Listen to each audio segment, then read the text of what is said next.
learning with them. Oh, but not really. It's a shortcut. You know that. Yeah, no, it is. I agree with you. And it is going to be a conversation. I think that the speed at which we're moving with AI, with building lots of data centers and, just embracing the technology across jobs and education, I think we have to take a step back. Facebook just fired 10% of their workforce this morning, and it's called Meta. And my son-in-law works for Meta, and the morale at Meta has been in the toilet for the last month since it leaked that they were going to be doing this mass firing. And he woke up this morning, or at 4 a.m., he found out. By the way, yesterday they said, don't show up to work today. They said you're going to find out virtually what your new job is, or if you have a job, so don't come to the office. My God. Yeah, and Tom comes to the office. Anyway, so he found out around 4 a.m. that he's safe, even though he just got there in October, but they are radically from within, Jack, changing the entire way that they approach how they do their work. They're changing the way they evaluate employees. They are moving to a system where, so for a long time, the system within tech encouraged people to move away from learning how to write code and move into a managerial sphere to manage other people, who some of them wrote code, but some of them didn't. Now, Meta is saying we don't need those managers anymore because AI can do the job of a manager because of admin. This is what they're saying. What we need is the brains again to write code, but AI writes the code, but we still need humans to tell AI what to write.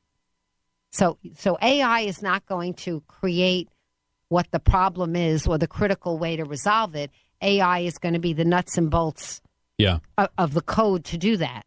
So everyone is getting a different job. So your Tom woke up this morning and he's there, but he has new people to work with, different people to report to, no one to report to him anymore, and a lot of his friends that are not there.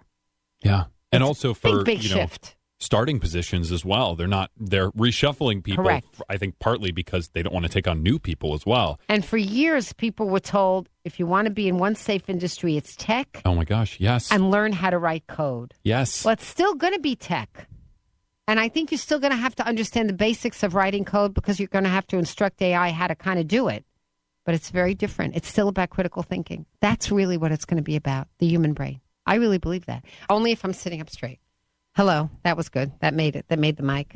That was me telling Melissa not to take a picture of me slouching. My mother would be proud. 203-333-9422. We're here with Jack Pavia, who is running for the 142nd, which is Norwalk, a lot of Norwalk, the Rowayton area of Norwalk, and the Merritt 7 area of Norwalk, and then the Silvermine area of New Canaan. So if you've been represented by Lucy Dathan, Jack is running for that seat because Lucy is trying to become the next state senator of the wider district. So it's the 142nd. Tina Duryea was also invited to be on our show, but she did not get back to Melissa. We're very happy to have you, Jack, and tonight is the convention. So because it's two towns, if the person who doesn't prevail gets at least 15%, then that person is entitled to primary. If you are the person that doesn't win, Jack, are you going to primary August 11th as well? Absolutely. Definitely? That is definitely the plan. We both have 15% at this convention, so we're not going to have to gather signatures, and that is absolutely And do you my think intention. Tina will primary you if you win?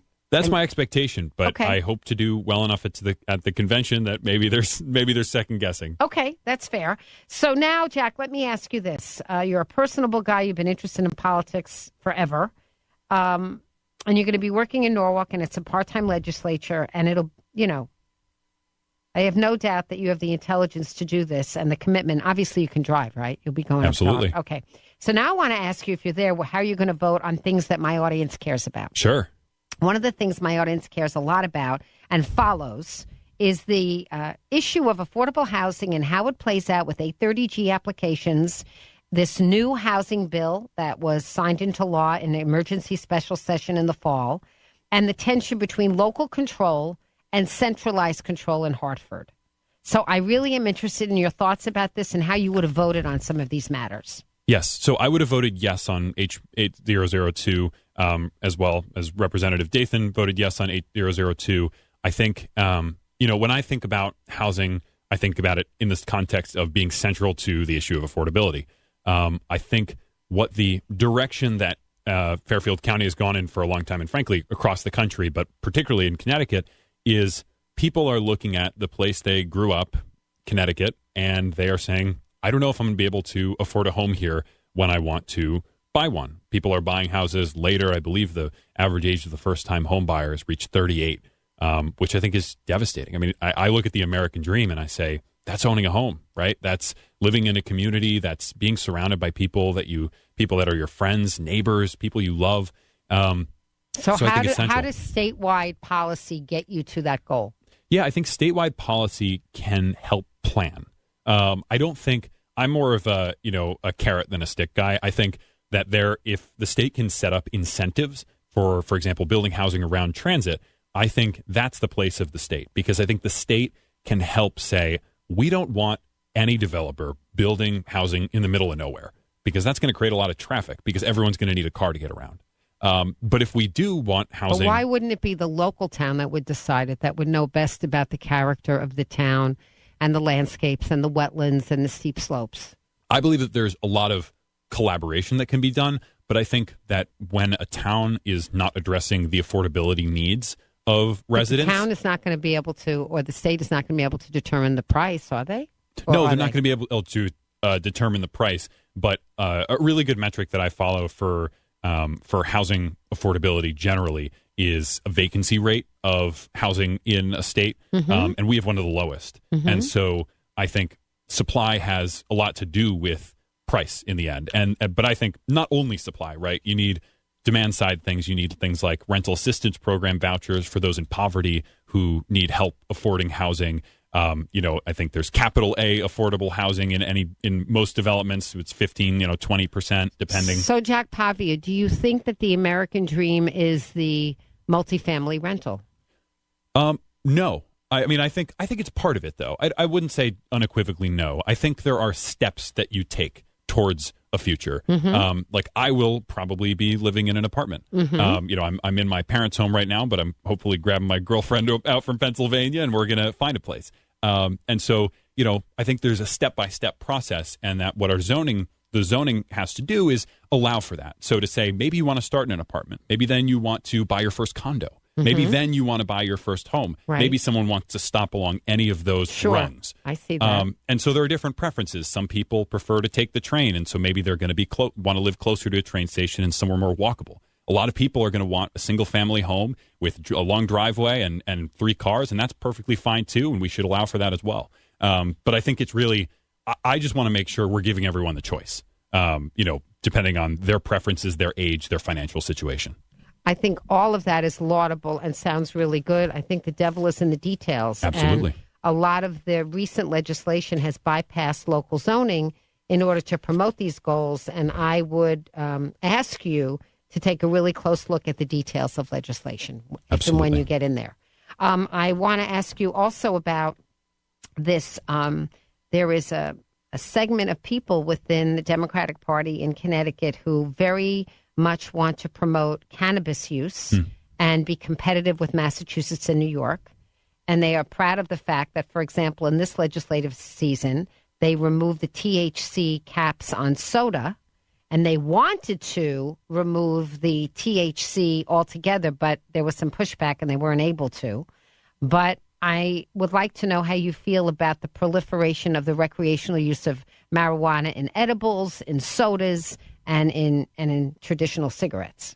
Yeah, this may be a little unpopular, particularly in my party. I'm actually a little weary about this issue. I think that the what was sold was that this wouldn't really be an issue, that we would just be legalizing it and then we wouldn't be incarcerating people, and that usage rates would be relatively the same, that they would be safer.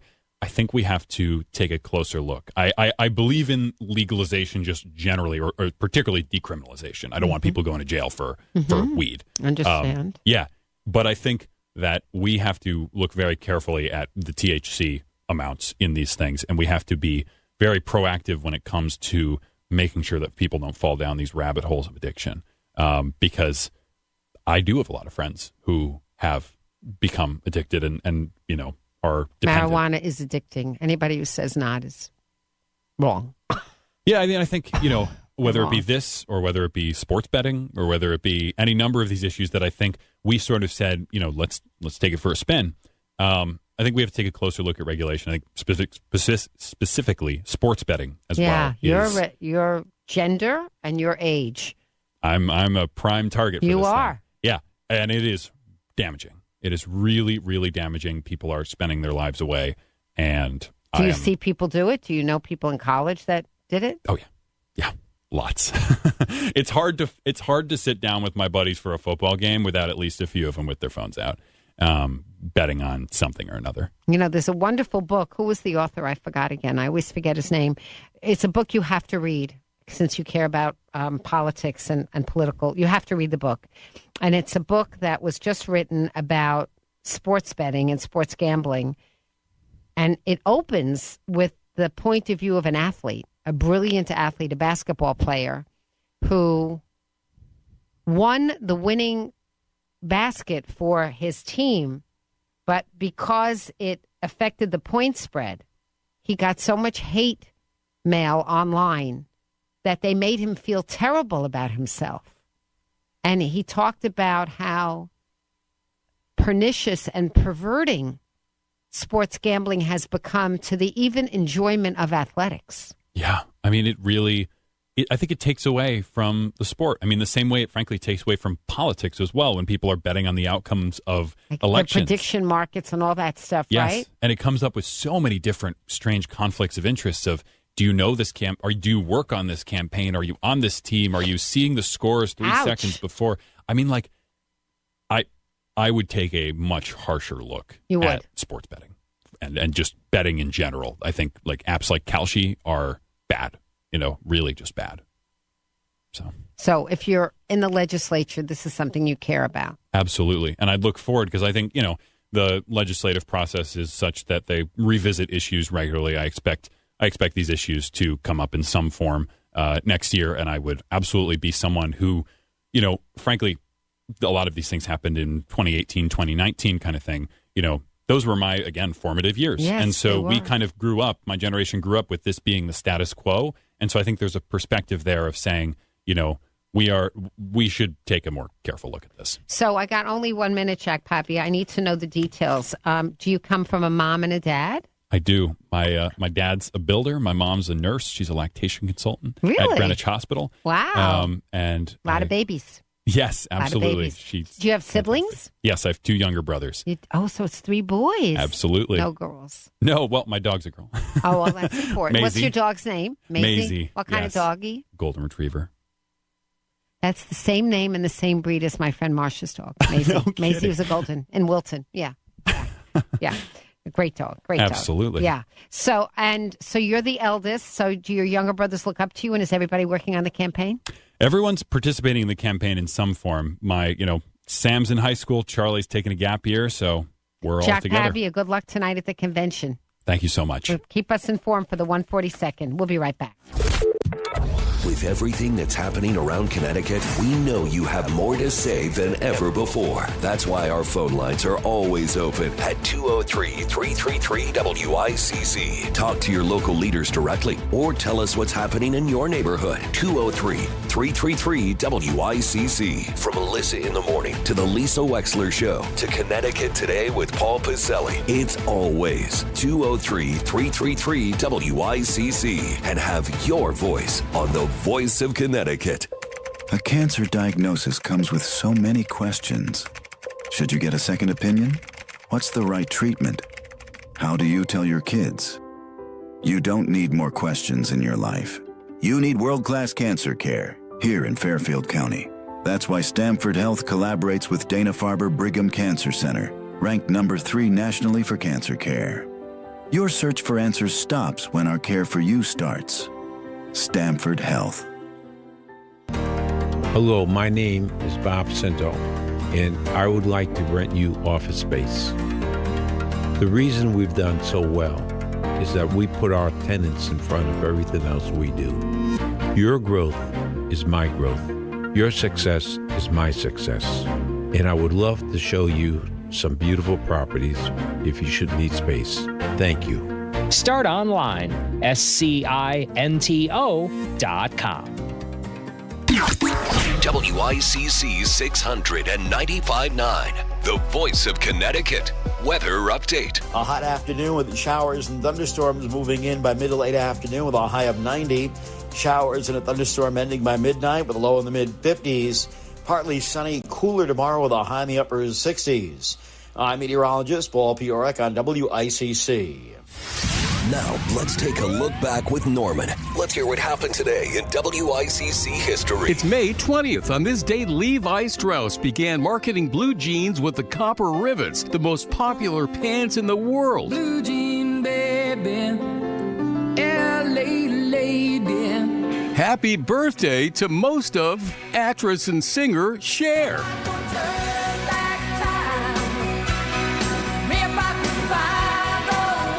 From New York, why go anywhere else? It's The Late Show with David Letterman. May 20th, 2015, David Letterman stepped down as host of The Late Show with David Letterman. Paul and I have been doing this show 33 years. That's 6,028 shows. Works out to about 8 minutes of laughter. May 20th. That was today in WICC history. Every day just before 2 on the Voice of Connecticut, WICC 600 and 95.9. This is where Fairfield County comes for local news. WICC 600 and 95.9. The Voice of Connecticut. WICC AM Bridgeport, WICC FM Southport, WEBE HD2 Westport, WPLR HD2 New Haven. Locally owned by Connoisseur Media. From ABC News, I'm Chuck Sievertson.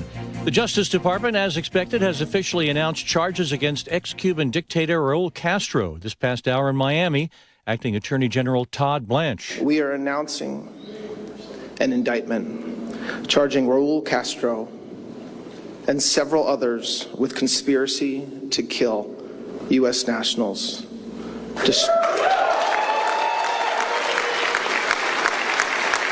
Charges include murder for a relief plane shoot-down in the 1990s that killed 3 American pilots. ABC's Catherine Falders. The question is, does the U.S. really go into Cuba and do some operation like they did with Maduro, especially to capture a 94-year-old former leader? So that's part number one. And if we were to even stand trial, of course, there are questions over his health. Also, it could take years to get this before a jury, given that these incidents were 30 years ago. Talking with Cuban Americans in Miami, ABC's Matt Rivers. There's almost superlatives that are going to be used here, that it's beyond just this one individual crime, that now people, the United States government, finally taking the step to say Raul Castro is a murderer. 2 police officers who defended the Capitol in the January 6, 2021 attack by the Trump supporters are suing to stop the creation of the nearly $2 billion Trump fund that could potentially compensate rioters from that day.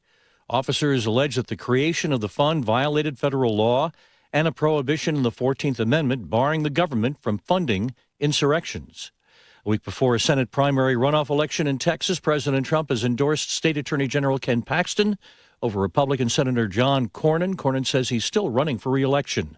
U.S. military says it boarded an Iranian-flagged commercial oil tanker in the Gulf of Oman that was suspected of trying to violate the American blockade. You're listening to ABC News. You think a ticket for not wearing your seatbelt is the worst that could happen. A fine, an inconvenience, a little embarrassment. But then comes the crash. There are injuries, a hospital bed, the long road to recovery, the moments you'll miss. Suddenly, a ticket doesn't seem so bad. That ticket? That was nothing. Click it. Don't risk it. Paid for by NHTSA. I know that hiring can be challenging. You need someone to match your role perfectly. Well, now you can meet them fast on ZipRecruiter. Build your team. Build it sooner. Meet your match on ZipRecruiter. Just head to ZipRecruiter.com/free right now to try it for free. That's ZipRecruiter.com/free. Meet your match on ZipRecruiter. Try it free. Firefighters in Southern California battling growing wildfires, as ABC's Alex Stone in Los Angeles. None of the fires has been unusually destructive to neighborhoods. A fire of main concern right now is in Simi Valley that has 43,000 people under evacuation orders. It's destroyed one home, and that was on Monday when the home burned. Since then, none has burned. But this is early in the season for Southern California, and it could be a sign of what's to come. The worst of the fire season in Southern California is usually from about October to December when things really dry out and the Santa Ana winds move in. The American missionary doctor who is working in Congo in Africa and tested positive for the Ebola virus is at a U.S. base in Germany receiving treatment. ABC's Faith Abube. The Ebola virus can mimic flu-like symptoms and progress to internal bleeding and possible death. The current strain of the virus is suspected to have already killed more than 130 people. The number of suspected cases now around 600, surging at an alarming rate. ABC's Faith Abube. Already people are traveling for Memorial Day weekend, says ABC's Alex Perez in Chicago. The majority of people who will be traveling this holiday weekend will be hitting the road. That's more than 39 million people, despite the pain at the pump. Now, the average price of regular gas this morning is about $4.55 a gallon, up from $3.18 this time last year, going into the holiday weekend. Our Alex Perez, Chuck Severson, ABC News.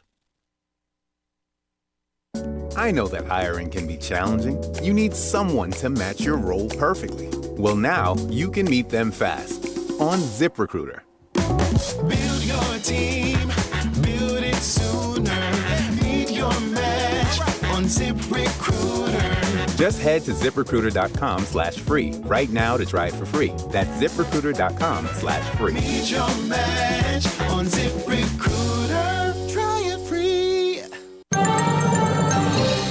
WICC 695.9, Voice of Connecticut Local News Update.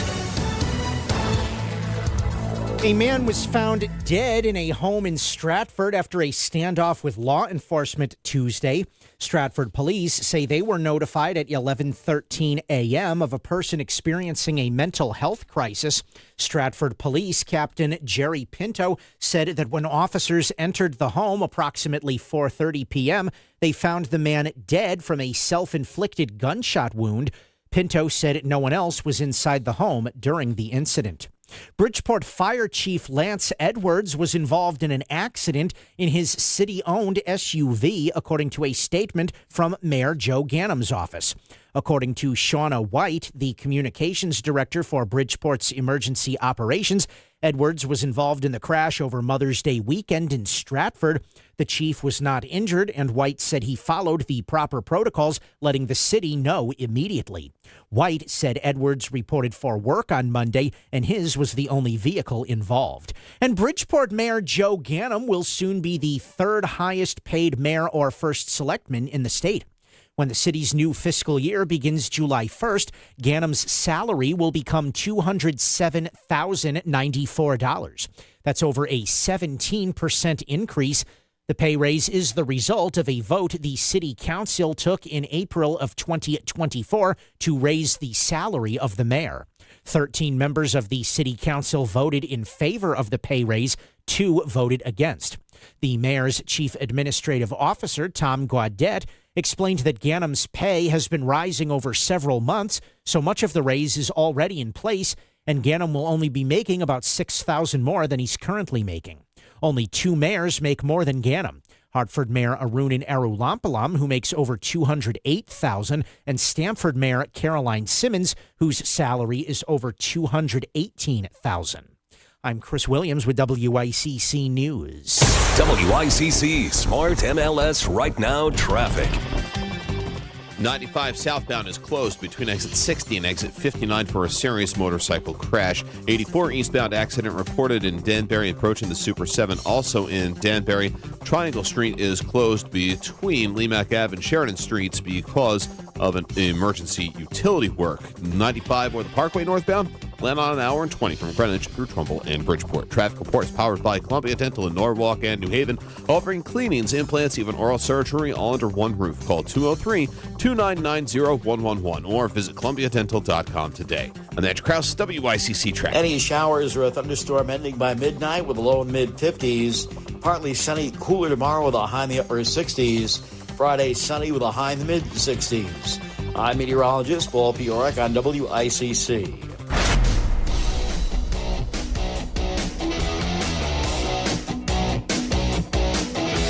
You're listening to Connecticut Today with Paul Pizzelli on WICC 600 and 95.9, the voice of Connecticut.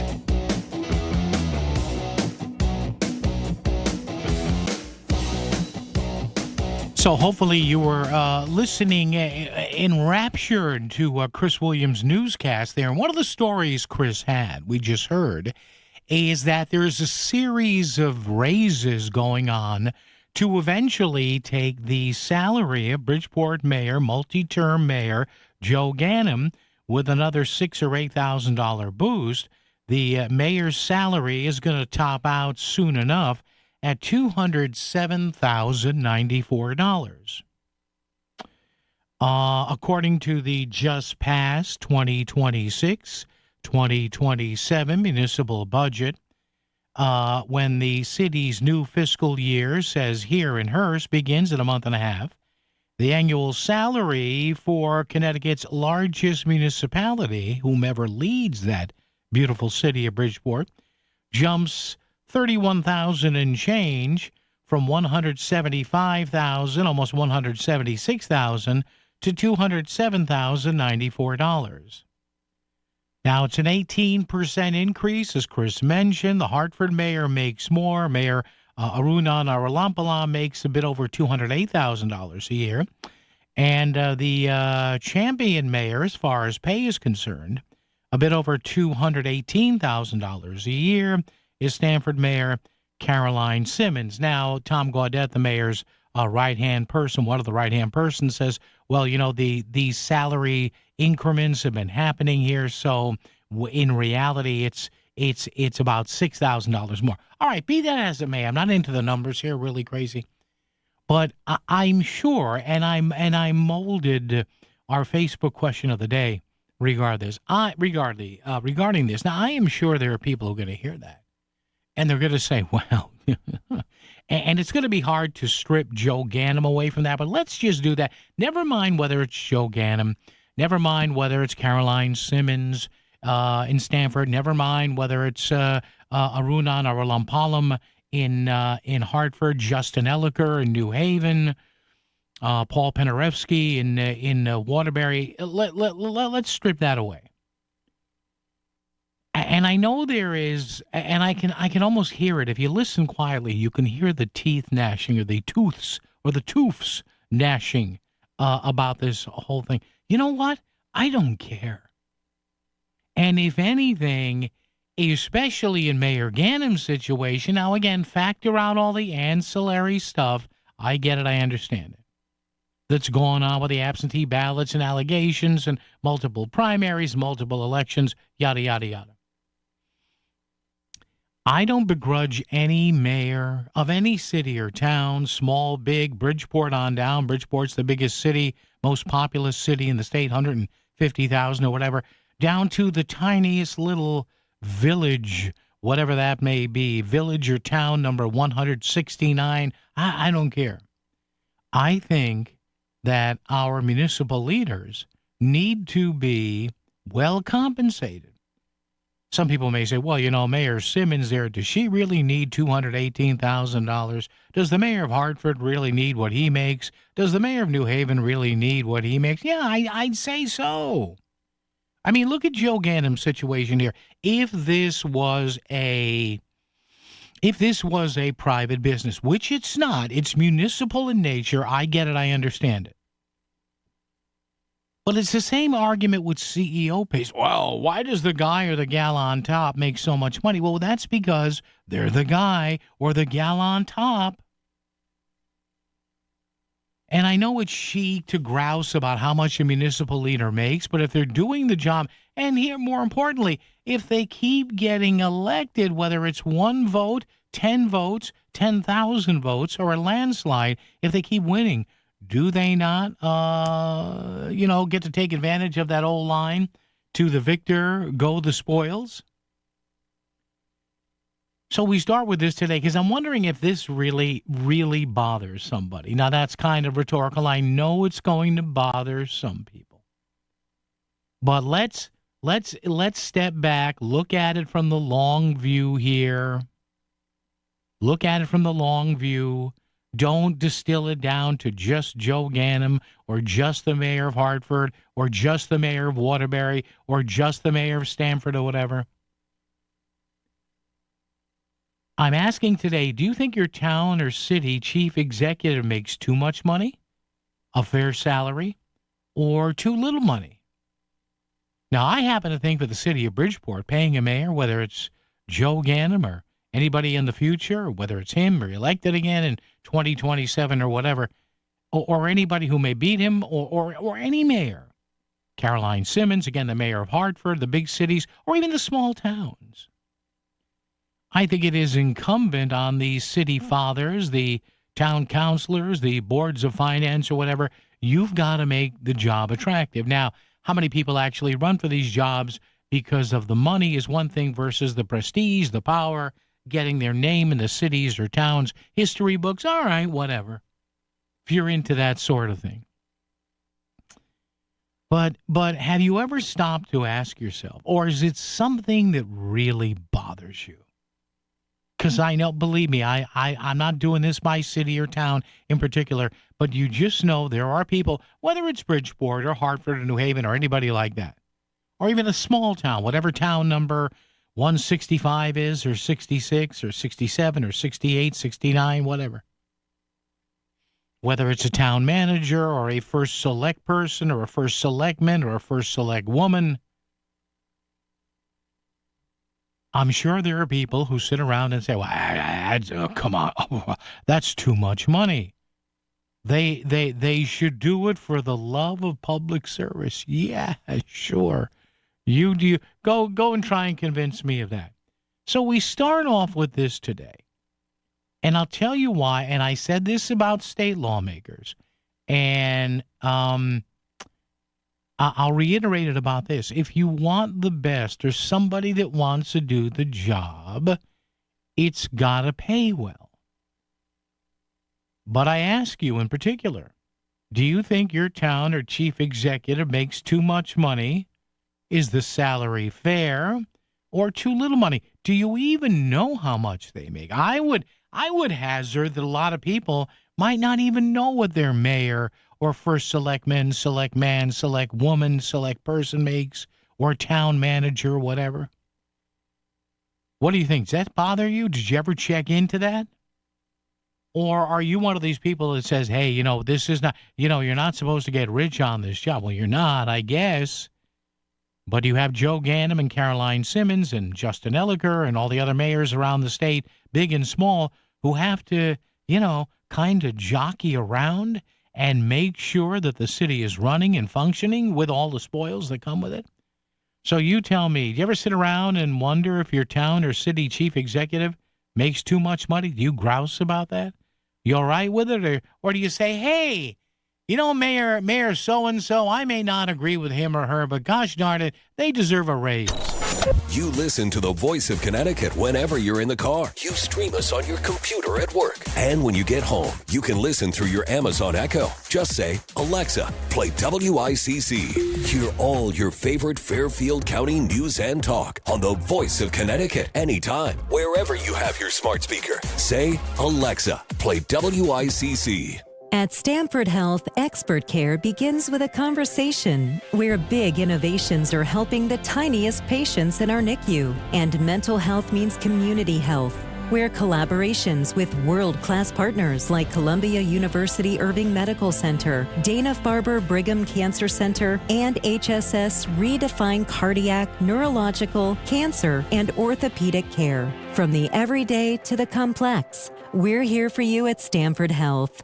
Are you looking for a loyal friend, a cuddle buddy, or just some unconditional love? Hey, it's Melissa Sheketoff, and the perfect companion is waiting for you at the Connecticut Humane Society. From playful pups to cuddly cats, these furry friends are ready for their forever home, and that home could be yours. By adopting, you're giving an animal a second chance and gaining a best friend for life. Visit cthumane.org to adopt and volunteer, or to donate to help care for pets still waiting. Adopt love, support hope, choose the Connecticut Humane Society. The winter may be behind us, but did you see that windstorm earlier in March and how many branches and tree limbs came down? I know I saw it in my neighborhood here in Milford. Hey, Melissa Sheketoff here. And it's another reminder that we live in New England and storms happen all throughout the year. And I don't want you to have property damage. That's why I want you to check out my friends at K&J Tree Service. I am a proud customer of K&J, and boy, did I have a great experience. Check out kjtreeservice.com for more information and to book that free tree risk assessment. The Connecticut Lottery reminds you that gambling can be a fun form of entertainment,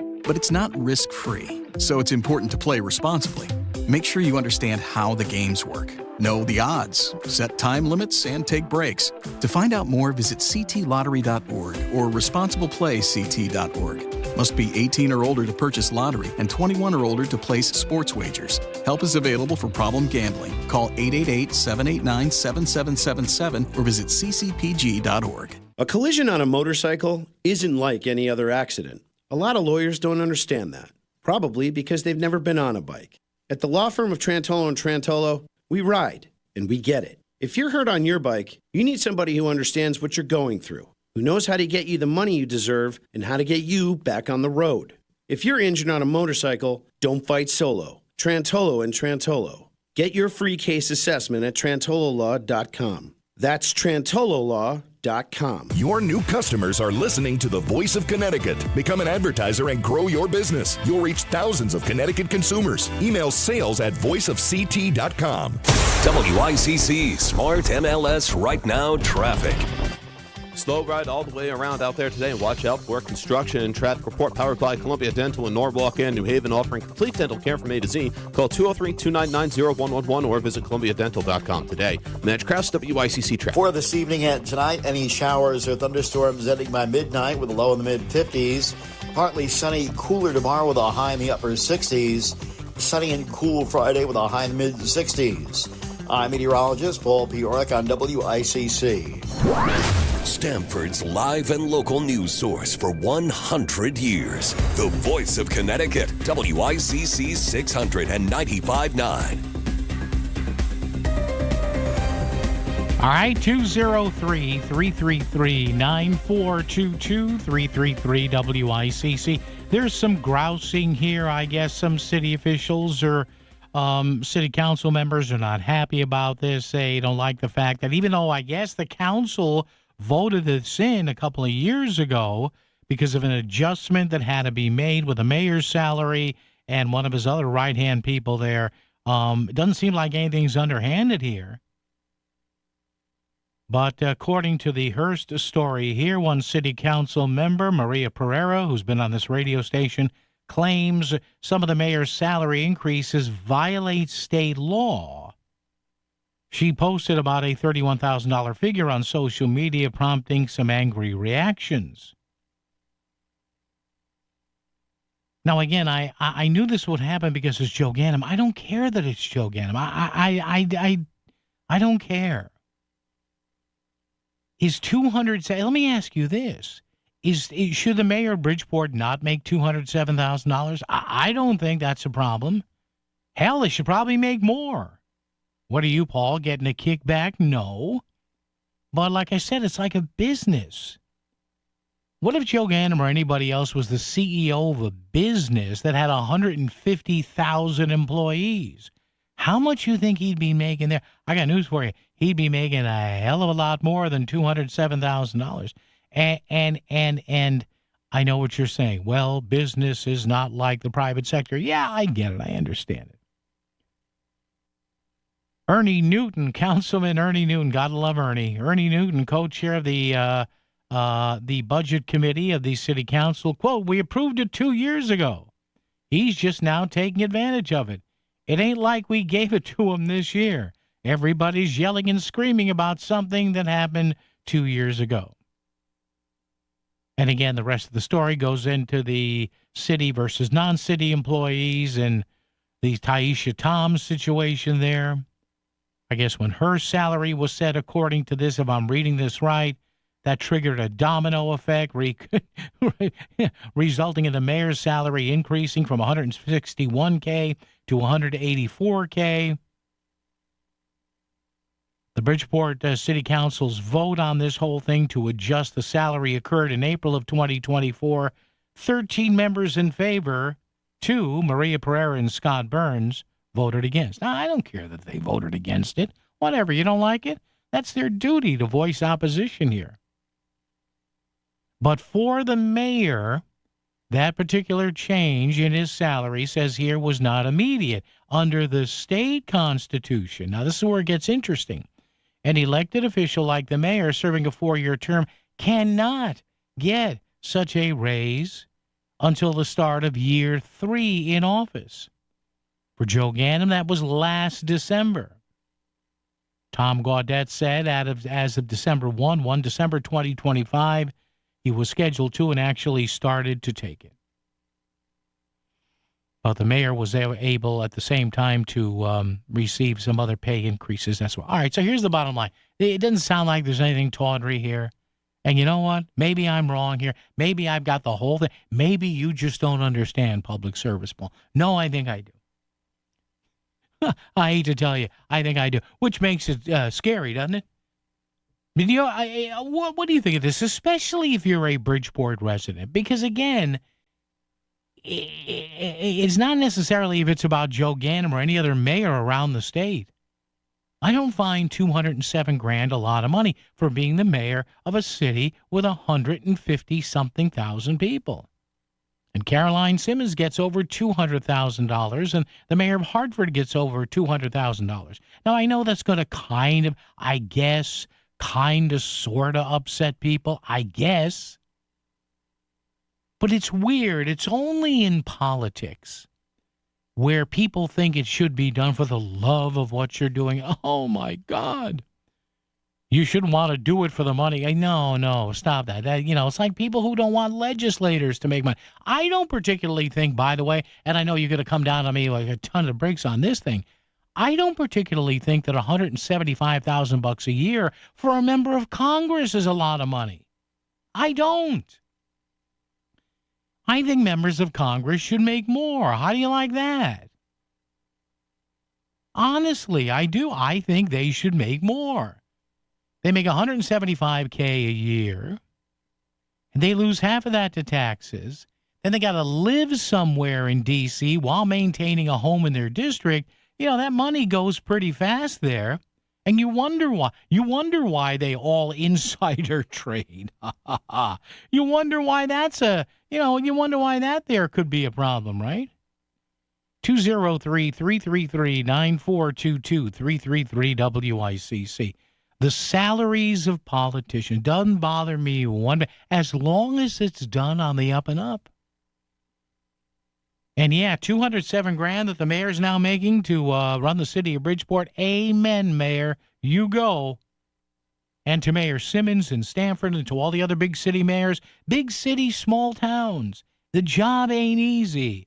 Half the city or town hates you, half loves you. That alone, the identity crisis, is worth a big check. WICC Smart MLS Right Now traffic. Slow ride all the way around out there today. Watch out for construction and traffic report powered by Columbia Dental in Norwalk and New Haven, offering complete dental care from A to Z. Call 203-299-0111 or visit columbiadental.com today. And that's Kraus, WICC traffic. Any showers or a thunderstorm ending by midnight with a low in mid-50s. Partly sunny, cooler tomorrow with a high in the upper 60s. Friday, sunny with a high in the mid-60s. I'm meteorologist Paul Piorek on WICC. In the real estate ecosystem, trust and transparency create harmony. But one elusive species disrupts this balance: the rogue agent. Their secrecy with off-market listings leave home buyers confused, frustrated, and inventory-starved. And that's bad news for sellers too. With Smart MLS, over 20,000 realtors unite, creating more demand, offers, and better results. Ask your agent if your home is on Smart MLS. This is Mar Jennings, and I'm inviting you to join me for an unforgettable and inspiring night. My brand new one-man show. It's funny, it's heartfelt, it's all true. Come, laugh with me, reflect with me, and maybe even see your own story in mine. Friday, May 22nd at the Sacred Heart Community Theater in Fairfield. 100% of the proceeds are going to the Center for Family Justice. Tickets are on sale now. Pump up the volume. Business moves fast. Orders roll in, deadlines close in. When you ship with USPS Ground Advantage, you can keep up with confidence. Every package stays in our secure network from dock to door. And with nationwide reach, dependable tracking, and upfront affordable pricing, you get built-in peace of mind. You run the business. We run the routes. Visit USPS.com/Ground Advantage to learn more. Hey, John, why so glum? I just got let go. The company's downsizing. This is the third time in the last 2 years. I'm done with this. Have you thought about My Computer Career? I've heard they can train you for a career in IT in just a few months, including cybersecurity and the basics of AI. And you don't need prior training or experience. Now that's a recession-resistant career. Wow, thanks. I'll check them out. Go to mycomputercareer.edu and take the free career evaluation. Mycomputercareer.edu, an elite CompTIA certification partner. Financial aid is available to those who qualify, including VA benefits. He'll tell you what's really going on. It's Connecticut Today with Paul Piselli on the Voice of Connecticut, WICC 600 and 95.9. All right, news coming up. Chris Williams and also from ABC. Let's take Dave and Mary. Oh, Dave went away. All right, Dave. Give me a call back, you stinker. I was just about to click on Dave, and now I might have gonged him by how I clicked, but I'm not sure. 203-333-9422, 333 WICC. Oh, man. But we're talking about governmental salaries. Now, and I'm not talking about, public works people. I'm not talking about, per se, firefighters or EMTs or teachers. I'm talking about the big chiefs, the big kahunas, the big guys or gals, the mayors, the first selectmen, the first select women, the first select persons. Because there's an interesting story in a debate here. Now, well, Joe Ganem's going to make $207,000 a year, but those raises were backfilled in because of other stuff that went on. I don't think that's a lot of money. I think mayors like Bridgeport should make more. I think members of Congress should make more. I know I say that and you think I'm out of my mind. This is WICC 695.9, the Voice of Connecticut. ABC News, I'm Chuck Sievertson. The Justice Department has announced charges including murder against ex-Cuban dictator Raul Castro and several others. This related to a relief planes shoot down in the 1990s that killed 3 American pilots. ABC News Chief Justice Correspondent Pierre Thomas. The order was given to shoot those planes out of the sky, killing those people.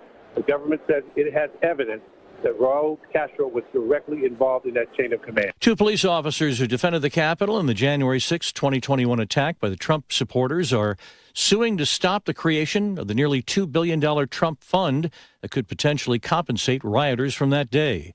Lawyers for former FBI Director James Comey asking to delay his criminal trial scheduled for July 15th by at least 3 months. Prosecutors not opposing it, accused of threatening to kill President Trump by posting a photo of seashells arranged in the numbers 8647. This is ABC News. WICC 695.9, Voice of Connecticut Local News Update. Civil rights attorney Ben Crump says the prosecution of a former Hartford police officer is not justice. Crump said at a news conference Tuesday that it's a first step, but it's not the same as a conviction. He made the statement at the Greater Hartford NAACP office on Main Street alongside family members of Stephen Jones, who was fatally shot by former officer Joseph Magnano. Magnano was charged with first-degree manslaughter for the February shooting and is expected to appear in court on June 5th. Crump also noted that he would have charged Magnano with murder and not with manslaughter. A high school in Waterbury is no longer in lockdown mode. Police say the lockdown at Kennedy High School was initiated as a precaution after a report of a threat. No weapon was found, used, displayed, or mentioned. Officials say there was no active threat towards students or staff. The lockdown has since been lifted. A student was grazed by a school bus in Woodbridge. Police say an Amity Regional High School student suffered a minor injury to his hand after being grazed by the bus on Newton Road on Monday morning. Investigators say the student improperly crossed the street and did not use the crosswalk. Attorney General William Tong says the state is joining a lawsuit against the Department of Education. The lawsuit challenges new limits to student borrowing that Tong says could restrict the ability of people to pursue careers in healthcare like advanced nursing degrees. You're not going to magically reduce the cost of higher education by cutting student loans for people that need them most, like healthcare workers, nurses, therapists, social workers. Like I said, we have a shortage as it is. So President Trump, stop. Officials with the Department of Education say that no programs lost certifications in its finalized rule. They add that they were tasked by Congress to determine which advanced degree programs can qualify for higher loan limits. Many of the new rules go into effect on July 1st. Newtown police say a peeping Tom is in custody after a search using drones and dogs. Police say the suspect was looking through the windows of a home on Jeremiah Road on Monday, and when officers arrived, he ran into the woods. A stolen vehicle in the area led police to identify Reynaldo Colon of New York as a suspect. He was taken into custody around 8 a.m. and was transported to Danbury Hospital. He was scheduled for arraignment today. Local police are sounding the alarm about a fraud scheme that cost a Connecticut woman hundreds of thousands of dollars. According to Trumbull Police, the victim said she received a Microsoft Windows pop-up message back in March and contacted the telephone number associated with it. She reportedly connected with someone who claimed to be a Federal Trade Commission agent and ultimately transferred $900,000 in gold coins during 2 in-person exchanges in public parking lots. Police believe there may be additional victims in the area. The man accused of committing the scam has been arrested. And President Trump delivered the keynote address at the U.S. Coast Guard Academy graduation this morning in New London. McKinley Park was designated as a protest area. Crews took down parking signs, closed roads, and closed Riverside Park for part of the day. New London Mayor Michael Passero said the ceremony was declared, quote, a high-security event. The Federal Aviation Administration also issued temporary flight restrictions covering much of eastern Connecticut during the president's visit. Governor Ned Lamont was not in attendance, citing concerns over the event becoming overly politicized. I have great respect for the Coast Guard and the graduates. I worry with the president there it's going to be very politicized. I think for that reason, I'm going to do another way that I can salute the amazing graduates of the Coast Guard Academy and thank them for what they've done and what they will be doing on behalf of our country. I'm Chris Williams with WICC News. WICC Smart MLS Right Now Traffic. Slow ride everywhere, construction all over the place. Watch your speeds, please. I'm Ash Krause, WICC Traffic. For this evening and tonight, any showers or thunderstorms ending by midnight with a low in the mid-50s. Partly sunny, cooler tomorrow with a high in the upper 60s. Sunny and cool Friday with a high in the mid-60s. I'm meteorologist Paul Piorek on WICC. If Stratford is talking about it, so is Paul. Connecticut Today with Paul Piselli on WICC 600 and 95.9, the voice of Connecticut. All right, you can tell Ned Lamont, His Excellency, Governor Edward M. Lamont, whatever his names and initials are. We call him Ned. He's in full campaign mode. Now, they asked Ned Lamont, I guess they were asking him if he was going to be there. And listen, he doesn't have to go. Now, if you go and there's a president in town, you may meet with him quickly, shake his hand, whatever. It can get, whatever, diplomatically. But, Governor, with all due respect, I guess they asked. And listen, he's got to say something. All right, listen to this. This is Ned Lamont as to why he didn't, and again, nobody's forcing him to go, but I got a good first hour chuckle out of this. I have great respect for the Coast Guard and the graduates. I worry with the president there it's going to be very politicized. I think for that reason, I'm going to do another way that I can salute the amazing graduates of the Coast Guard Academy and thank them for what they've done and what they will be doing on behalf of our country. All right, now wait a minute. Hold it, Governor, hold it. You're worried about it being politicized. You're politicizing it by not going. And if you want to do that, that's fine. Nobody's going to hold a gun to your head, God forbid, to make you go if you don't want to go. But don't say, well, just say I just chose not to go and that's it. Now, he's in campaign mode. Because the leftist kooks in his own party, if he went today and not even had met with Mr. Trump or shook his hand, just kind of sat among the VIPs, whatever, are you kidding me? That would have been big campaign fodder for Josh Elliott. Oh, man. So, yeah, and listen, in a way, I don't blame him. But wait a minute, Governor. Hold it. Hold it just a second. Hold it just a second. I don't want to go because it would be politicized. Well, Governor, with all due respect, by you not going, and you can make that decision, I get it. Aren't you politicizing it? Hello? Is this thing on? Aren't you politicizing it by not going? Now, again, if you don't like Mr. Trump, and I suspect you don't, then you don't have to go. But please don't say, well, I suspect it was going to be politicized. Now, is that a little wink and a nod to saying, well, if I did go, then I would never hear the end of it? Man, oh, man, you Democrats, you're rough. As Republicans sounded nonsensical, too, when Chris Christie years ago shook Barack Obama's hand and gave him a hug or whatever. When Mr. Obama came to New Britain, Aaron Stewart, remember her? She smiled with a selfie, not a selfie of the president, but with the president. Oh, my God. You would have thought she killed a small child when that happened with the literati of the Republican Party in this state. It's mind-boggling. So, again, Governor, I didn't think you were going to go, but I find that interesting. And I don't mean to be a mind reader here, or a lip reader, or whatever reader here, but I'm just laughing when he says, well, I didn't want it to be politicized. Maybe he's saying, and I could be wrong, I'm not putting words in the governor's mouth, but maybe he's saying, yeah, I know if I go, yeah, and if they see me next to him, the people in my party are going to say, oh, my God, you were standing with Hitler, Governor. Didn't you not? Oh, my God, did you have any garlic and a cross? Did Trump disintegrate when he came out in the sunlight? Oh, my God. I don't want to politicize it, but I'm politicizing it. Okay. Dave in Meriden here. Dave, good afternoon. How are you? Good, Paul. Hey, one person that I'm sure was there never misses a chance. How about live shot Blumenthal?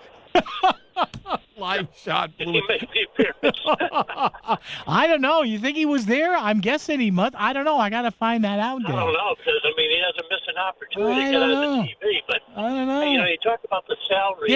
Yeah. I don't begrudge Ganem or any of the Oh, mayors my God, no. make.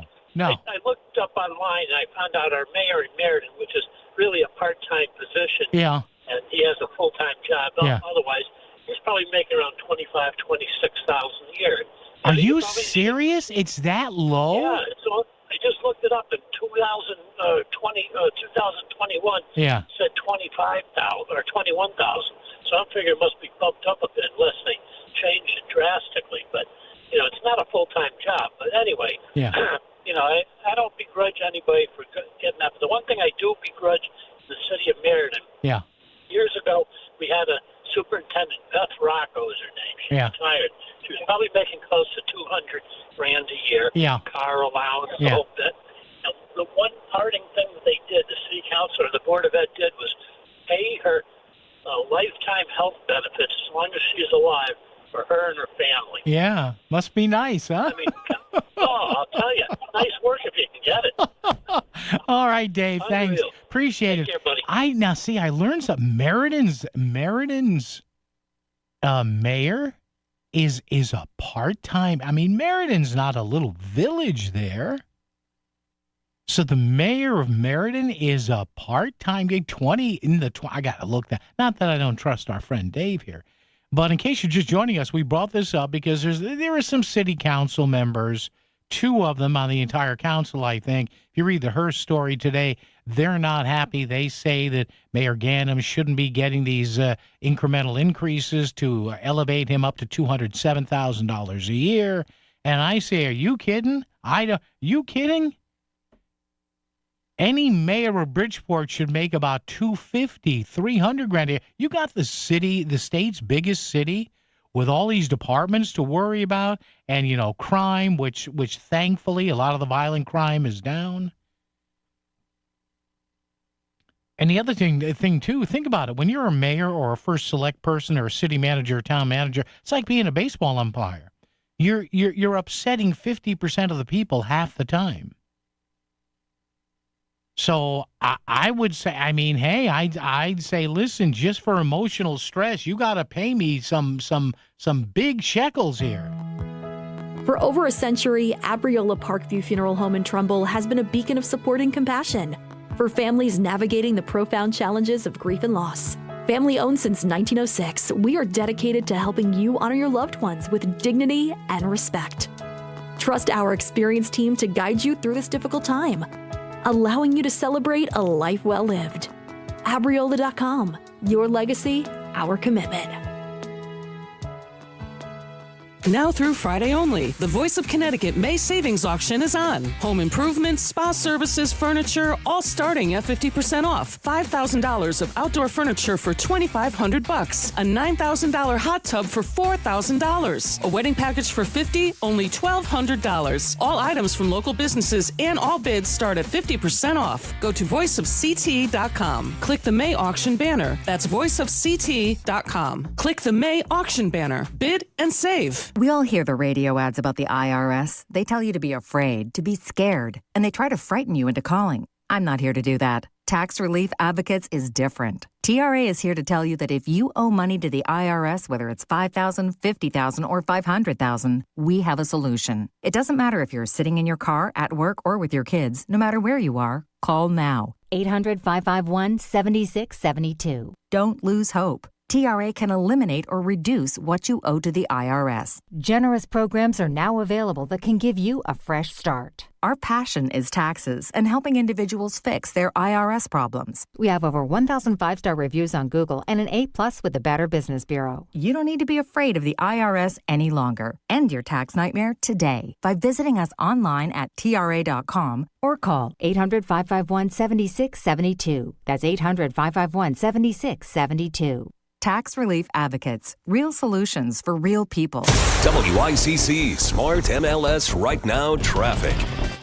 Slow ride everywhere, construction all over the place. Watch your speeds, please. I'm Ash Krause, WICC Traffic. Any showers or a thunderstorm ending by midnight with a low and mid-50s. Partly sunny, cooler tomorrow with a high in the upper 60s. Friday, sunny with a high in the mid-60s. I'm meteorologist Paul Piorek on WICC. The voice of Connecticut is WICC 600 and 95.9. Now, back to Connecticut Today with Paul Piselli. All righty, 203-333-9422, 333 WICC. Coming up in the 5 o'clock hour, our pal Dan Haar, Hearst, Connecticut Media, with a wrap-up of the conventions last weekend. And he was out at the Coast Guard in New London today for a presidential visit by Mr. Trump, so he will give us the idea of what he saw and was able to soak in out there. By the way, back this week, back in 1988, so that would be, wait a minute now, let me do the quick math here, at 2026, so 88, and let's see, 88 at 12 and 12, okay, so 38 years ago this weekend, I, in fact, went out to the Coast Guard Academy in New London and covered a presidential commencement address by one Ronald Reagan. This was 1988, and it was heading toward the toward the end of his stead in the White House. Of course, that year in '88, we had the election of his vice president, George H.W. Bush. But I remember doing that junket, driving out there in 1988. The security back then probably isn't what it is today with Mr. Trump's reputation and all the other threats we're having. But I do remember vaguely having to the two presidential addresses I've covered.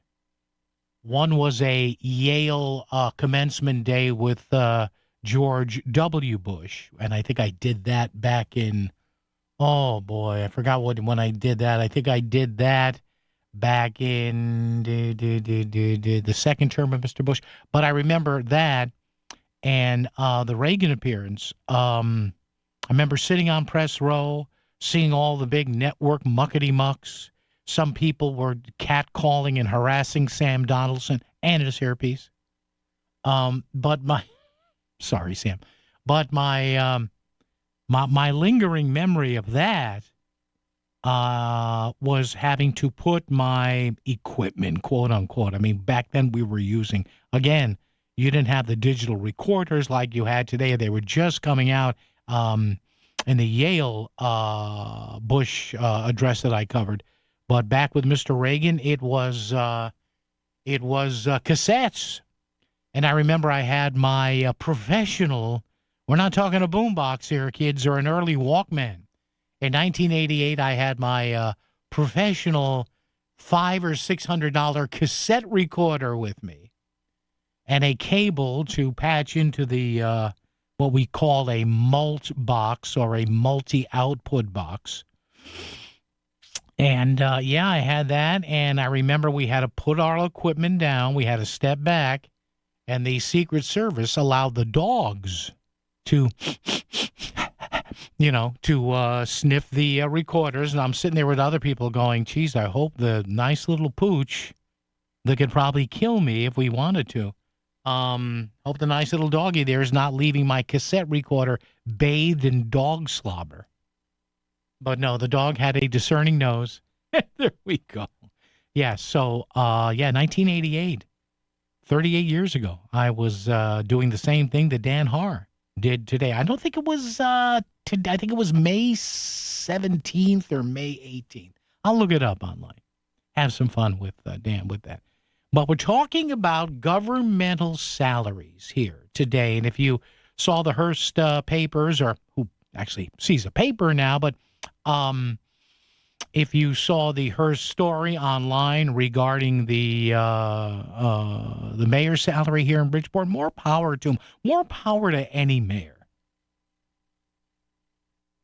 And I know what you're saying. Well, if the money is concerning to them, why run? Yeah, but the salary of a paid position, I've always thought, and I've had people disagree with me here, but the salary of a paid position in government, whether it's your town, your city, your borough, your little village, whatever, whether it's that, whether it's the state, whether it's on a federal level, it should be commensurate enough where somebody can live comfortably off that. But more importantly, you can recruit people who may have to step away from being a plumber, an electrician, a fisherman, or maybe, yes, a lawyer or a real estate broker, whatever.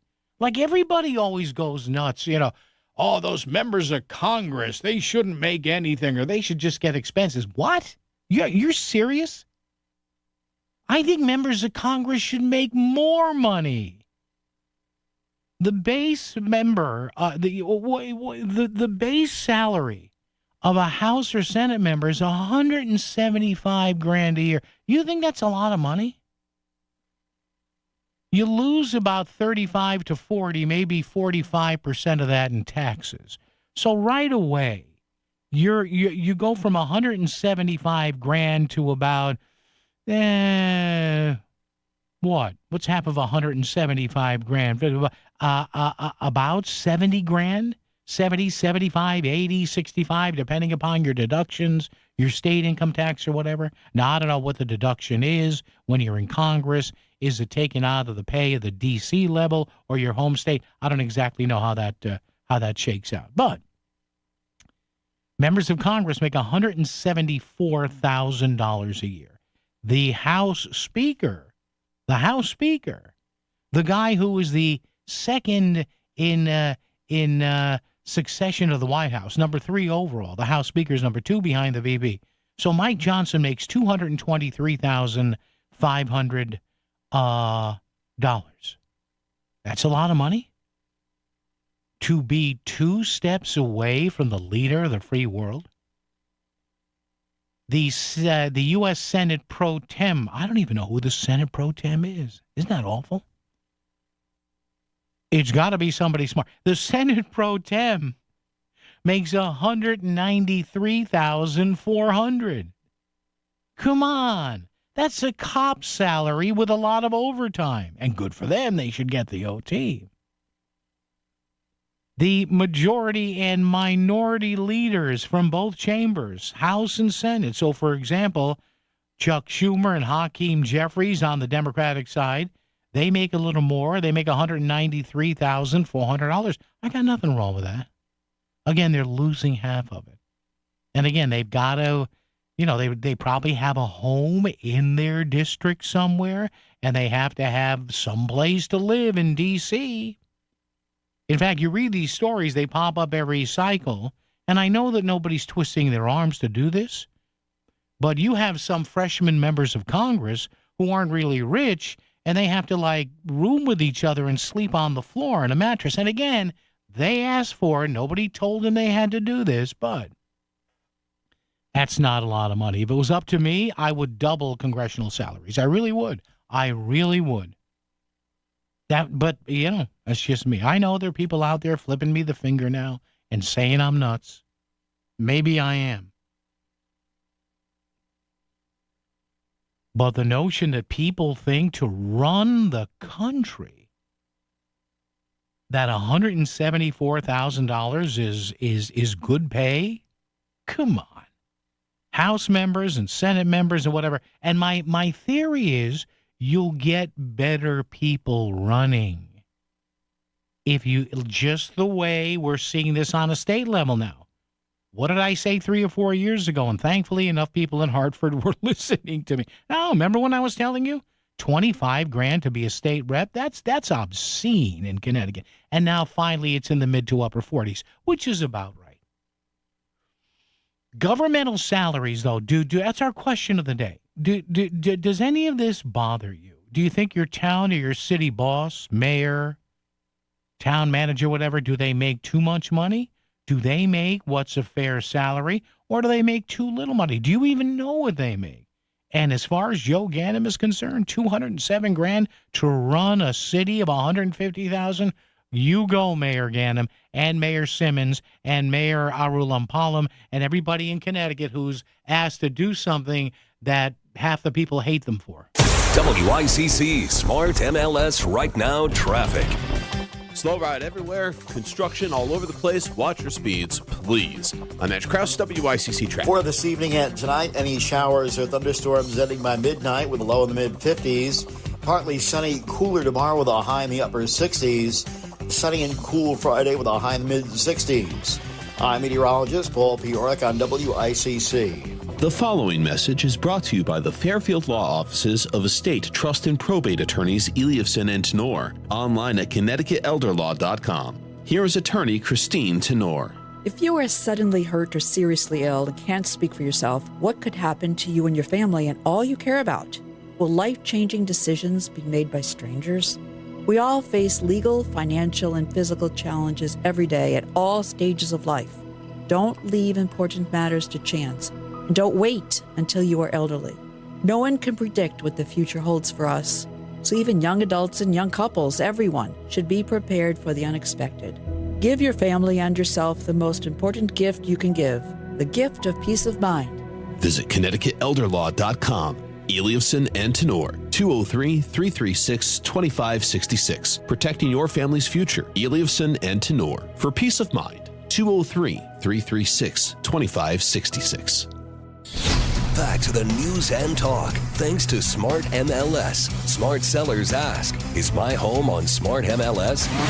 The voice of Connecticut, WICC 695.9. It's Connecticut Today with Paul Piselli. All right, news coming up top of the hour. In the 4 o'clock hour, our friend, Republican State Senate member Tony Wong of Fairfield is going to be joining us. He wrote a rather pointed and I think well thought out op-ed piece the other day regarding the perceived loosening of marijuana laws and restrictions in the state. So we'll talk to Tony about that. I thought it was very well written, and it's something I'm very passionate about. Listen, if adults want to use it, fine, but this step-by-step kind of, well, we can do high-potency weed here, or we can do this and that, and, we're going to make this more accessible here. When you have more and more medical experts and law enforcement people saying, we got to pump the brakes on this a little. And I just think it's a height of irresponsibility. So we'll talk to Tony about that.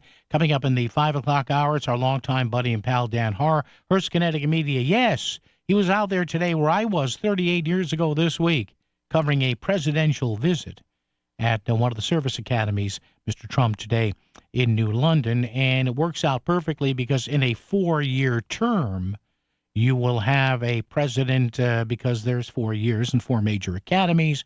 You will have them go to the 1 year it's the Naval Academy, 1 year it's the Coast Guard Academy, 1 year it's the Air Force Academy, and 1 year it is West Point. So there you be. 203-333-9422.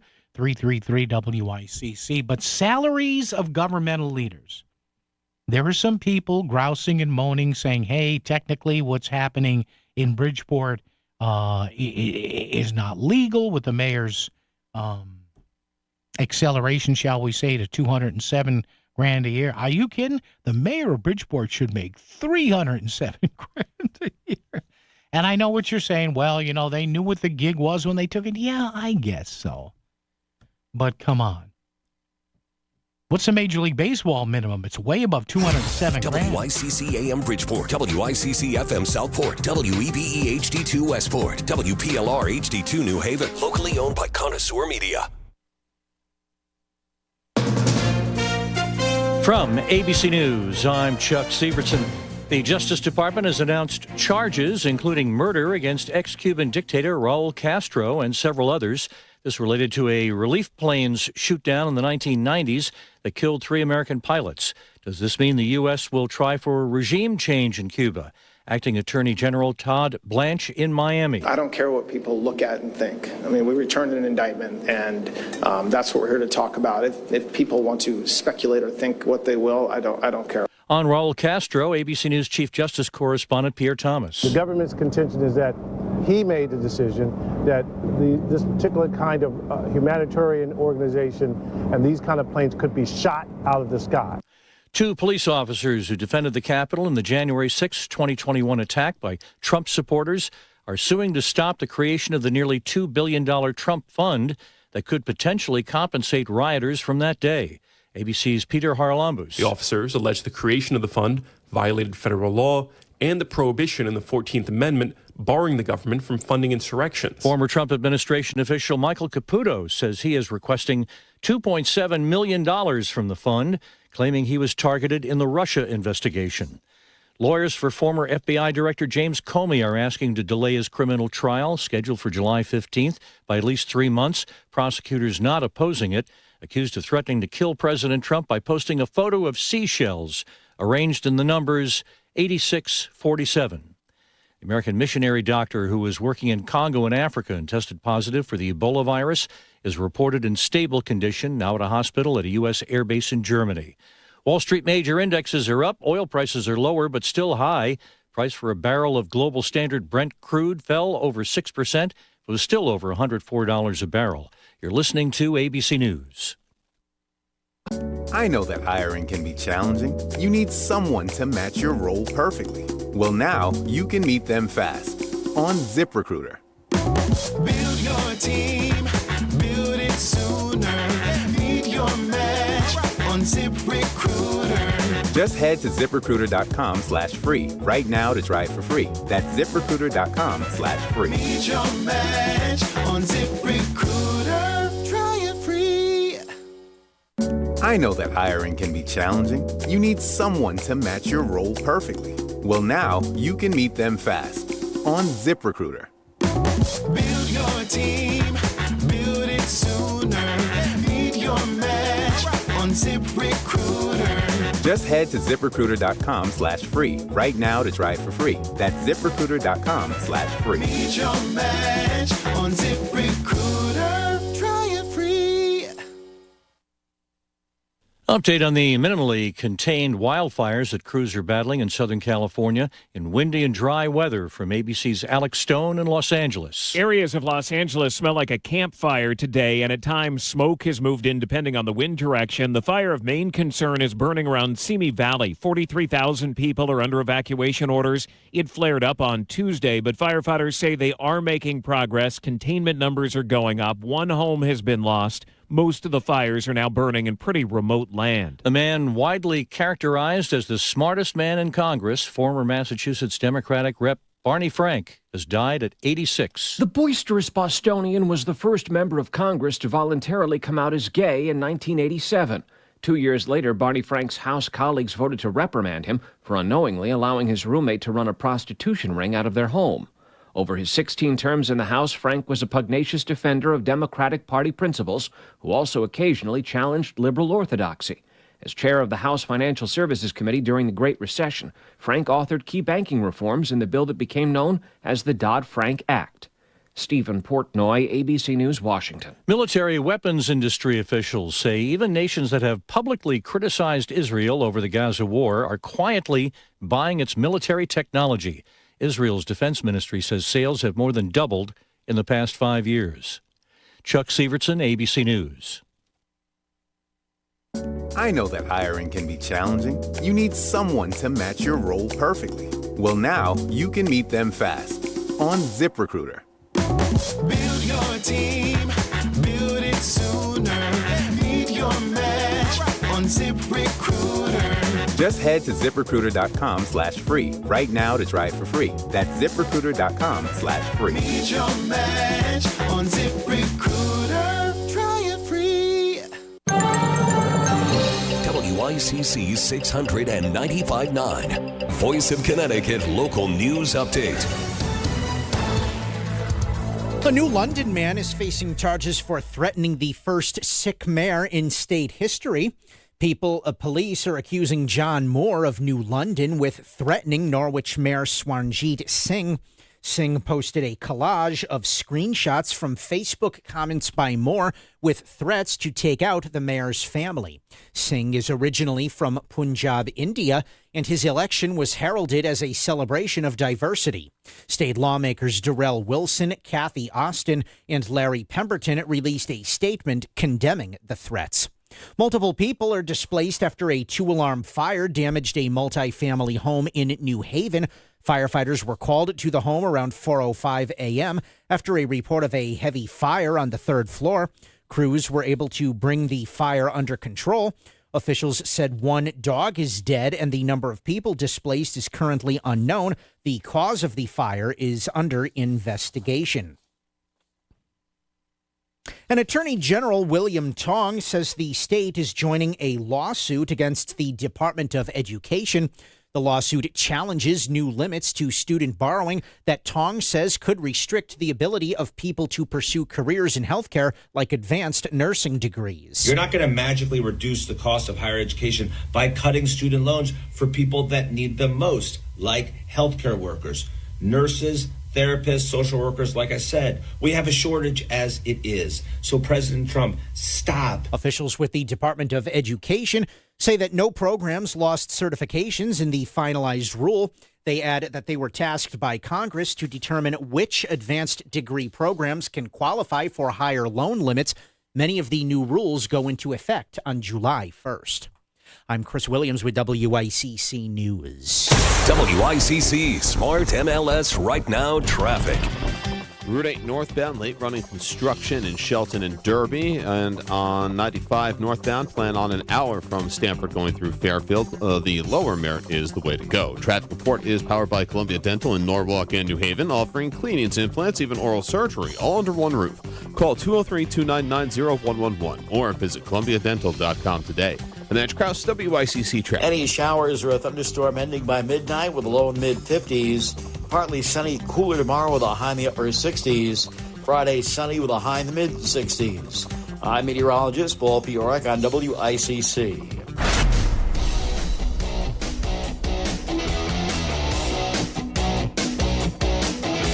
You're listening to Connecticut Today with Paul Piselli on WICC 600 and 95.9, the voice of Connecticut. So in just a bit, the mayor of Bridgeport, Joe Ganim, is going to be making about $207,000 a year. Now, the city says this was all put into motion a couple of years ago, back in 2024, partly because of some other mechanisms built in to the pay scales in Bridgeport and built into state law.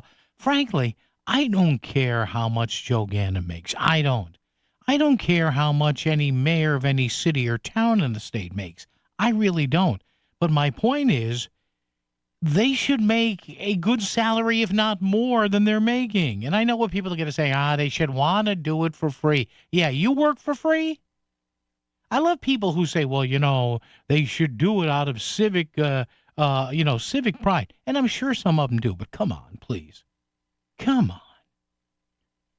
So I asked today our Facebook question of the day, facebook.com/voice of CT. Do you think your town or city chief executive makes too much money, a fair salary, or too little money? You know who makes good money too in every city or town?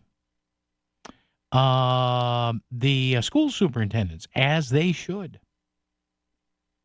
I'm a big believer in the old adage, you get what you pay for. And sometimes paying a little more is a good thing. I mean, in Joe Ganim's case, or whomever will succeed him down the road for the years, how long? Maybe it's 2027, 2031, who knows? Bridgeport's the biggest city in the state, 150,000 people. I think 200K is fine and dandy. I think they should pay him more, but that's just me. Let's go to Paul in Milford. Hey, Paul. Good afternoon. How are you? Good, Paul. How are you? I'm up for it, buddy. What do you got? I'm just going to be a naysayer on you. Not respect to the state. All right. But respect to the feds. Okay. As far as I'm concerned, it's my opinion. Yeah. They ain't worth the powder to blow them away. I'll say it as an example. The example given recently, what happened in the Senate, when the Senate had approval on a bill, yeah, and the parliamentarian said, no, shouldn't do it. That person is not an elected official. That person's an advisor. And what should have happened, and they didn't have their stones to do it, is they should have pulled the vote anyway and said, are we moving forward or not? That's what bothers me about the feds. They don't do their job. Period. And I don't think they're worth a dime. All right. And you saw what happened. You saw what happened all through this shutdown situation. Yeah. None of them did their job. None of them.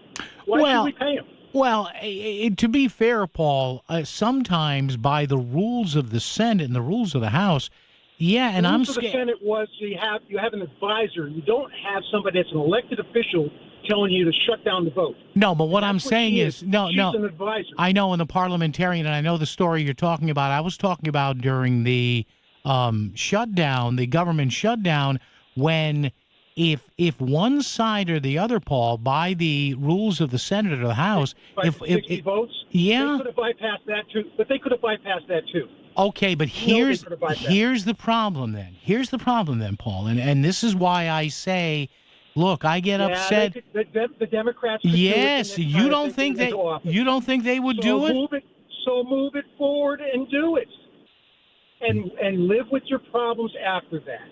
All right.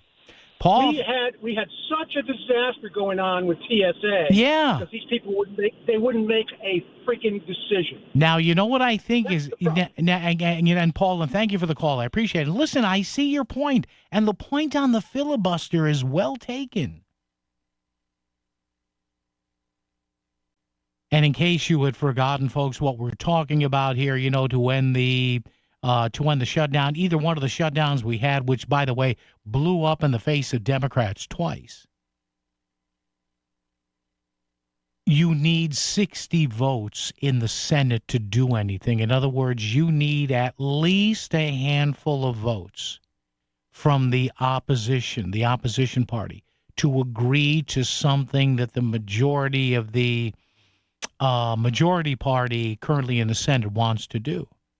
Now, what Paul was talking about is that's an artificial rule that was put in years ago to get away from the talking filibuster, where somebody could just keep talking and they did it in shifts and the chamber was empty and they just didn't want to do that, didn't want to have to relieve themselves in bottles at their desk and all these other stories you hear. So you put in this 60-vote rule, meaning that to enact a cloture motion, you need the majority plus about 7 or 8. And to Paul's point, yeah, you can change the rules, but then what happens? Like, what would have happened? Let me ask this. Riddle this surrounding your little craniums out there. Supposing the Republicans did blow up the rules during that stare down about the government shutdown and said, well, you know what? We don't need 60 votes for cloture. We're going to do a simple majority, 51. Well, you don't think the Democrats, if they win the Senate, they're going to do that again and jam down the throats of America a lot worse stuff? And by the way, here's a dirty little secret that's not a secret. You don't, and again, I know they said all the right things, but you don't think the majority Republicans in the House or Senate were sitting there and saying, don't do anything. We're not going to move on this stuff because our friends on the other side of the aisle are burying themselves. What's that old saying? If your opponent is embarrassing themselves or losing, then, basically the old adage is keep your mouth shut. This spring, Melissa in the Morning is hitting the road and coming to your town. It's the return of the WICC Brown Roofing Melissa in the Morning Diner Tour. Order up. Every Thursday morning, join Melissa Sheketoff as she broadcasts live from diners across Fairfield County. Local leaders, selectmen, and everyone that makes your town great will stop by live. Find the full schedule at voiceofct.com and join us. Presented by Connecticut Education Association. Selling your home is a big decision. You deserve someone who truly listens and picks up the phone when you call. I'm Jonathan Carbeauty with Carbeauty Real Estate, and we make real estate simple. Whether you're ready to sell, just exploring your options, or even want a cash offer on your property, call me directly at 203-980-6886. No pressure, just real results. Sell your home smoothly when you call Carbeauty. Go to CarBeautyRealEstate.com. Shopping Anyway connects those who ask, how can I help, with those who say, here's what we need. Hi, I'm Christina Preet, lifelong Connecticut resident and founder of the free mobile app Shopping Anyway. Always know what your favorite cause needs. Download the app at shoppinganyway.com. Nonprofit leaders and members of nonprofit boards, join us for an informational Zoom meeting in May to learn about how the Shopping Anyway tool can help engage donors and communicate all your needs. Go to the Bridgeport Regional Business Council's events page at brbc.org and register to learn about all that Shopping Anyway can do. Hey, it's Steve Basso from Steve Basso Plumbing, Heating, and AC again. There's no better time than right now to service or repair that AC system. Even install new or replace your existing system. Did you know high-efficiency ductless systems use up to 50% less electricity? Call us today at 203-335-0224. That's 203-335-0224. On the web at BassoPHAC.com. And remember, everything's better with Basso. Discover the finest flooring in Southern Connecticut at Courtesy Carpet. With over 50 years experience, from intricate area rugs and durable vinyl to elegant stair runners, they have it all. Shop anywhere, but see them before you buy. Visit L&J and their team on Route 111 in Monroe or at courtesycarpet.com. Financing is available, so you can get the floors you love today. Trust the experts in quality flooring, because at Courtesy Carpet, your satisfaction is their courtesy. Looking for Michelin tires at the guaranteed lowest price? Get to Town Fair Tire. Michelin's innovative technologies are designed for durability and performance over any of the toughest road conditions, so you can trust you're getting the highest quality tires. And Town Fair's been a name you can trust since 1967. Now with over 120 locations and still growing, because nobody beats a Town Fair Tire deal. Nobody. Name brands at discount prices. Town Fair Tire. Join me, Melissa, this Thursday morning for the next stop on the Brown Roofing Melissa in the Morning Diner Tour. I'll be in Derby at the Valley Diner. Get details at voiceofct.com. WICC Smart MLS Right Now Traffic. Route 8 northbound, late running construction in Shelton and Derby. And on 95 northbound, plan on an hour from Stamford going through Fairfield. The lower Merritt is the way to go. Traffic report is powered by Columbia Dental in Norwalk and New Haven, offering cleanings, implants, even oral surgery, all under one roof. Call 203-299-0111 or visit columbiadental.com today. And that's Kraus, WICC traffic. For this evening and tonight, any showers or thunderstorms ending by midnight with a low in the mid-50s. Partly sunny, cooler tomorrow with a high in the upper 60s. Sunny and cool Friday with a high in the mid-60s. I'm meteorologist Paul Piorek on WICC. Proud to be the voice of Connecticut for the last 100 years. WICC 695.9.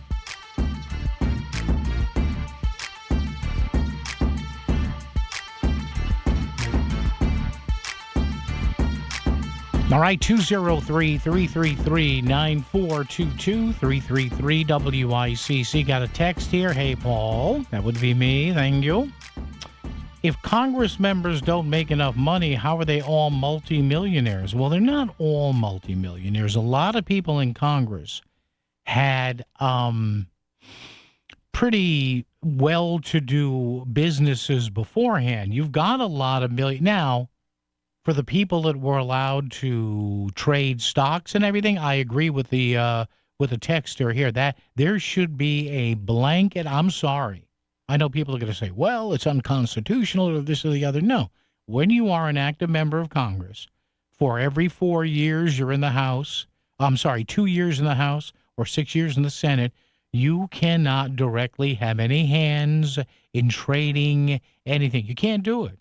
Now, both sides will never. It was stuck in Congress again this year. Let's see if it happens. Now, thankfully, they just passed something the other day that would prevent members of Congress from getting paid during a government shutdown. Whoop-de-freaking-do. But if Congress members don't make enough money, how are they all multimillionaires? But and again, a lot of them are. But my point simply is, if you want people who are not the millionaires, you need to raise the pay. Just the way somebody finally understood in Hartford, for example, that paying people to be legislators in the state $25,000 or $26,000 was the low pay keeps people out of the realm of those who might want to serve, but they can't afford it. That's why in Hartford, traditionally, until the pay went up 3 or 4 years ago, you had and again, nothing wrong with these professions, but you had lawyers, you had real estate agents, you had this, that. You had a bunch of people who were generally paid well and could make their own schedules.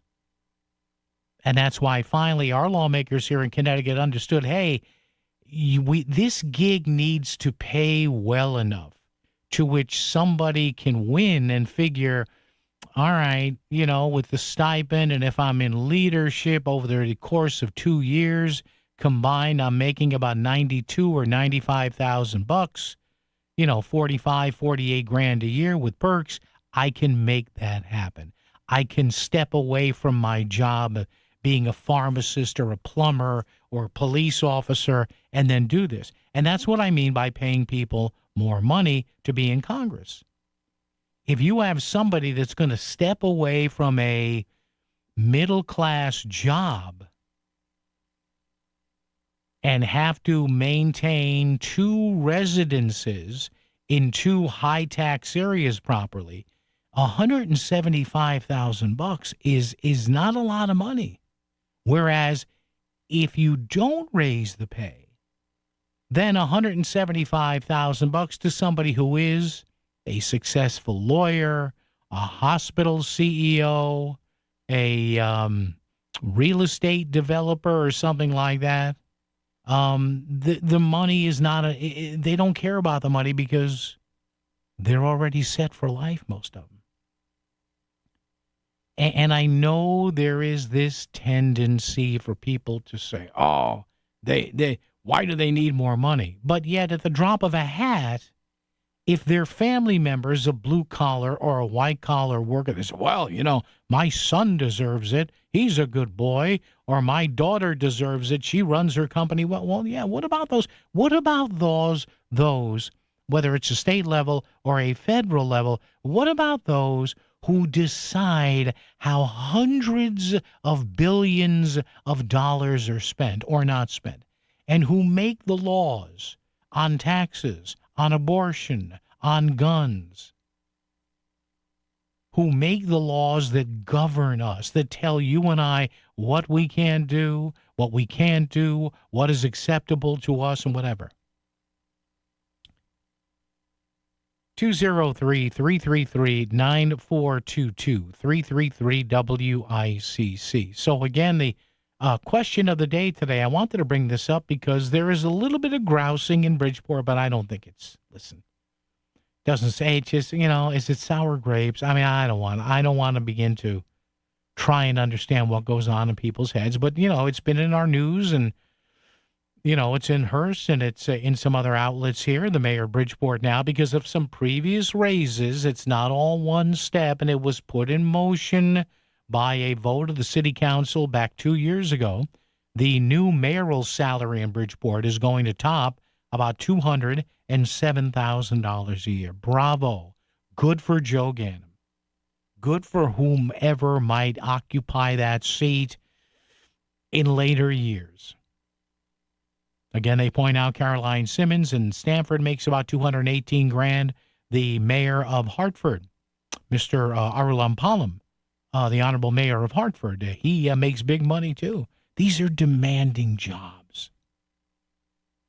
Dealing with contracts, dealing with department heads, dealing with the state, wondering, every year when it comes budget time, can we give the Board of Ed what they want? Can we give the police commission what they want? Can we give the police department what it wants?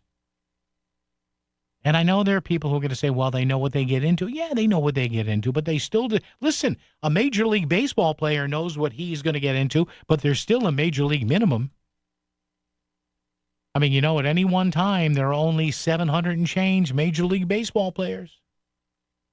They are the best of the best. At any one time, there are only a handful of mayors and first selectmen and stuff around the state of Connecticut. They get picked and chosen by the people, and there's nothing wrong with that at all.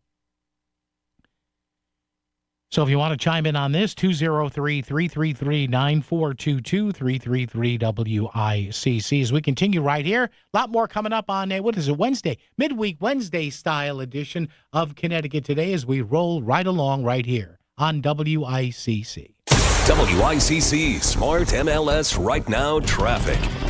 Route 8 northbound, late running construction in Shelton and Derby. And on 95 northbound, plan on an hour from Stamford going through Fairfield.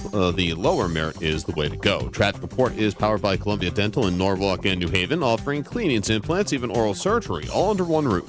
Call 203-299-0111 or visit columbiadental.com today. And that's Kraus, WICC traffic. Any showers or a thunderstorm ending by midnight with a low and mid-50s. Partly sunny, cooler tomorrow with a high in the upper 60s. Friday, sunny with a high in the mid-60s. I'm meteorologist Paul Piorek on WICC. The rave reviews for Fairfield Motorworks say it all. Ron in Fairfield bought his Mercedes and says, "Love this place. I've finally found a mechanic I can trust." Diane in Shelton had her Nissan serviced and says, "This shop is the best. They go above and beyond for the mechanics you can trust. Bring your car to Fairfield Motorworks." 203-333-1800. Fairfield Motorworks in Fairfield off exit 25. They keep you going. Fairfield Motorworks, 203-333-1800.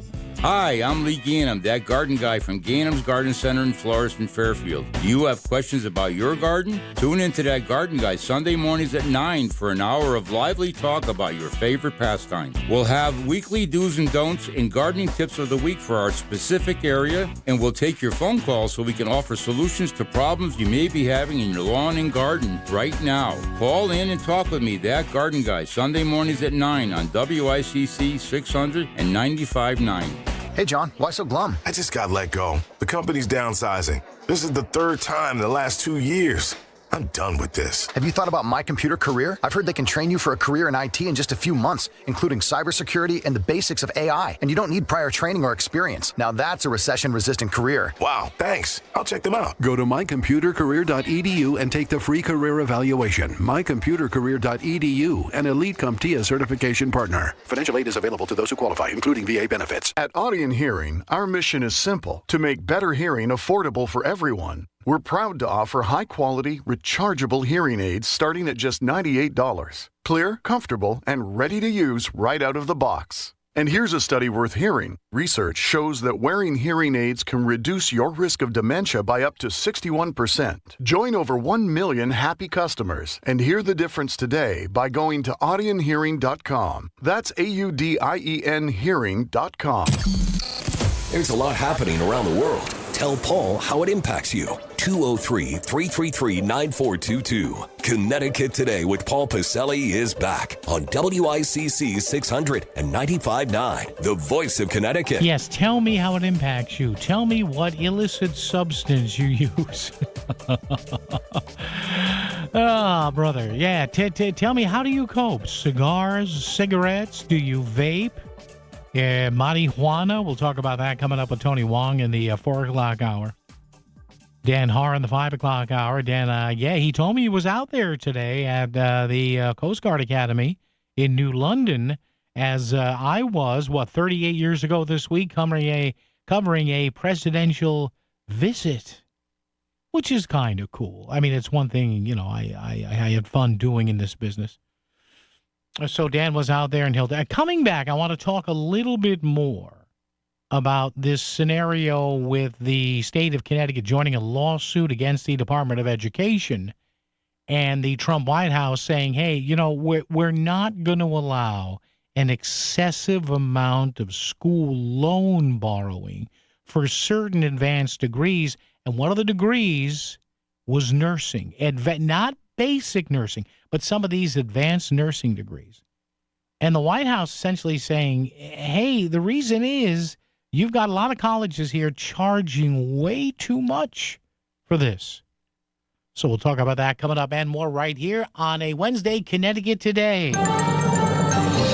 This is WICC 600 and 95.9, the voice of Connecticut. ABC News, I'm Chuck Sievertson. The Justice Department announcing charges including murder against ex-Cuban dictator Raul Castro and several others related to Cuba shooting down 2 relief planes in the 1990s that killed 3 American pilots. Acting Attorney General Todd Blanche in Miami. We expect that he will show up here by his own will or by another way. Former Trump administration official Michael Caputo says he is requesting $2.7 million from that compensation fund President Trump wants the Justice Department to set up. Caputo claiming he was targeted in the Russia investigation. Update on the American missionary doctor who was working in Congo in Africa and tested positive for the Ebola virus. Dr. Satish Pillai with the CDC. The American has landed in Germany and is at the hospital and in stable condition. That would be the hospital at a U.S. air base in Germany. Wall Street major indexes are up. Oil prices are lower.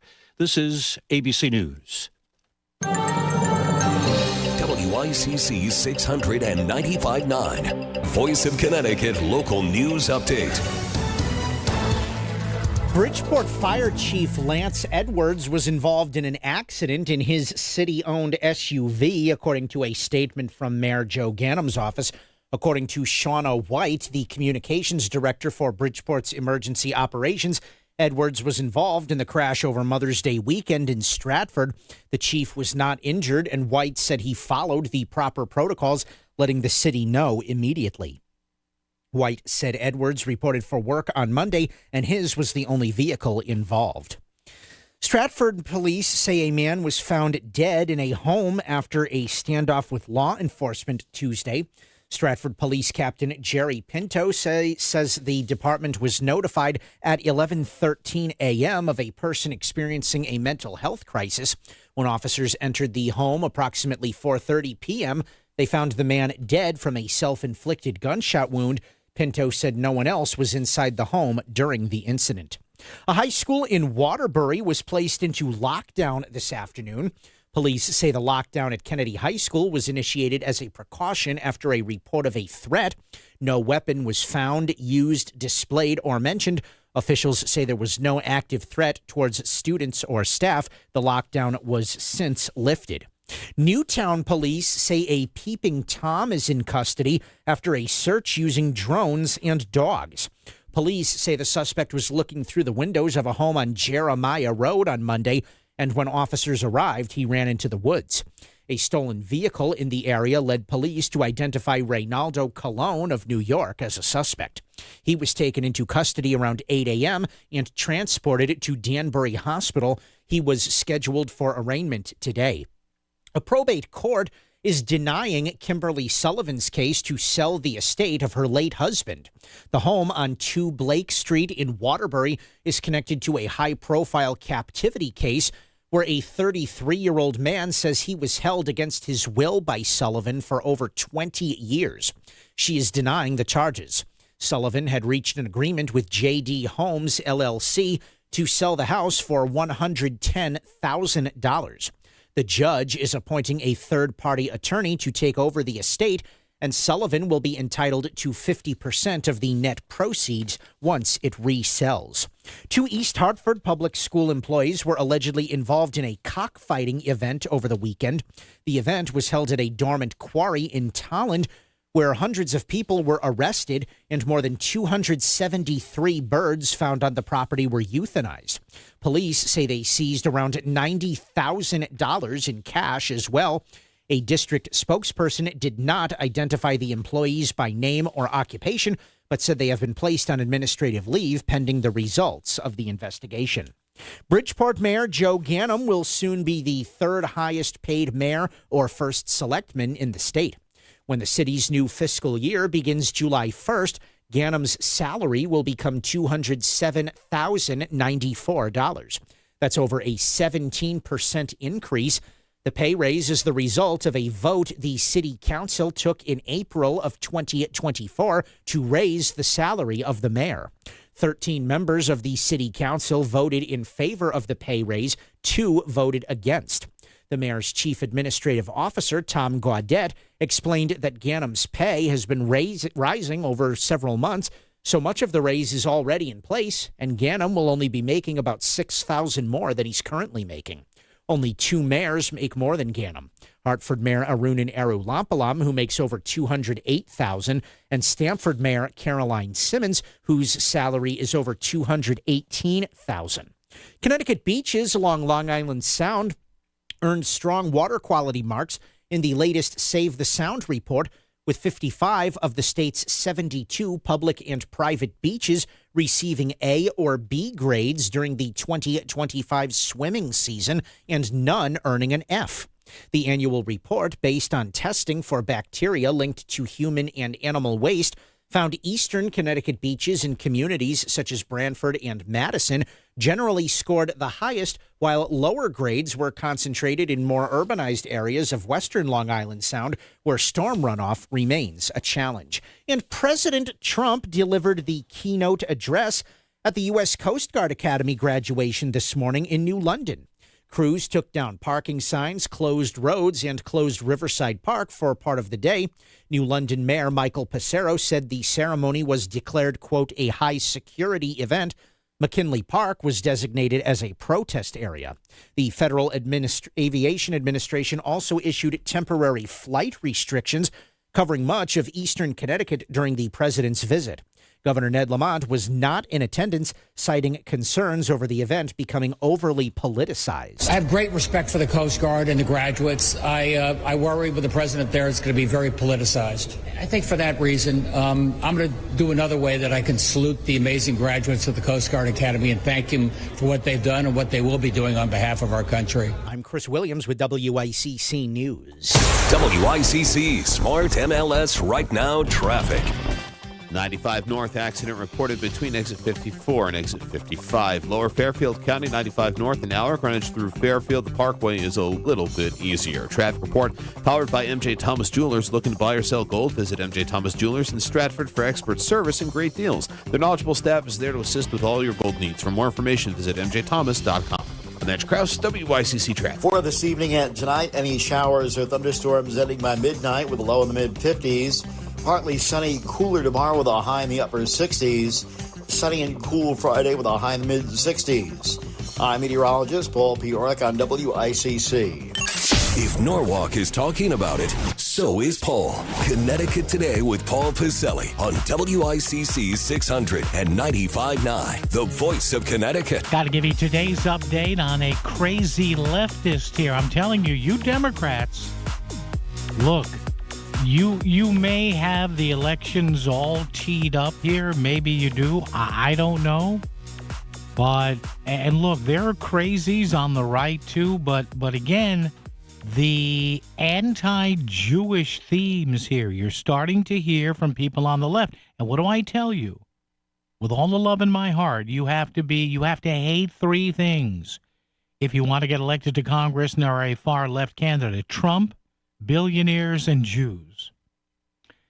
A Democratic U.S. House candidate from Texas is fielding criticism from some in her own party after she pledged, get this, she pledged to send American Zionists to a facility currently being used to detain undocumented immigrants. Oh, my God.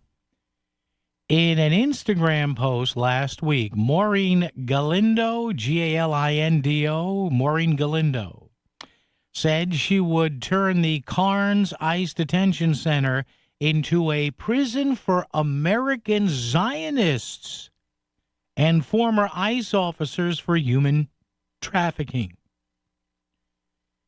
It will now, again, you can say all you want about Republicans. Listen to this nutcase. And she may win. Who knows? That's the thing. If she wins, you Democrats, she says, quote, get this. Now, I'm not making this up. You could find this. It will be I'm sorry I have to say this on the air.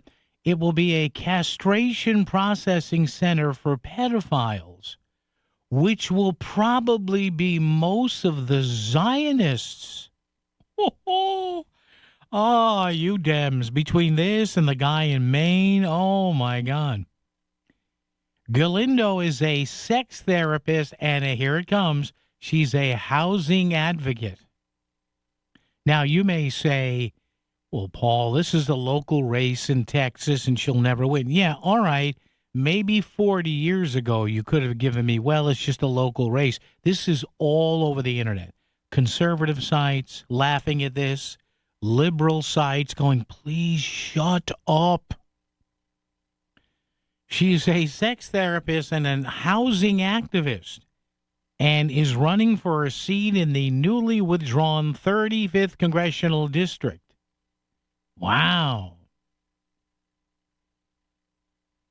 Her runoff campaign has also drawn attention amid reports that a mystery super PAC with ties to Republicans has spent heavily in Democratic primaries to boost progressive candidates, viewed as easier to beat in the election process. Well, yeah, that's the old Operation Chaos. The New York Times says the Lead Left PAC promoted Galindo in mailers highlighting her support for dismantling ICE, impeaching President Trump as Republicans look to hold their new House majority. Her remarks have been called anti-Semitic from critics. You think? You think? She wants to, in her words, castrate the Zionists there? Okay. She's a former hostage negotiator and a public information officer for the Bexar Sheriff's Office. She's accused of wanting Jews and Mexicans in warehouses. She's also accused the billionaire Zionist. Oh, there it is. There's a twofer right there. She couldn't get Trump in there, though. She is accusing the billionaire Zionists of controlling San Antonio and South Texas trafficking networks. During an appearance on Texas Public Radio last week, Galindo refuted, proper word, Paul, English language and all that. Galindo refuted accusations of anti-Semitism while referring to her opposition as Zionist Jews. Oh, my God. What has happened to the party of JFK? She said, oh, you can't script this. You can't script this. Here's the quote. I'm not anti-Semitic. In fact, my last serious relationship was with a Jewish man. She said, quoting again, I'm against Zionist Jews. When I said that the Jews who own Hollywood are doing this, do all Jews own Hollywood? No. She continued, quote, the Zionist Jews do. Jesus. God. I didn't pre-read this. I should have. The Zionist Jews own our media, our banks, and all of our politicians. And that, ladies and gentlemen, is your current state of the once proud Democratic Party.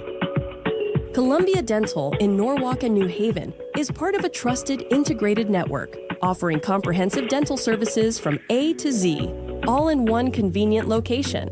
From routine cleanings to advanced procedures, their expert team is ready to care for your smile.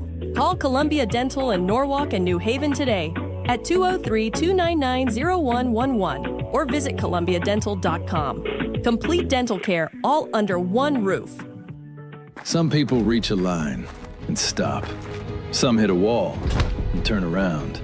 Then there are the ones who cross the line, climb the wall, face obstacles, and turn them to their advantage.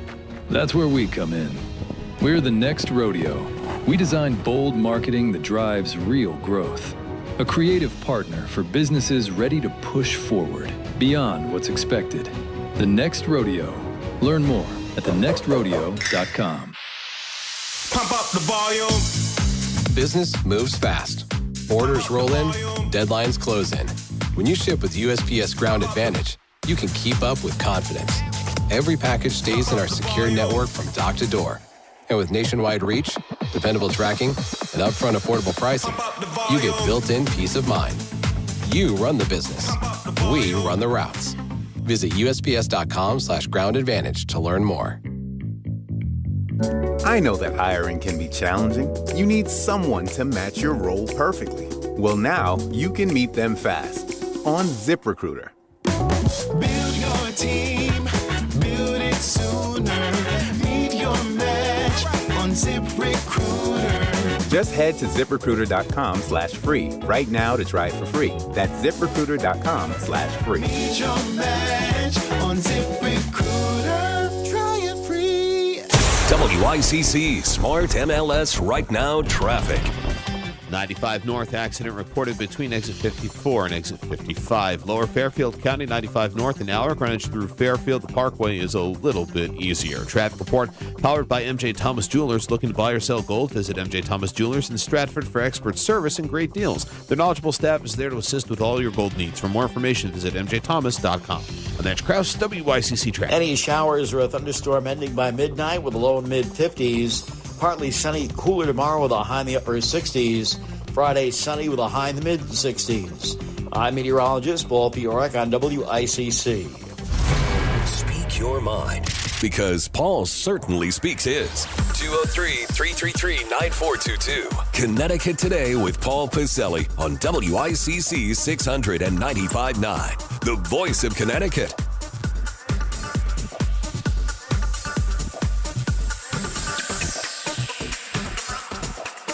We have a person running for Congress in Texas who used to work for a sheriff's department out there, who is calling for concentration camps for American Jews. And this is the party that says Trump's the problem? Now, I know there are going to be crazies in every party. I get it. I understand it. We all know that. And listen, I feel bad for some high-ranking people in both parties because I guess legally, if somebody qualifies for an election or something like that, I guess legally you can't force them out of a race. Could you? I don't know. But, imagine that. Listen, and I think the Dems are teed up to make some real gains here. Could they recapture the House? I guess they could, even with all this redistricting stuff. Some stuff you look at has Dems winning the Senate. I don't know about that. So it could be a blue wave in November. In fact, if I had a bet, I probably would bet on it. But at the same time, you've got this frightening generation now of some of these candidates being patently anti-Semitic. And when they give you the old thing, well,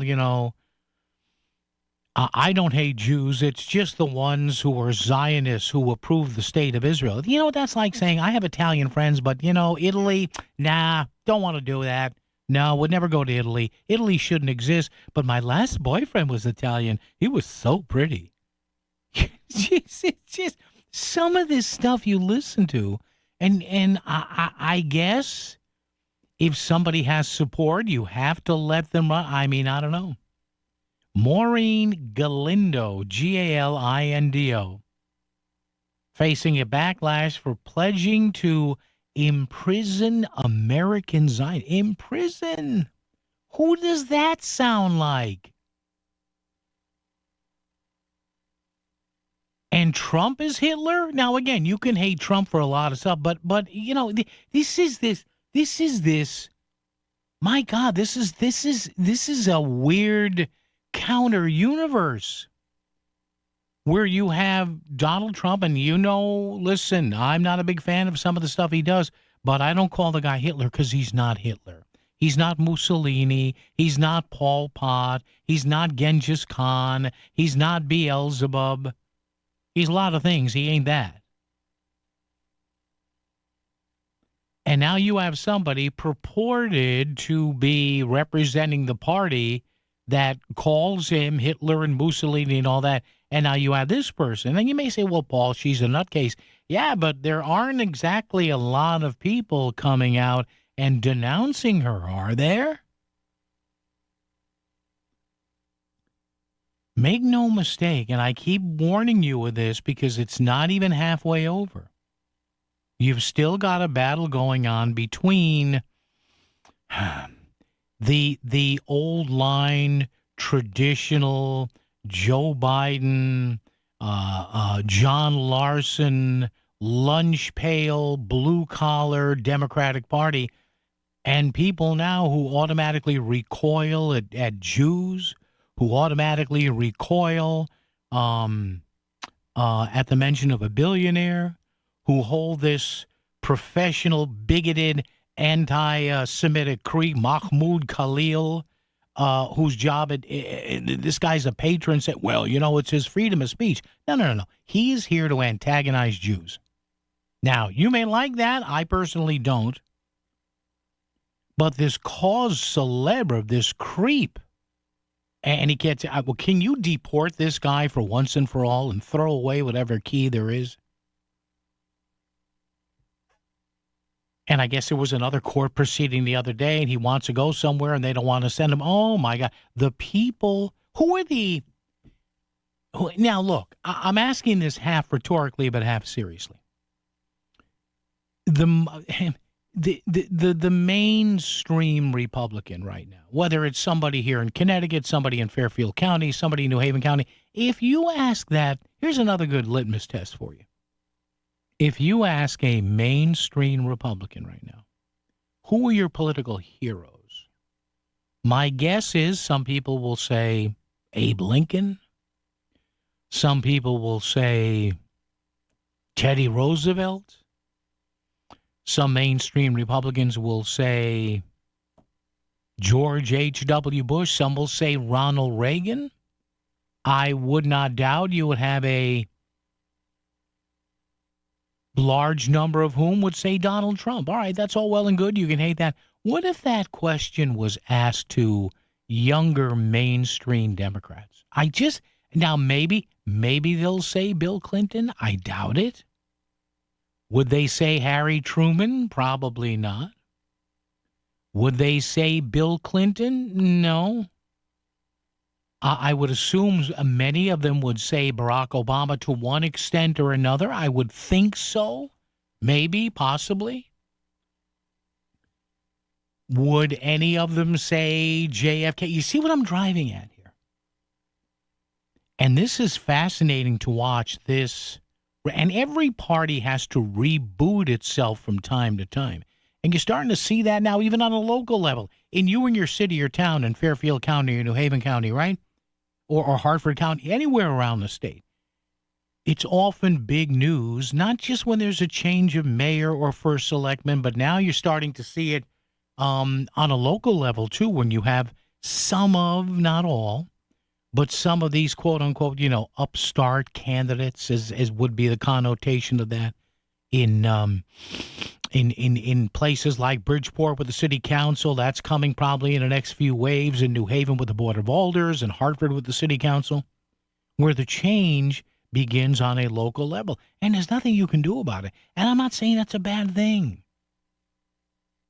Every so often, both the major parties, and even, the Working Families Party, the Greens, whatever, every so often you got to do a hot reboot, right? You got to hit Control-Alt-Delete and do all that to get fresh blood here. But some of the stuff now that's coming out from the Democrats, man, that's not, because what happens is, and I've said this from time to time, America runs best. Connecticut runs best. Bridgeport, Hartford, New Haven, it all runs best when there's a healthy balance, a healthy fulcrum, if you will, in the center of both parties. When Democrats are centered, when Republicans are centered on a state level or on a national level or whatever, things just, think of how, for lack of a better term, think of how calm and boring the Obama years were. Now, I'm not saying there wasn't stuff that, we all paid attention to. But think about that. Think about, with all the quote-unquote controversy there was back then, think about how sedate, is that the word I'm looking for? Yeah. Think about how sedate the Reagan years were. When you think about it, right? Think about that. And everybody just went along going, well, now it's anything but. All right, Dan Harn, the 5 o'clock hour. Our buddy Tony Wong coming up to talk drug policy in Connecticut in just about 20 minutes. And, of course, you still with us, 2 hours down, 2 to go at 203-333-9422, 333-WICC. WICC Smart MLS Right Now Traffic. 95 North accident reported between exit 54 and exit 55. Lower Fairfield County, 95 North and Aller Greenwich through Fairfield. The Parkway is a little bit easier. Traffic report powered by MJ Thomas Jewelers. Looking to buy or sell gold? Visit MJ Thomas Jewelers in Stratford for expert service and great deals. Their knowledgeable staff is there to assist with all your gold needs. For more information, visit mjthomas.com. I'm Mitch Krause, WICC Traffic. For this evening and tonight, any showers or thunderstorms ending by midnight with a low in the mid-50s. Partly sunny, cooler tomorrow with a high in the upper 60s. Sunny and cool Friday with a high in the mid-60s. I'm meteorologist Paul P. Orlick on WICC. Progressive knows that boat days can come with unexpected problems. It's been a tough Saturday on the lake. I ordered swim trunks in this orange cream color, but it's actually more orange auburn. Oh, and it's swimwear. I probably can't even return these. If a real problem comes along, your boat's protected 24/7 with Progressive. So you can keep worrying about boater problems. Progressive Casualty Insurance Company and Affiliates, not available in D.C. There's danger out there. It lurks on highways and quiet neighborhood streets. It's more likely to kill you than a shark and more terrifying than the biggest snake. Distracted driving claims lives every day. Every notification, swipe, social post, video, or selfie while driving risks your life. So while you might think public speaking or the zombie apocalypse is scary, what's really terrifying and even deadly is distracted driving. Eyes forward. Don't drive distracted. Brought to you by NHTSA and the Ad Council. Back to the news and talk, thanks to Smart MLS. Smart sellers ask, is my home on Smart MLS? The voice of Connecticut, WICC 695.9. It's Connecticut Today with Paul Piselli. Hey, coming up a little bit later on, a little more on some research I've done, which is readily easy for folks to do regarding this push by Connecticut Attorney General William Tong. I guess he has signed an amicus brief or something like that, or is joining in with a lot of these blue states to tell the Education Department to pull back now on some limits for higher education borrowing. And everybody is going nuts because some of these degrees, for an advanced nursing degree, the feds want to limit. It's not about hating nurses. It is in the opinion of the Department of Education in the White House. I guess it's in their opinion that you don't need to borrow as much federal money for some of these degrees, especially for advanced nursing, as some colleges are making you do. And it's not that you can't get a degree without borrowing, but there's an argument here, and I found some very interesting stuff. We'll get to that next couple of hours as well.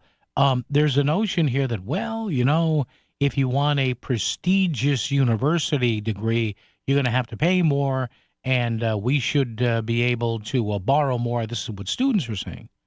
Well, my answer to that is,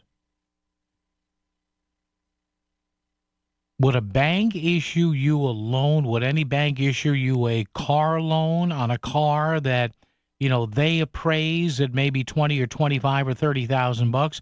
You say, well, I really want this, so I'm going to pay 50 for it. When a bank says, hey, wait a minute, no, this is, you don't need all the money to get the car or the mode of transportation you'd like.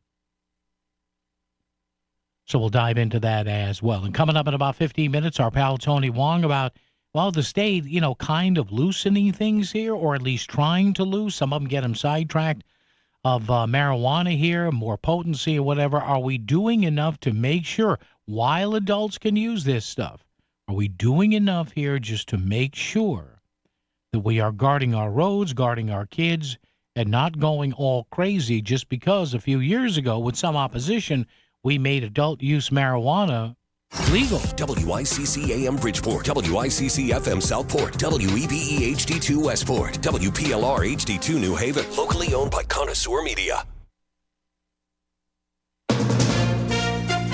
From ABC News, I'm Chuck Sievertson. So what now that the Justice Department has indicted ex-Cuban dictator Raul Castro and several others for murder related to Cuba shooting down 2 relief planes in the 1990s that killed 3 American pilots? Acting Attorney General Todd Blanche in Miami. We didn't indict. This isn't a show indictment.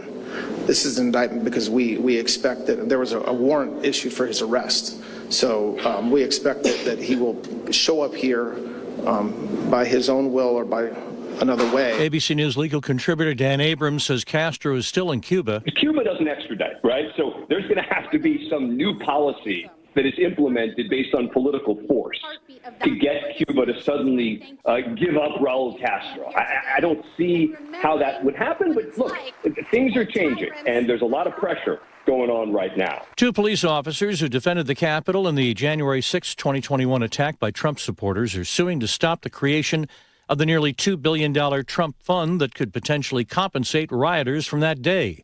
ABC's Peter Harlambous. Former Capitol Police Officer Harry Dunn and Metropolitan Police Department Officer Daniel Hodges alleged the compensation fund would not only encourage those who committed violence in the name of President Trump, but also directly finance their operations. Former Trump administration official Michael Caputo says he is requesting $2.7 million from that fund, claiming he was targeted in the Russia investigation.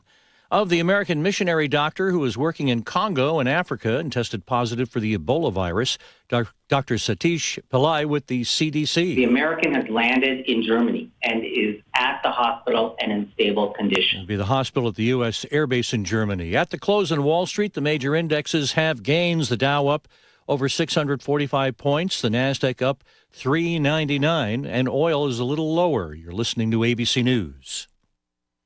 I know that hiring can be challenging. You need someone to match your role perfectly. Well, now you can meet them fast on ZipRecruiter. Build your team, build it sooner. Meet your match on ZipRecruiter. Just head to ZipRecruiter.com/free right now to try it for free. That's ZipRecruiter.com/free. Meet your match on ZipRecruiter. Try it free. You think a ticket for not wearing your seatbelt is the worst that could happen. A fine, an inconvenience, a little embarrassment. But then comes the crash. There are injuries, a hospital bed, the long road to recovery, the moments you'll miss. Suddenly, a ticket doesn't seem so bad. That ticket? That was nothing. Click it. Don't risk it. Paid for by NHTSA. Lawyers for former FBI Director James Comey are asking to delay his July criminal trial by at least 3 months. Prosecutors not opposing it, accused of threatening to kill President Trump by posting a photo of seashells arranged in the numbers 8647. Tennessee officials will pay over $800,000 to settle a lawsuit filed by a man jailed for more than a month over a Facebook post he made joking about the assassination of conservative activist Charlie Kirk. Retired police officer Larry Bouchard cited his free speech rights. More about the 2 teenagers who police say carried out a shooting at a mosque in San Diego Monday, killing 3 people and then themselves. ABC's Alex Stone. According to sources speaking to ABC News, early last year, police in Chula Vista outside of San Diego spoke with one of the 2 shooters, Caleb Vasquez, after somebody who knew him contacted police out of concern he was interested in extremist ideology and mass casualty attacks. Police reviewed his social media and found neo-Nazi rhetoric, but they did not feel there was enough evidence to make an arrest. Aaron Rodgers says his 22nd season in the NFL will be his last. Pittsburgh Steelers quarterback says this is it.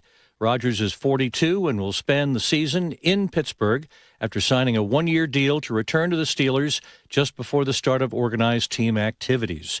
Rodgers says the hiring of Mike McCarthy as coach was a factor in his decision to stay another season. Chuck Severson, ABC News. I know that hiring can be challenging. You need someone to match your role perfectly. Well, now you can meet them fast on ZipRecruiter. Build your team, build it sooner. Meet your match on ZipRecruiter. Just head to ZipRecruiter.com/free right now to try it for free. That's ZipRecruiter.com/free. Meet your match on ZipRecruiter. Try it free. WICC 695.9, Voice of Connecticut Local News Update. A man was found dead in a home in Stratford after a standoff with law enforcement Tuesday. Stratford police say they were notified at 11:13 a.m. of a person experiencing a mental health crisis. Stratford Police Captain Jerry Pinto said that when officers entered the home approximately 4:30 p.m., they found the man dead from a self-inflicted gunshot wound. Pinto said no one else was inside the home during the incident. Local police are sounding the alarm about a fraud scheme that cost a Connecticut woman hundreds of thousands of dollars. According to Trumbull Police, the victim said she received a Microsoft Windows pop-up message back in March and contacted the telephone number associated with it. She reportedly connected with someone who claimed to be a Federal Trade Commission agent and ultimately transferred $900,000 in gold coins during 2 in-person exchanges in public parking lots. Police believe there may be additional victims in the area. The man accused of committing the scam has been arrested. And President Trump delivered the keynote address at the U.S. Coast Guard Academy graduation this morning in New London. McKinley Park was designated as the protest area. Crews took down parking signs, closed roads, and closed Riverside Park for part of the day. New London Mayor Michael Passero said the ceremony was declared, quote, a high-security event. The Federal Aviation Administration also issued temporary flight restrictions covering much of eastern Connecticut during the president's visit. Governor Ned Lamont was not in attendance, citing concerns over the event becoming overly politicized. I have great respect for the Coast Guard and the graduates. I worry with the president there it's going to be very politicized. I think for that reason, I'm going to do another way that I can salute the amazing graduates of the Coast Guard Academy and thank them for what they've done and what they will be doing on behalf of our country. I'm Chris Williams with WICC News. WICC Smart MLS Right Now traffic.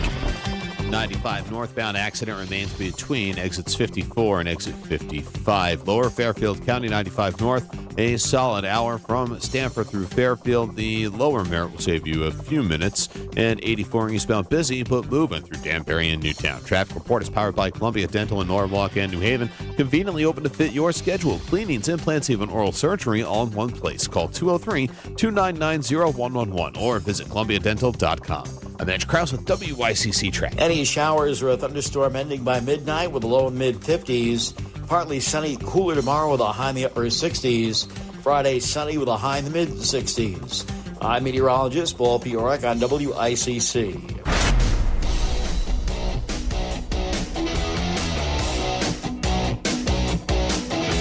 You're listening to Connecticut Today with Paul Piselli on WICC 600 and 95.9, the voice of Connecticut. Our buddy Tony Wong is going to join us in a few minutes. He has a very good op-ed today that's appearing in some state outlets, wondering about the state and warning, rather, about the state to keep loosening some of these marijuana restrictions, despite what healthcare officials are saying and despite what law enforcement officials are saying as well. So we'll get to that momentarily. I wanted to top off some of the comments I had made earlier regarding the fact that, Democrats have a golden opportunity here to really right their ship and get back in the game here in November. But again, you have this person in Texas saying that, Zionists should be in concentration camps. You've got this notion of hating billionaires and hating Jews and everything. And you've got just a lot of really odd people running in the once great party of Harry Truman and LBJ and JFK and all that. Have you been following this guy in Maine, this guy Graham Plattner? Have you been following this guy? He's trying to knock off, what's her name there in Maine? Susan Collins, right? Now, this is the guy who has a covered-up Nazi tattoo on him. He says, well, that was from a bad time in my life, this and the other. I'm covering it up. All right, I'll give him the benefit of the doubt on that one. But he made comments about women who get raped, and you're like, this is the best they can do? And now they have, and again, the reason I'm bringing this up is, the majority Democrats who want to get a majority again in Washington have a great opportunity here, but you're running a bunch of freaks. How about this? This was, this is a Fox News report. Oh, it's on Fox. Well, is it true or not? Maine Senate candidate Graham Plattner's deleted Reddit account has continued to cause headaches for his campaign. And now there is a resurfaced post appearing. Now, this guy talks about being a veteran all the time, right? There is a resurfaced post appearing to mock a U.S. soldier almost killed in combat. His handle on Reddit used to be P. Hustle. All right. And of this video, somebody found it, and they were able to dig it up, and he says, quote, "This never gets old." He posted a June 2019 viral video from the helmet camera of U.S. Private First Class Ted Daniels taking during a clash with Taliban fighters in 2012. So remember, this is 2019. He's posting a video from 7 years earlier. The video ends with this guy, Daniels, right? He was shot 4 times by the Taliban. He earned a Purple Heart. God bless him, he survived. Okay, so what's the point here, Paul? Well, the guy that's running for the U.S. Senate, hoping to be a Democratic pickup in November, he posted that video, and he wrote, and again, this guy is, I take it, a military veteran, I guess? He wrote, "Dumb mother effer." He used the mother, He didn't deserve to live. At least his stupidity and fat ass wheezing available for all future infantrymen to witness and hold in contempt. Poor, get this. This is a guy that wants to be in the U.S. Senate.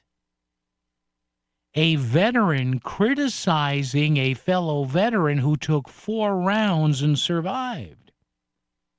He writes, quote, "Poor marksmanship on the Taliban's part is the only reason this mouth breather made it home. He promised to make every possible SH decision possible when it comes to small unit combat." All right. So maybe Plattner was appalled at what he saw from a tactical point of view, from the way that this soldier who won a Purple Heart for multiple gunshot wounds was doing what he was doing on the battlefield. But really? Again, the Democrats may have a pickup here. And this is the kind of guy, I mean, you folks who are on the blue side of the aisle, this is the kind of guy that your voters nominate? And that woman, Galindo or Galino, whatever her name is in Texas, I'm going to put the Zionists in concentration camps, Zionist Jews. Oh, but I don't dislike Jews, she said. A gentleman who I had a relationship was Jewish. Oh, aren't you? Yeah. I don't like Italians, but I like Italians, but I don't like Italy. Yeah. Yeah, I even had black friends. Yeah, how dumb is that sound? Oh, my God. What happened to that party? What happened? I don't quite get it. 203-333-9422, 333-WICC. Word is here, the Army view Daniels' video is potential propaganda victory for the Taliban. Well, shocking. The trooper involved here, Daniels, said his team was on a recon and intelligence gathering mission at the time. He said, quote, "The rest of the squad was pinned down by machine gun fire. I didn't start the video until a few minutes into the firefight. I came out into the open to draw fire so my squad could get to safety." Wow. And you got a candidate in Maine making fun of this guy because he was overweight? Again, I ask, with all seriousness, the party of LBJ, JFK, Harry Truman, Bill Clinton, what happened? After hitting snooze 6 times today, you got up, ran out the door, sat in traffic, and by the time you reached the office, the last donut was gone. Now, head over to voiceofct.com and sign up for the City Line Florist Breakfast Brigade. We'll pick up delicious treats from Cakes by Sonia and make our way to any office in Southern Connecticut that needs us. Become the hero of your office with a WICC City Line Florist Breakfast Brigade. So the boss won't mind if you sleep in. Repair your car with confidence at Sono Collision, Fairfield County's premier destination for top-notch collision repairs. Our expert team uses state-of-the-art equipment to restore your vehicle to pre-loss perfection.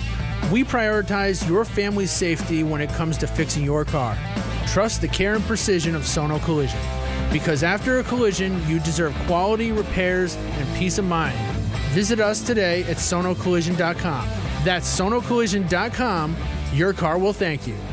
If you get injured in an accident, it can feel like you're out there all by yourself. Insurance companies send an army of lawyers after you to lowball your claim, deny coverage, and force you to settle. At Trantolo & Trantolo, we've been standing up to the insurance companies for more than 85 years. We're on your side, and we'll get you what you're entitled to. We don't get paid until you do. If you're injured, don't fight solo. Trantolo & Trantolo. Get your free case assessment at trantololaw.com. That's trantololaw.com. In the real estate ecosystem, trust and transparency create harmony.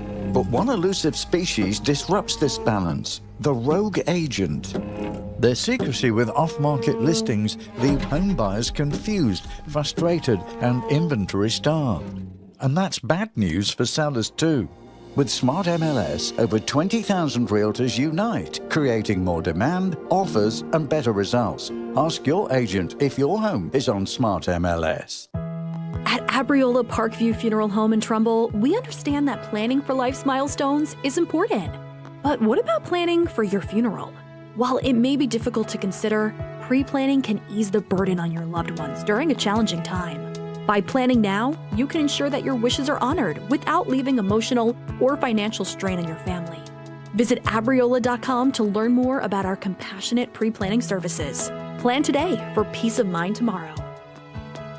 Is your DIY security not giving you the security you need? For the next level of security, call Trumbull-based Property Protection Consulting. PPC can use your existing system or install a new system. Floodlights, cameras, and security devices working in concert. All from one simple app for smart home and business security tailored to your needs and lifestyle. Get a complimentary assessment. Go to ppcalarms.com. Book your complimentary assessment. ppcalarms.com. They get 5-star reviews for a reason. Head to voiceofct.com and sign up your office for free breakfast delivered from Cakes by Sonia. It's the WICC City Line Florist Breakfast Brigade.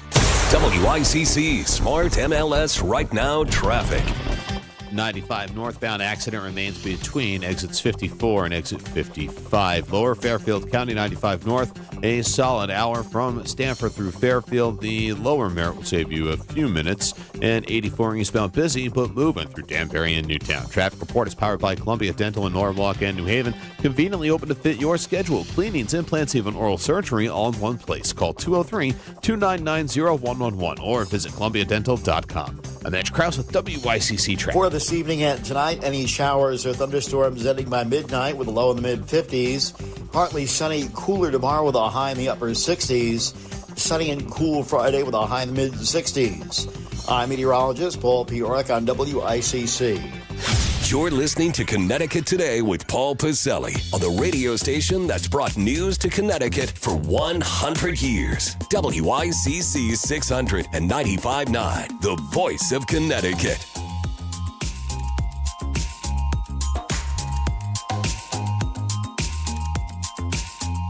Op-ed posted earlier today in the Hearst papers, Connecticut Post, other outlets too. Expanding cannabis use in Connecticut will make roads more dangerous. The author of that, friend of the program, friend of the radio station, Republican State Senate member Tony Wong of Fairfield. Hey, Tony, good afternoon. How are you? How you been? I'm great, Paul. Happy summer to you, and thank you for this opportunity to share some perspective on this important issue. Yeah, what made you do this, Tony, and what exactly happened? Because we had such a blizzard of stuff going on toward the end of the session here. A, what made you do this? And B, was it because of stuff that happened in the session or didn't happen? Well, it's been an ongoing issue with leadership from both sides of the aisle in the Transportation Committee. I'm the Republican leader, but the Democrat leadership chairs and the Commissioner of Transportation, who's been visionary in proposing a program called Vision Zero. And it is a comprehensive plan to ensure roadway safety for cars, bikes, and pedestrians to look at zero fatalities on our roadways. That was a bill that was passed in 2023.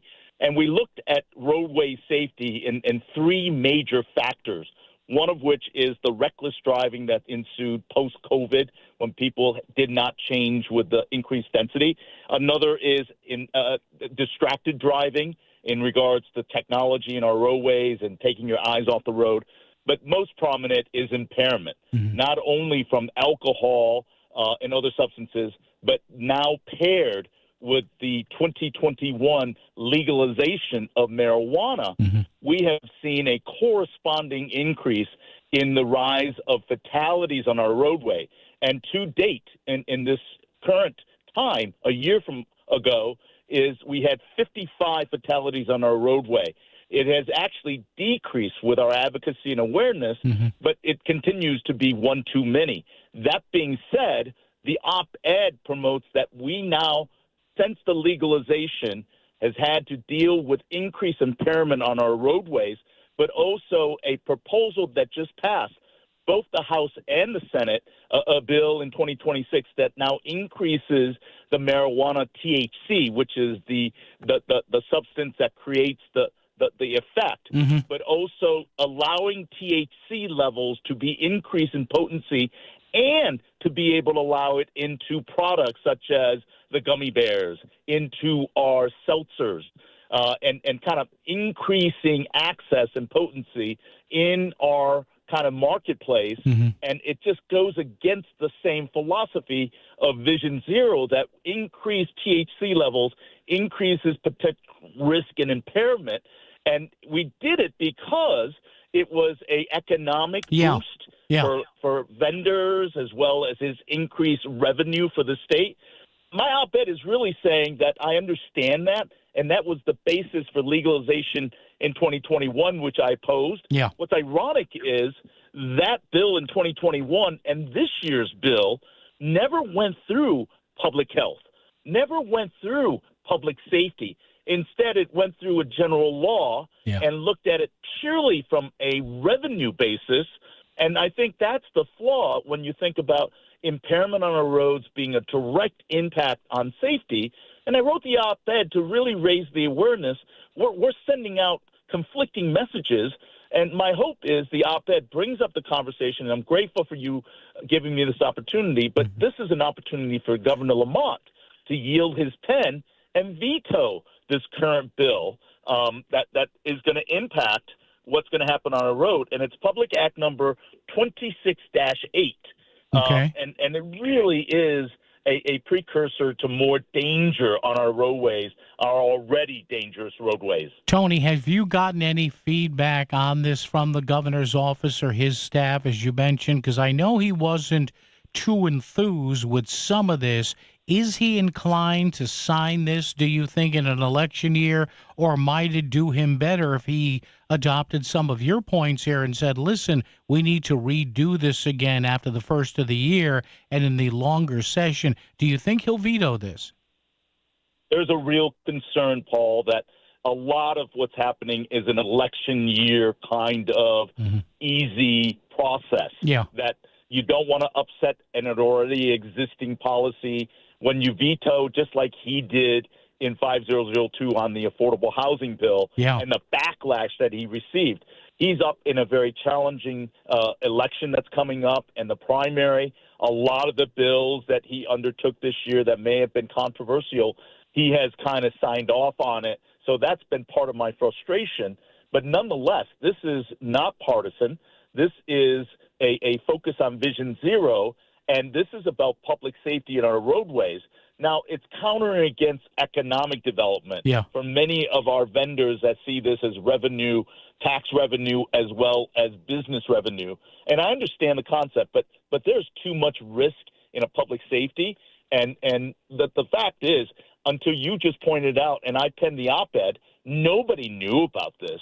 And an interesting fact in the Department of Public Safety earlier this summer, this year, and they talked about for those that have been cited and arrested for impairment in driving, a study came out that not only are they impaired with alcohol, but also substances. But they also noted that it's substances beyond marijuana and many others.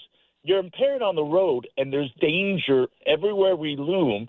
And we really need to understand one fatality, one danger is one too many, and we're adding to the fuel. And I hope that the governor considers and vetoes and goes back to the drawing board, at least delays this from a standpoint of not risking lives.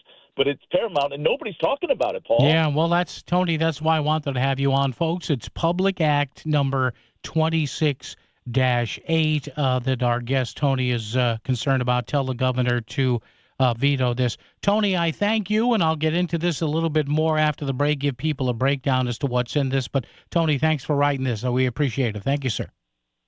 Paul, thank you for pointing it out, but it began with 2021 when we legalized marijuana without the public input of education, public health, and law enforcement, and the danger that precludes. But then we did something remarkable in transportation by advocating for Vision Zero. The messages are conflicting, but ultimately for me, it's all about lives that are at risk. But truly, in this bill, in Vision Zero and what we're doing, it's bipartisan. It can't be a partisan issue because lives need to be protected on our roadways. All right, Tony, thank you. Appreciate it. Tony Wong here. We'll take a break. News coming up, WICC. WICC Smart MLS Right Now Traffic. 95 northbound accident remains between exits 54 and exit 55. Lower Fairfield County 95 north, a solid hour from Stamford through Fairfield. The lower Merritt will save you a few minutes. And 84 eastbound busy but moving through Danbury and Newtown. Traffic report is powered by Columbia Dental in Norwalk and New Haven. Conveniently open to fit your schedule. Cleanings, implants, even oral surgery all in one place. Call 203-299-0111 or visit columbiadental.com. I'm Edge Krause with WICC Traffic. Any showers or a thunderstorm ending by midnight with a low in the mid-50s. Partly sunny, cooler tomorrow with a high in the upper 60s. Friday, sunny with a high in the mid-60s. I'm meteorologist Paul Piorik on WICC. The following message is brought to you by the Fairfield Law Offices of Estate, Trust, and Probate Attorneys Eliafson and Tenor. Online at ConnecticutElderLaw.com. Here is attorney Christine Tenor. If you are suddenly hurt or seriously ill and can't speak for yourself, what could happen to you and your family and all you care about?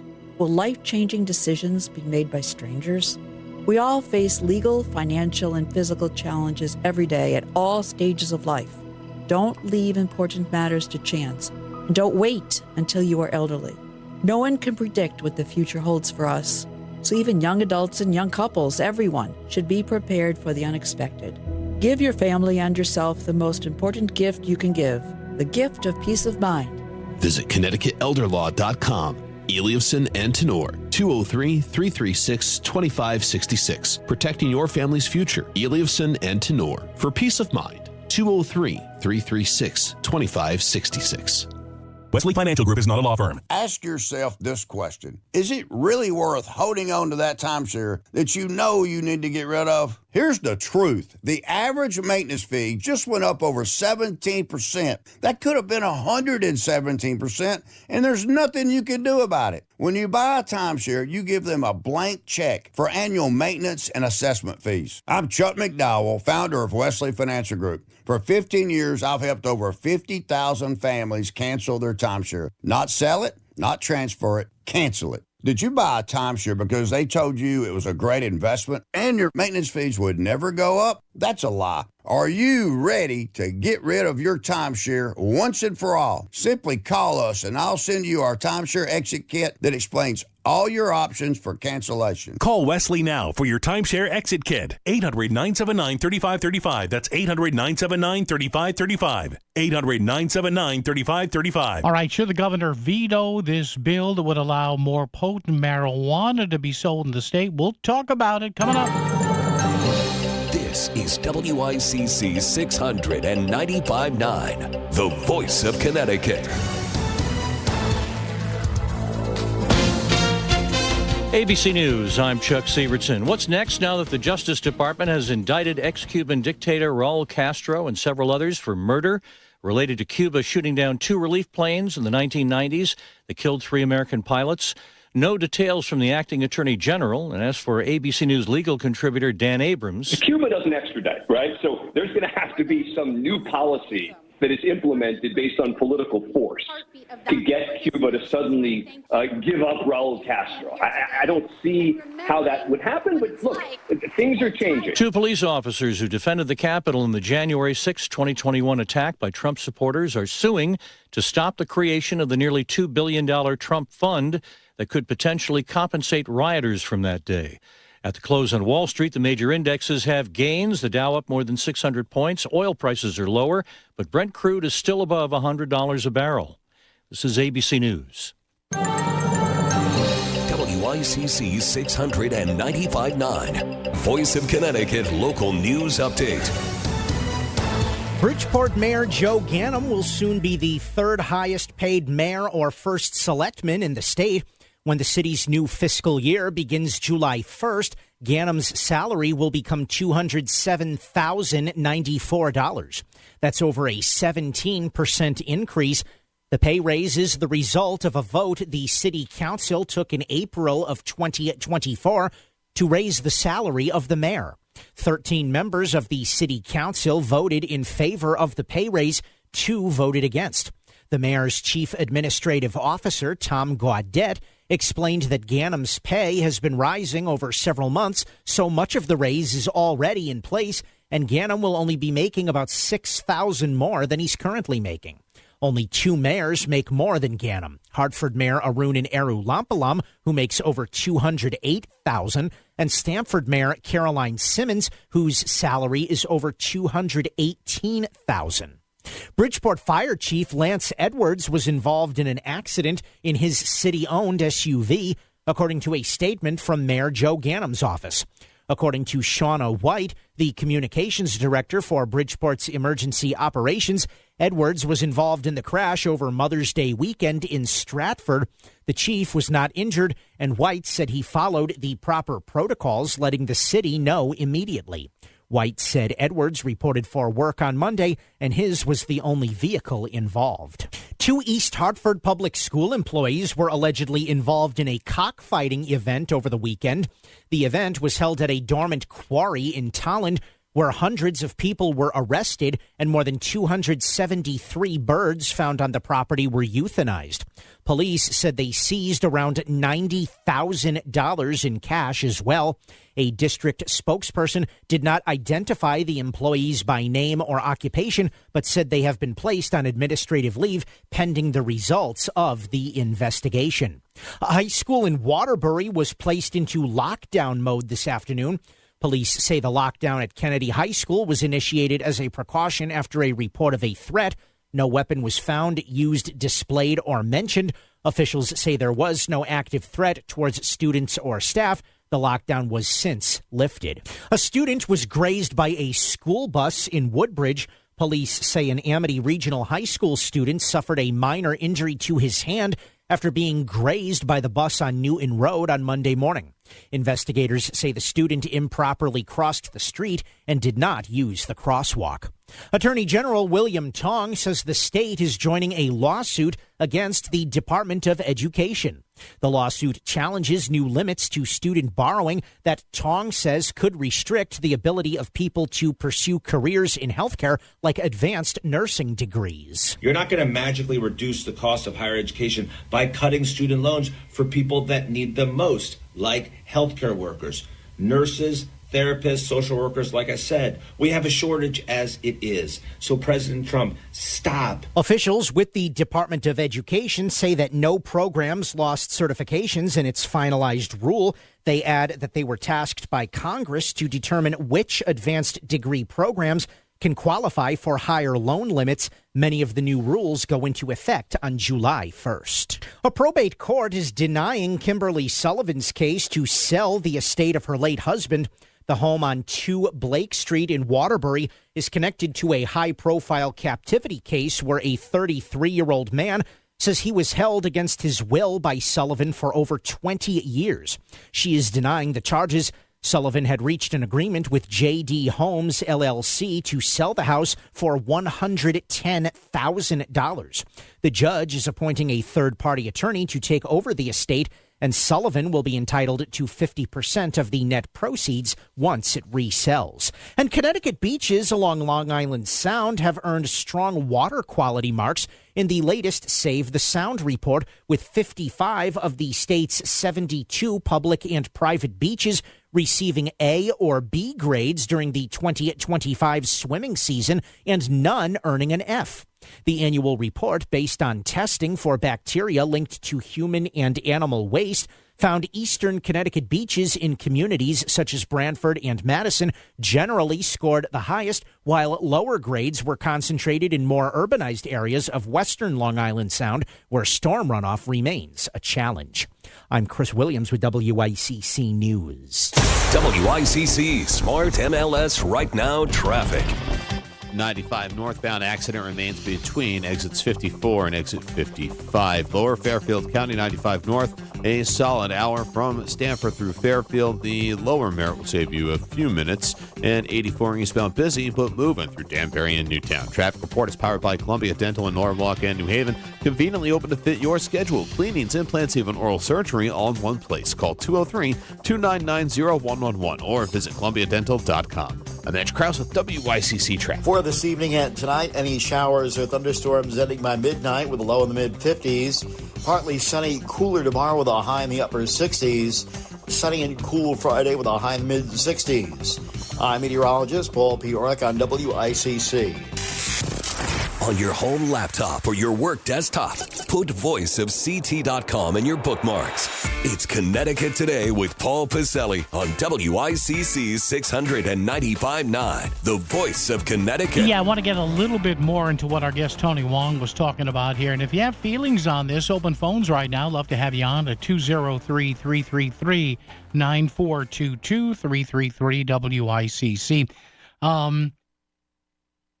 333-WICC. The governor may veto this, and he's obviously going to be looking at the political expediency of vetoing this versus not vetoing this. This is Public Act number 26-8, and it builds on the 2021 legalization of recreational marijuana. And one of the things that this bill would do, and I talked about this when it was being bounced around, would be to allow higher potency marijuana sales in the state. Now, there are marijuana growers, marijuana suppliers who say, hey, some of these plants, in other words, they test some of these marijuana flowers, the plants, right? And if you come in above a certain THC level, which I think in Connecticut is 30 or 35% or something like that, can't sell it. Now, the marijuana growers are saying, hey, you can buy this high-potency stuff in New York State, in Massachusetts. I think Rhode Island's online now. I'm not even sure. So let us sell this. Because I guess if the batch comes in above 35%, or an individual flower, I have no idea how they test for this stuff. You can't sell it. And the argument is, well, we have different gradations of alcohol, right? You have the proof level. You know, some alcohol, what's it go, 0 to 200 proof? And the alcohol content is basically whatever you see the proof number. It's half of the proof number, I think, is the raw alcohol content. So the notion here is you have some of these marijuana business, and they're business people. They want to, they don't walk around stoned every day. They have an adult product that they want to make sure they can get the most money out of. And they say some of the surrounding states can sell this high potency stuff. And I guess Connecticut wants to do it with a special label, only available in certain items. I don't know if you'd want to put this in an edible or whatever versus just a tincture or whatever. You get the point.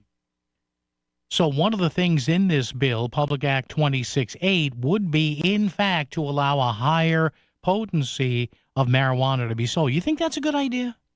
Now, I know what the business people are saying, that our competition can sell this. Well, Do we need this? Or maybe if Connecticut wants to get a leg up without going with this high-potency weed, why don't you lower the taxes a little bit? What have we heard? What did I tell you? What did I tell you was going to happen? That we would eventually screw this up because the taxation on this stuff would more than likely be obscene. Surprise, surprise, surprise, said Pyle to Sergeant Carter. 203-333-9422, 333 WICC. So again, now the bill is already passed. So it got through the Senate with an overwhelming vote. It got through the House with an overwhelming vote. They made some changes on it. So you ask yourself, or yourselves, go ahead and ask, do you really think this is a good idea? And maybe you do. Maybe you say, hey, Paul, for discerning users, it would have a special labeling on it, special warnings not to drive. But again, we have this notion here. This is exactly what other people in the West said would happen. And have we come to accept this? Yeah, I guess. So if you have the notion to do this, be nice, be courteous, be businesslike, be respectful. Call the governor's office. You can do that. Or you can email the governor's office. Don't yell. Don't scream. This is Public Act number 26-8. One of the things it does, it expands product types and it increases potency limits. Now, remember, we're already in a state where if a cop sees somebody toking on a joint, believe it or not, that cannot be a primary infraction to pull them over. There's got to be a secondary infraction there. I know it's crazy, but listen, it's the People's Republic of Connecticut. We had a harsh, long, cold winter, and with spring finally here, K&J Tree Service would love to come out and do a free tree risk assessment, and I had this done at my house last year, and I'm so grateful for that. They will actually check the health of your trees and then give you recommendations on work to be done. We didn't actually have to remove any trees from our property, but tree trimming and limb removal, that was essential to make sure that our trees were in good shape. At K&J Tree Service, they are also offering special discounts to my listeners, including $250 off of jobs that are $2,500 or more, $500 off of jobs that are $5,000 or more. Is your yard ready for spring after this terrible winter? At K&J Tree Service, they care for your trees like your family. Schedule a free tree health assessment today and let the experts ensure that your trees are going to thrive in these warmer months ahead. Check out kjtreeservice.com to book that free evaluation. That's kjtreeservice.com or call 203-248-TREE. Pump up the volume. Business moves fast. Orders roll in, deadlines close in. When you ship with USPS Ground Advantage, you can keep up with confidence. Every package stays in our secure network from dock to door. And with nationwide reach, dependable tracking, and upfront affordable pricing, you get built-in peace of mind. You run the business. We run the routes. Visit USPS.com/Ground Advantage to learn more. I know that hiring can be challenging. You need someone to match your role perfectly. Well, now you can meet them fast on ZipRecruiter. Build your team. Build it sooner. Meet your match on ZipRecruiter. Just head to ZipRecruiter.com/free right now to try it for free. That's ZipRecruiter.com/free. Meet your match on ZipRecruiter. Try it free. It's time for the Market Scoreboard Report with Ron and Sana. Now on WICC 695.9, the voice of Connecticut. Stock prices surged today. Oil and interest rates both dropped as the president indicated that he and other negotiators were in the final stages of bringing a ceasefire to the war with Iran and possibly an end to it within a matter of 30 days. That sent oil prices down sharply. Interest rates dropped and stocks rallied as well. The Dow up 645 points to close at 50,009. S&P up 79 1/3 to 7432. NASDAQ rallying nearly 400 points to 26,270. NVIDIA after the close disclosed reported earnings, it blew away expectations once again. Revenues, profits both beating expectations. The dividend being hiked rather sharply. That could put another bid under technology stocks come tomorrow.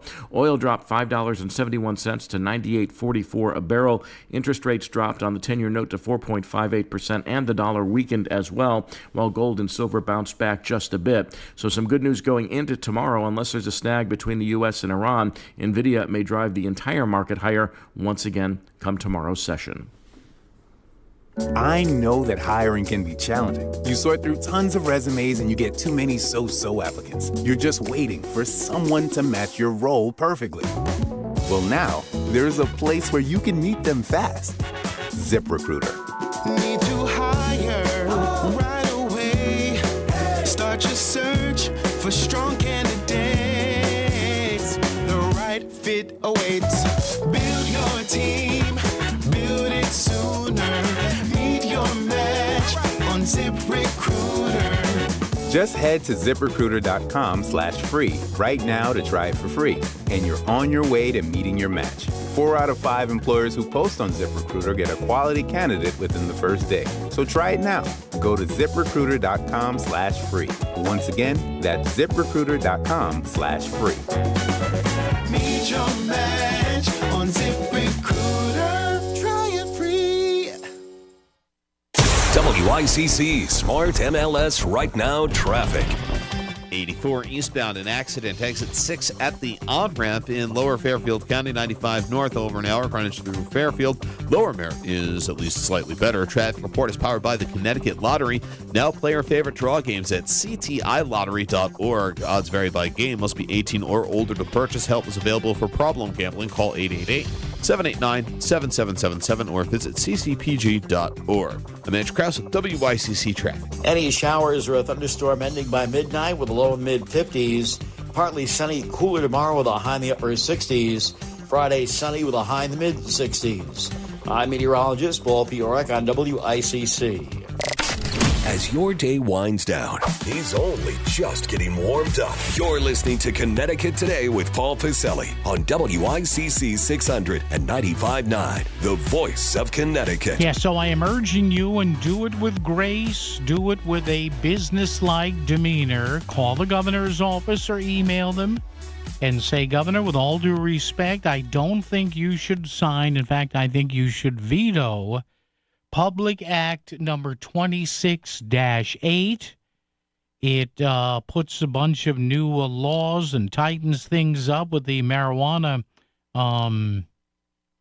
market here in Connecticut. But the big thing is it increases THC potency limits. Let me ask you something. It's a simple question. Is that a good idea? You tell me.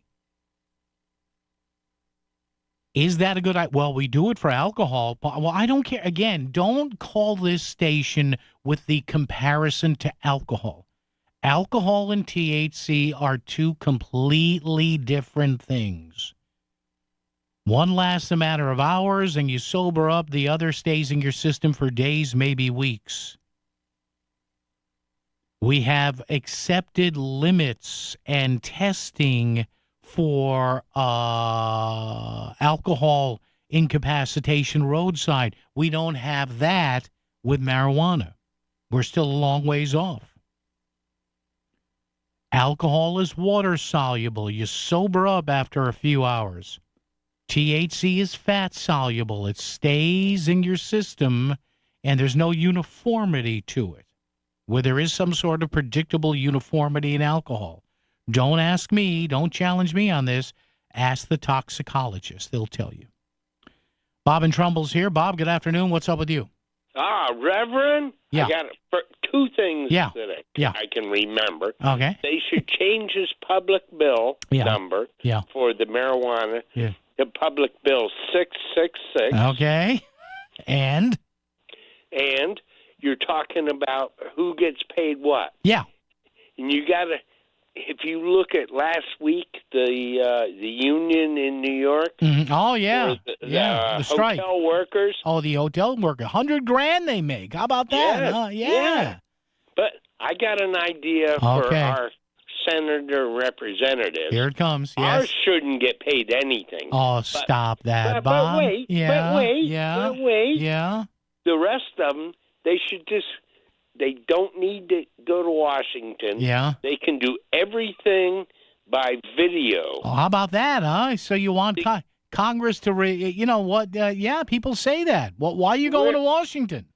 Yeah, we're paying for offices in their districts anyway, so they can sit there when they have meetings. Yeah. It's on Zoom by video with Zoom their call? cameras and their computers, and yeah. So why worry about them having to go there? Bob, other than the fact that the lobbyists want to knock on their door and bring them, bring them a bag of cash and. Bob, if nothing else, Bob, you're an ideas guy. If nothing else, Bob is good for a good idea every few days. Well, again, it's funny Bob brings that up. Did they change that thing during COVID, or do you still have to actually be in D.C. to vote? Because remember, there was a thing over the past few years where they wanted to allow remote voting, but there was a security issue or something. I don't know. I'll have to look that up. Bob, you jogged my mind. Thank you, sir. Bill in Bridgeport is here at 451. Bill, how are you? I'm doing okay. A little toasty from being out in the sun today. A little bit. Be careful there. Yeah. Well, I get very dark. I was dark all winter from last summer, as a matter of fact. Really? Got to be careful. Get your skin checked. Well, no, it's my skin. It's my heritage. Oh, all right. Okay. Being an Indian. Yeah. Okay, medical is like 36 to 39% in the potency. Yeah. So I had medical when I had my cancer. Okay. It helped with the pain and helped me to eat. No, I don't doubt it. No, I don't doubt it. I'm just wondering, though, if it's a good... Now, you say you did it for medicinal purposes, Bill, and I know people that have that, but should the medicinal level stuff just be available for recreation? That's my concern here. It's very strong. Yeah. And now, what'd you say? It was told to you, what were you using? What was the percentage? It's anywhere from 36 to 39%. Wow. Depending on what you get. And I think the stuff, and thank you, Bill, I think the stuff I smoked in college was like 5% or 10%. I don't know whether I'd want to try any 40% weed. Oh, I should do a programs. I promised to do that when this happened. I never did. So maybe I'll do that in the next few months. I'll start out at the top of every hour. Now, Chris is going to have to take care of me here. At the top of every hour, I'll do a gummy. So the last few minutes of the 5 o'clock hour should be really interesting. Yeah, but then how the hell am I going to get home? I don't want 30 miles from here to Wally World. That's going to cost me an arm and a leg on Uber or Lyft. Judy in Stratford. Judy, good afternoon. How are you? Oh, great. How are you? I'm good, Judy. What's on your mind? So is this what they're voting on when they're there at 3 or 4 o'clock in the morning? No, I don't think this one was overnight. The last overnight stuff, I think, was a gun bill and something else. But yes, this is the stuff that they jam in every session. But yes, this would. Well, they're very sleepy then when they're doing this. Yeah, maybe they're all high. Maybe they're maybe they're all stoned. That's why they wanted this stuff.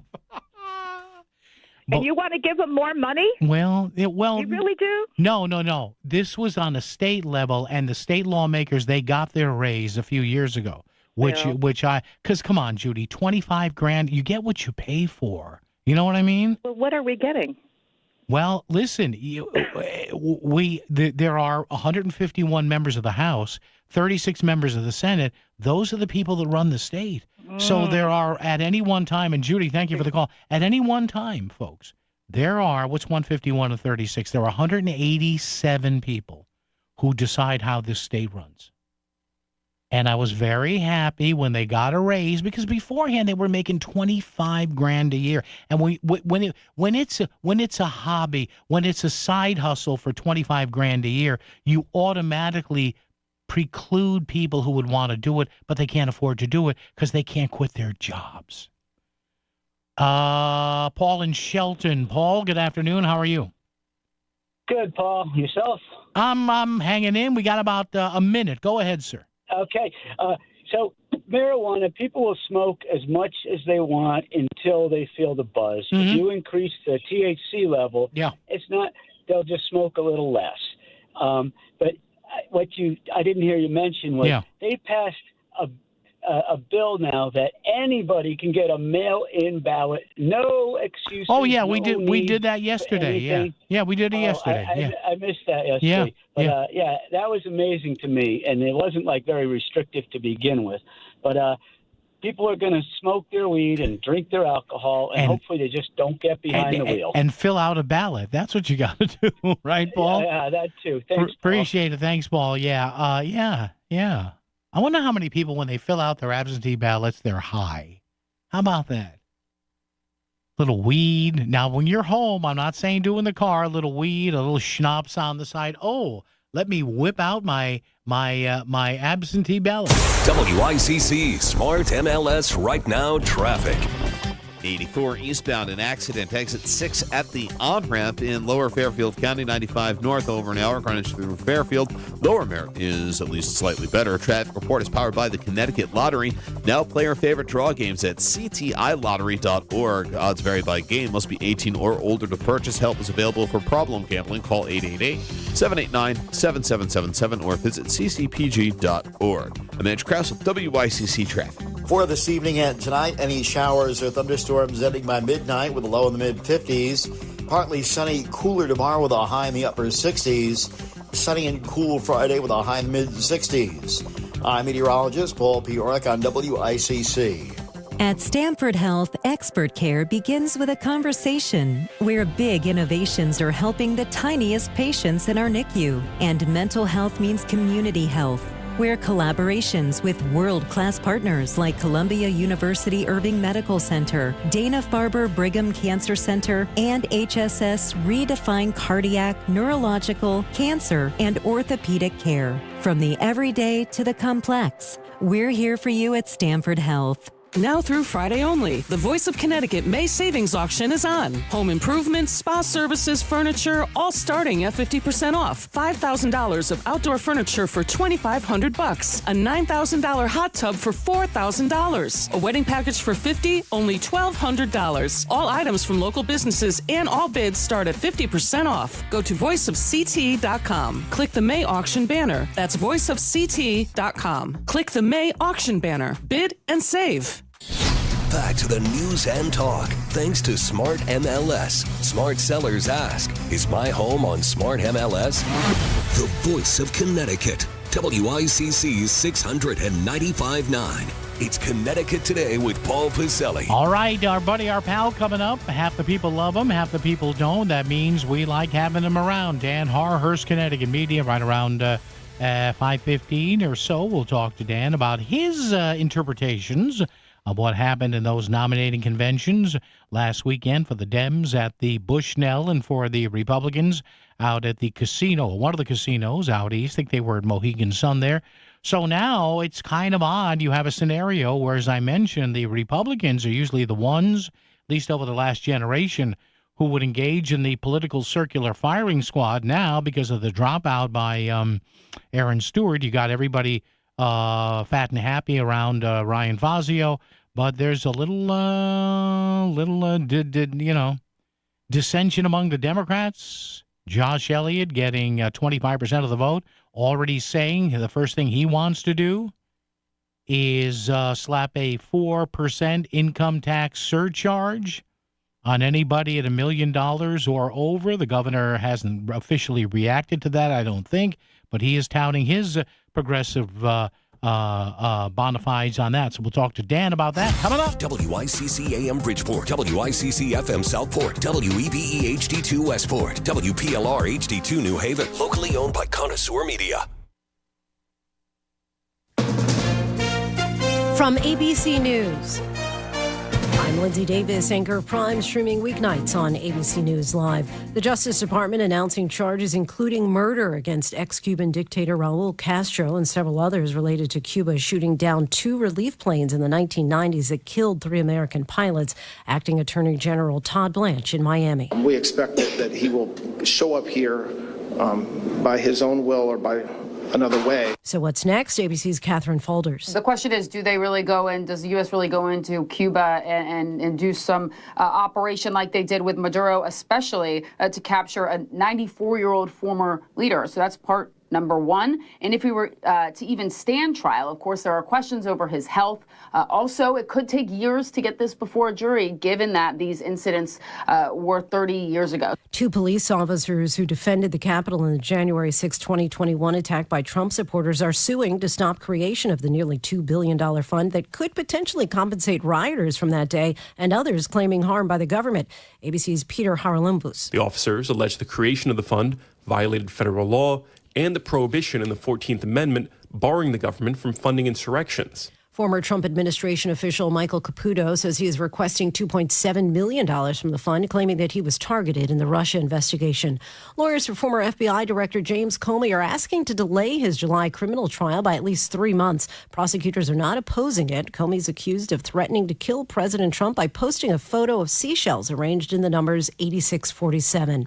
An update on the American missionary doctor who was working in Congo and Africa and tested positive for the Ebola virus. Dr. Satish Pillai with the CDC. The American has landed in Germany and is at the hospital and in stable condition.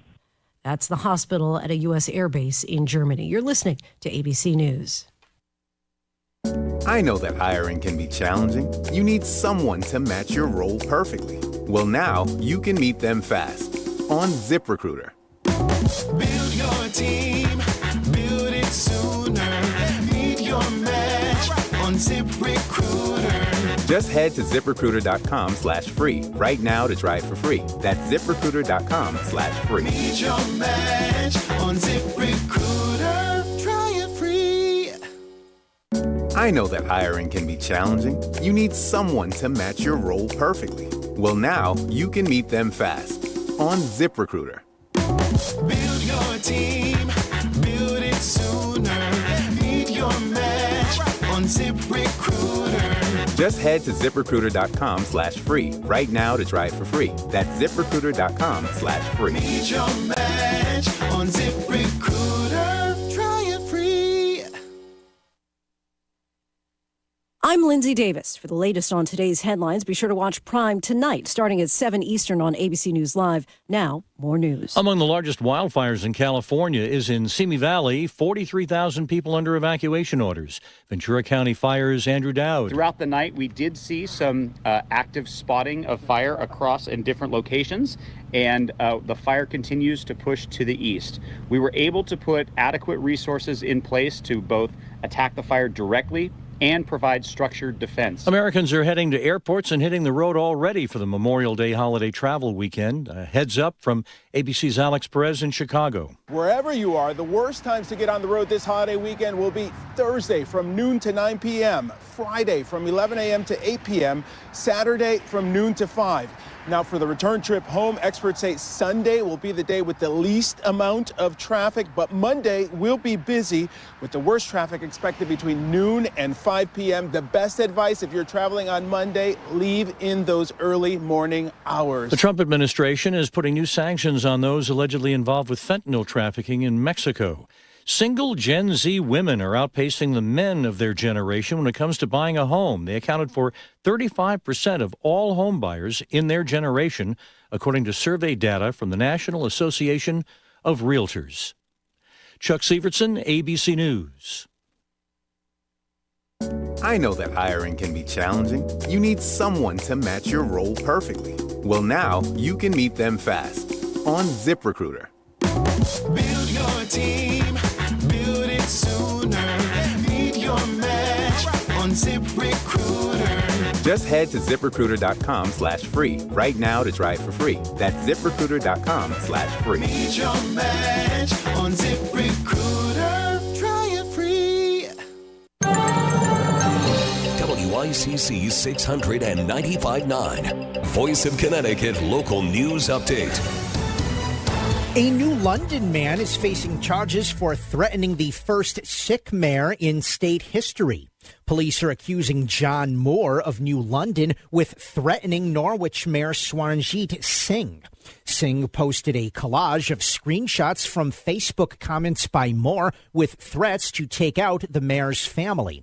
Singh is originally from Punjab, India, and his election was heralded as a celebration of diversity. State lawmakers Darrell Wilson, Kathy Austin, and Larry Pemberton released a statement condemning the threats. Civil rights attorney Ben Crump says the prosecution of a former Hartford police officer is not justice. Crump said at a news conference Tuesday that it's a first step, but it's not the same as a conviction. He made the statement at the Greater Hartford NAACP office on Main Street alongside family members of Stephen Jones, who was fatally shot by former officer Joseph Magnano. Magnano was charged with first-degree manslaughter for the February shooting and is expected to appear in court on June 5th. Crump also noted that he would have charged Magnano with murder and not manslaughter. Multiple people are displaced after a 2-alarm fire damaged a multi-family home in New Haven. Firefighters were called to the home around 4:05 a.m. after a report of heavy fire on the 3rd floor. Crews were able to bring the fire under control. Officials said 1 dog is dead, and the number of people displaced is currently unknown. The cause of the fire is under investigation. And a high school in Waterbury was placed into lockdown mode this afternoon. Police say the lockdown at Kennedy High School was initiated as a precaution after a report of a threat. No weapon was found, used, displayed, or mentioned. Officials say there was no active threat towards students or staff. The lockdown was since lifted. I'm Chris Williams with WICC News. WICC Smart MLS Right Now traffic. 84 eastbound, an accident, exit 6 at the on-ramp in Lower Fairfield County, 95 north, over an hour, carnage through Fairfield. Lower Merritt is at least slightly better. Traffic report is powered by the Connecticut Lottery. Now play our favorite draw games at ctilottery.org. Odds vary by game. Must be 18 or older to purchase. Help is available for problem gambling. Call 888-789-7777 or visit ccpg.org. I'm Andrew Krause with WICC Traffic. Any showers or a thunderstorm ending by midnight with a low in mid-50s. Partly sunny, cooler tomorrow with a high in the upper 60s. Friday, sunny with a high in the mid-60s. I'm meteorologist Paul Piorek on WICC.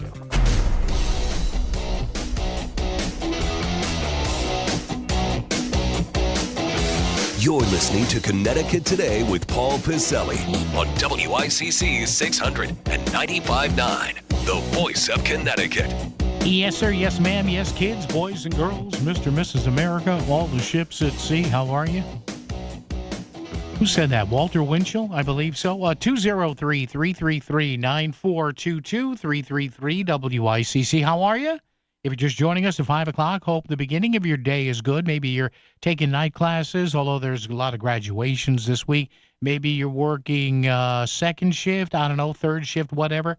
Or maybe you're winding up your day. Great to have you with us right here at WICC 600 AM, 95.9 FM, and, of course, online, voiceofct.com. Our buddy, our pal, Dan Haar, coming up in just a bit, giving us his thoughts on seeing Mr. Trump earlier today at the Coast Guard Academy in New London. But before we get to that, I wanted to talk about some assertion that we're continuing to hear, and it's being led, the charge is being led here by our Attorney General, William Tong, who has taken Connecticut into a group of states here that is challenging a change being made by the White House, by the Education Department, by Education Secretary Linda McMahon regarding limits they want to put on what you can borrow from the federal government for certain advanced degrees. Now, other advanced degrees, they're not changing the borrowing limits. But as I understand this, for some degrees they are. And the fact that nursing is one of them has people running around like it's a fire drill with their heads cut off. So, Mr. Producer, sir, Mr. Williams, may you unveil Mr. Tong for us, Not please. going to magically reduce the cost of higher education by cutting student loans for people that need them most, like healthcare workers, nurses, therapists, social workers. Like I said, we have a shortage as it is. So President Trump, stop. Okay, but he has to understand something. And I've spoken. Thank you, Chris. This is what he doesn't get. I've spoken to experts in college financing, and they have told me both on the air and off the air here. We had one on a few years ago. I spoke to a gentleman when my son was preparing to go to college. He came and gave a seminar at my son's prep school and said, listen, these prices are set based on how much federal student loan money is available. And I'm not against people borrowing money for student loans, but the one they always talk about in the media are nursing degrees, because, of course, who can get upset at a nurse? Nurses are wonderful people. Think about the slop and the stuff they have to deal with every day. But get this. I got this from AI. Advanced nursing degrees cost between $30,000 and $150,000, depending upon largely the school. A master's in nursing, yeah, it can cost you over $100,000, but you can get it for $30,000. Public universities and online-only programs are generally the most cost-affordable options. A DNP, a doctor of nurse practice, the total cost can be anywhere from $240,000 back down to $60,000. Public state schools charge the least per year. A postmaster's certificate, again, you can save money and not have to borrow as much in this whole thing. But again, everybody's freaking out when they're not looking at what I perceive to be the issue here, and the issue that's being foisted ahead by the Education Department and by the White House is people for some of these degrees, some of them, not all, are having to borrow too much money. You listen to WICC for your favorite talk, but you also want to know what's happening around your neighborhood. We've heard you, and now you're getting more news on the Voice of Connecticut. Live and local news updates at the top and bottom of every hour. If it's happening in and around Fairfield County, we'll let you know about it first. All day, every day, even weekends too. The Voice of Connecticut, WICC 600 and 95.9. When life turns uncertain, Bridgeport Rescue Mission is here, providing food, shelter, and support to local families and individuals when they need it most. Did you know that our food pantry served over 1.5 million meals and 1.8 million pounds of food in 2025? Give today for hope for tomorrow. Go to bridgeportrescuemission.org. Let your donation restore hope. bridgeportrescuemission.org. Shopping Anyway connects those who ask, how can I help, with those who say, here's what we need. Hi, I'm Christina Preet, lifelong Connecticut resident and founder of the free mobile app Shopping Anyway. Always know what your favorite cause needs. Download the app at shoppinganyway.com. Nonprofit leaders and members of nonprofit boards, join us for an informational Zoom meeting in May to learn about how the Shopping Anyway tool can help engage donors and communicate all your needs. Go to the Bridgeport Regional Business Council's events page at brbc.org and register to learn about all that Shopping Anyway can do.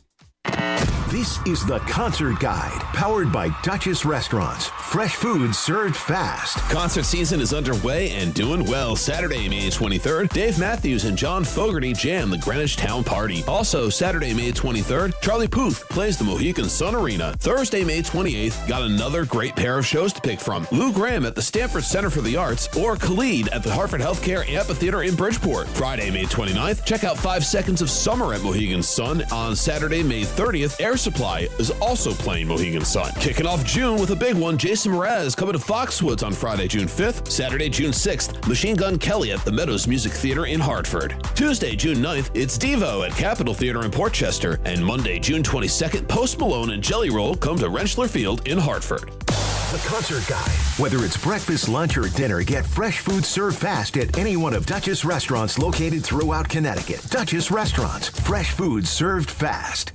Have you heard that Milford, Connecticut was recently voted the third best place to retire in the United States? Come see for yourself and visit Forest Hills Milford, offering newly constructed rental units in an active 55-plus community. Assigned garage parking with direct access to your building's elevator, storage units, and a state-of-the-art fitness center included free with your monthly rent. No additional cost for the things that make life easy. Visit foresthillsmilford.com for more information or to schedule a tour. Forest Hills Milford, bringing ease and comfort to your everyday life.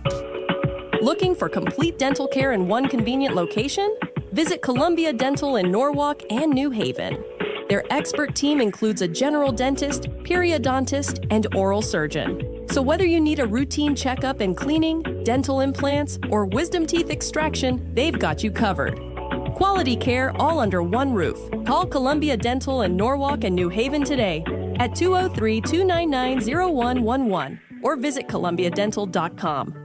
WICC contests are open to Connecticut residents only that are 18 years of age or older. For complete contest rules, visit voiceofct.com and click on contest rules at the bottom of the page. WICC Smart MLS Right Now traffic. 95 northbound, hour and 15. Greenwich to Bridgeport, the lower Merritt will save you the most time. New Haven, 95 south. You are on the brakes through Long Wharf going into West Haven. And on the northbound side, some residual delays in East Haven and Brantford from earlier issues. 84 eastbound, volume delays through Danbury into the Super 7, stemming from an earlier issue that's been cleared. Traffic report is powered by Courtesy Carpet Flooring Design Center. Now's the time for a fresh new look for your home. Save on top flooring brands at Courtesy Carpet. No big box gimmicks. Just fair, honest prices. Courtesy Carpet, Route 111 in Monroe. I'm Andrew Krause with WICC Traffic. For this evening and tonight, any showers or thunderstorms ending by midnight with a low in the mid-50s. Partly sunny, cooler tomorrow with a high in the upper 60s. Sunny and cool Friday with a high in the mid-60s. I'm meteorologist Paul Piorek on WICC. The news and talk leader for Fairfield County for 100 years. The voice of Connecticut. WICC 600 and 95.9. And here he is. Boy, has this guy been earning his monstrous paycheck, huh? The last week or so? Dan Haar, Hearst Connecticut Media senior editor and columnist. Mr. Haar, good afternoon, sir. How are you? Good afternoon. I'm driving. I hope the sound is okay. I'm driving back in a little bit of traffic from the Coast Guard Academy. Yeah, in fact, you know what, Dan, we'll get to that momentarily, but I sat back and smiled because on my desk at home, I found this about a year ago, my press pass from 36 or 38 years ago, 38, I think, 38 years ago this week. I did what you did today and covered Mr. Reagan, and I'm just sitting there smiling, knowing that 4 decades later, not much has changed. How was Mr. Trump? Tell us. Well, did President Reagan trash his predecessor? No, I don't believe so. Jimmy Carter? No, but I do remember the only person there getting trashed with some catcalls was the immortal Sam Donaldson. That's all I remember. So there you go. Wow, he was wasn't he? He was still on ABC News. Yeah. Yes, yeah, I remember that. So was Mr. I was going to say he was later the CEO of Aetna, but that was William Donaldson, unrelated. Only you would mention that. Was Mr. Trump a little caustic? Is that what you're saying, Dan? I think he was less than I expected, but more than he should have been. All right. What did he say? I would say less than I expected, but more than decorum would dictate prior to Donald Trump. All right. But less than I expected. What did you and I know you'll obviously be doing a piece about this. What was the reaction? Did you notice? I'm sure you did, from the not just the graduates but their families, the guests. Was there open moaning? Were people clapping? What was the tenor of the whole thing with the crowd? Very, very, very muted reaction. And several of us in the media made the comment about that. It wasn't just me. Yeah. Several people thought, we all thought that it was a much more muted reaction than we expected to see, both from his detractors and from his supporters. Interesting. Nobody reacted very strongly. It was just polite applause. They were there for the graduates. Yeah. And he also spoke 53 minutes, which doesn't sound like it's too long, except I am here to report, according to the mayor, Michael Pizarro, 27 people required medical attention, including 9 that had to be transported to Lawrence and Memorial Hospital. Wow. So that's under those conditions, because unfortunately there was no shade. I remember, Right? yeah. There were trees. There were trees off to the side, and there were a lot of people sitting under the trees. But if you didn't happen to be under the trees, there was no shade. There was no clouds. It was just sun. Yeah. And it was hot. So, and you can't bring food. You're not allowed to bring food in, right? So there was water. There was a lot of water. They handed out a lot of water. So there was water. But conditions were tough, and he spoke for 53 minutes, and he rambled. And again, listen, if it was an indoor speech, 53 minutes of rambling, he's a pretty good entertainer. Yeah. Right? In another world, you would pay to watch him. Yeah. I guess that's what The Apprentice was all about. Yeah. But other than claiming that he's the only person ever to lead the country to greatness, and rambling on, it was fine. I will look for your coverage of that. All right, let's go one by one here. All 3 of the conventions, the 2 major party conventions, and the 1st congressional district. You were at all 3. God bless you. I love this stuff. Democrats, 25% for Josh Elliott. He's already said, well, we'll start with an income tax hike on the rich. Give me your assertion, your evaluation of the Democrats coming out of the convention. As I put it in a headline, the Democrats are divided on whether to be divided. And some people think it's healthy for the party to have a debate, an intra-party debate. Other people think it's very dangerous for the party, although I don't think there's a huge danger of Governor Lamont actually losing either in the primary or the general election to Ryan Fazio. It exposes him to some criticism that many people think is unhealthy. And, of course, Josh Elliott, who got the 25%, speaks his mind bluntly. And he doesn't mind saying he thinks that the Lamont team is acting overly aggressively about the votes, convention votes and things like that. So It was sort of an ugly scene, except that the relatively strong position of the governor mutes that for a lot of Democrats. All right. Now, there was a little brouhaha with the Bridgeport delegation. What was up with that, Dan? Well, on March 30th, there was as you would expect, there was a divided vote in the Bridgeport Town Committee as to who the delegates. Oh boy. Elliott delegates, Josh Elliott supporters, showed up anyway at the hall. Yeah. At Bushnell Memorial, Bushnell Auditorium, and the longtime powerful town Democratic chairman, Mario Testa, didn't even come out to talk to them. So they didn't get seated, and they were upset, not the fact that they were in the auditorium, but the fact that they didn't think the vote was fair way back in March 30th. And I should mention, by the way, that Mario Testa allowed 12 votes to not be voted. 12 people didn't show up for Bridgeport, and so he could very well have let those 7 in. And by the way, that wouldn't have ruined the turnout. It would have changed Josh Elliott's total from 25.4% to 25.8%. Okay. So a little bit of hardball in Bridgeport. All right. Dan Harhurst, Connecticut Media. Dan, the Republicans, for a long time, largely because of what happened with former Mayor Stewart, the GOP can just go, full speed ahead now and not have to worry about a political circular firing squad here. Here's the not-so-hidden gift for Ryan Fazio, who I spoke with today on the field prior to Trump's arrival. He was there. He was critical of Lamont for not being there, of course. Yeah. He did not have any contact with the president, nor did he expect to. He's walking a fine line there. But here's the sort of hidden benefit for him. He doesn't have to declare his fealty to Donald Trump in order to win those MAGA voters in the primary that he was going to have to do, which would have opened him up to obvious criticism in the general election. he can just keep doing what he's doing and never, ever mention Trump.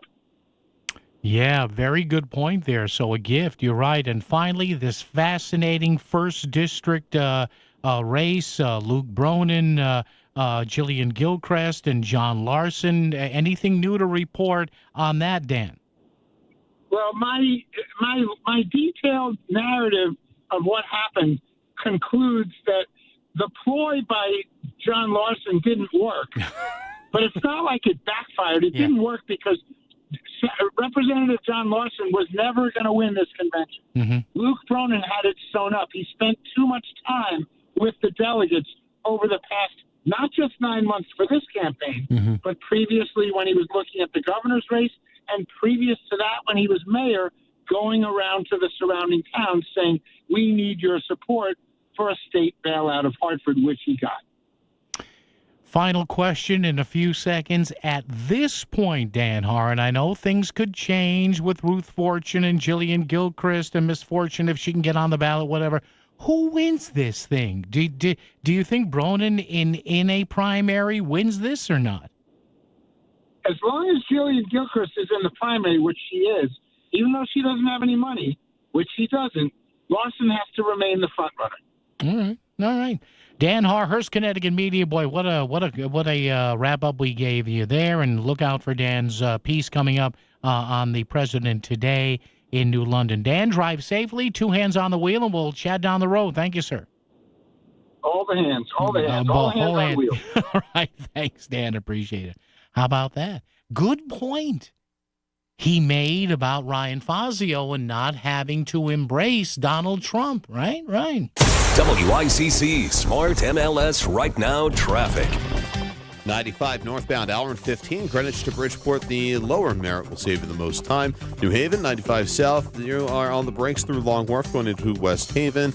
And on the northbound side, some residual delays in East Haven and Brantford from earlier issues. 84 eastbound, volume delays through Danbury into the Super 7, stemming from an earlier issue that's been cleared. Traffic report is powered by Courtesy Carpet Flooring Design Center. Now is the time for a fresh new look for your home. Save on top flooring brands at Courtesy Carpet. No big box gimmicks. Just fair, honest prices. Courtesy Carpet, Route 111 in Monroe. I'm Matt Krause with WICC Traffic. Any showers or a thunderstorm ending by midnight with a low in mid-50s. Partly sunny, cooler tomorrow with a high in the upper 60s. Friday, sunny with a high in the mid-60s. I'm meteorologist Paul Piorek on WICC. Come out to Yankee Stadium on Saturday, June 6th for a very special night, Military Appreciation Night. The first 18,000 guests will receive a red, white, and blue Yankees t-shirt, courtesy of Ford. Don't miss the action and help us salute those who serve. For tickets, visit Yankees.com/tickets. That's Military Appreciation Night on Saturday, June 6th.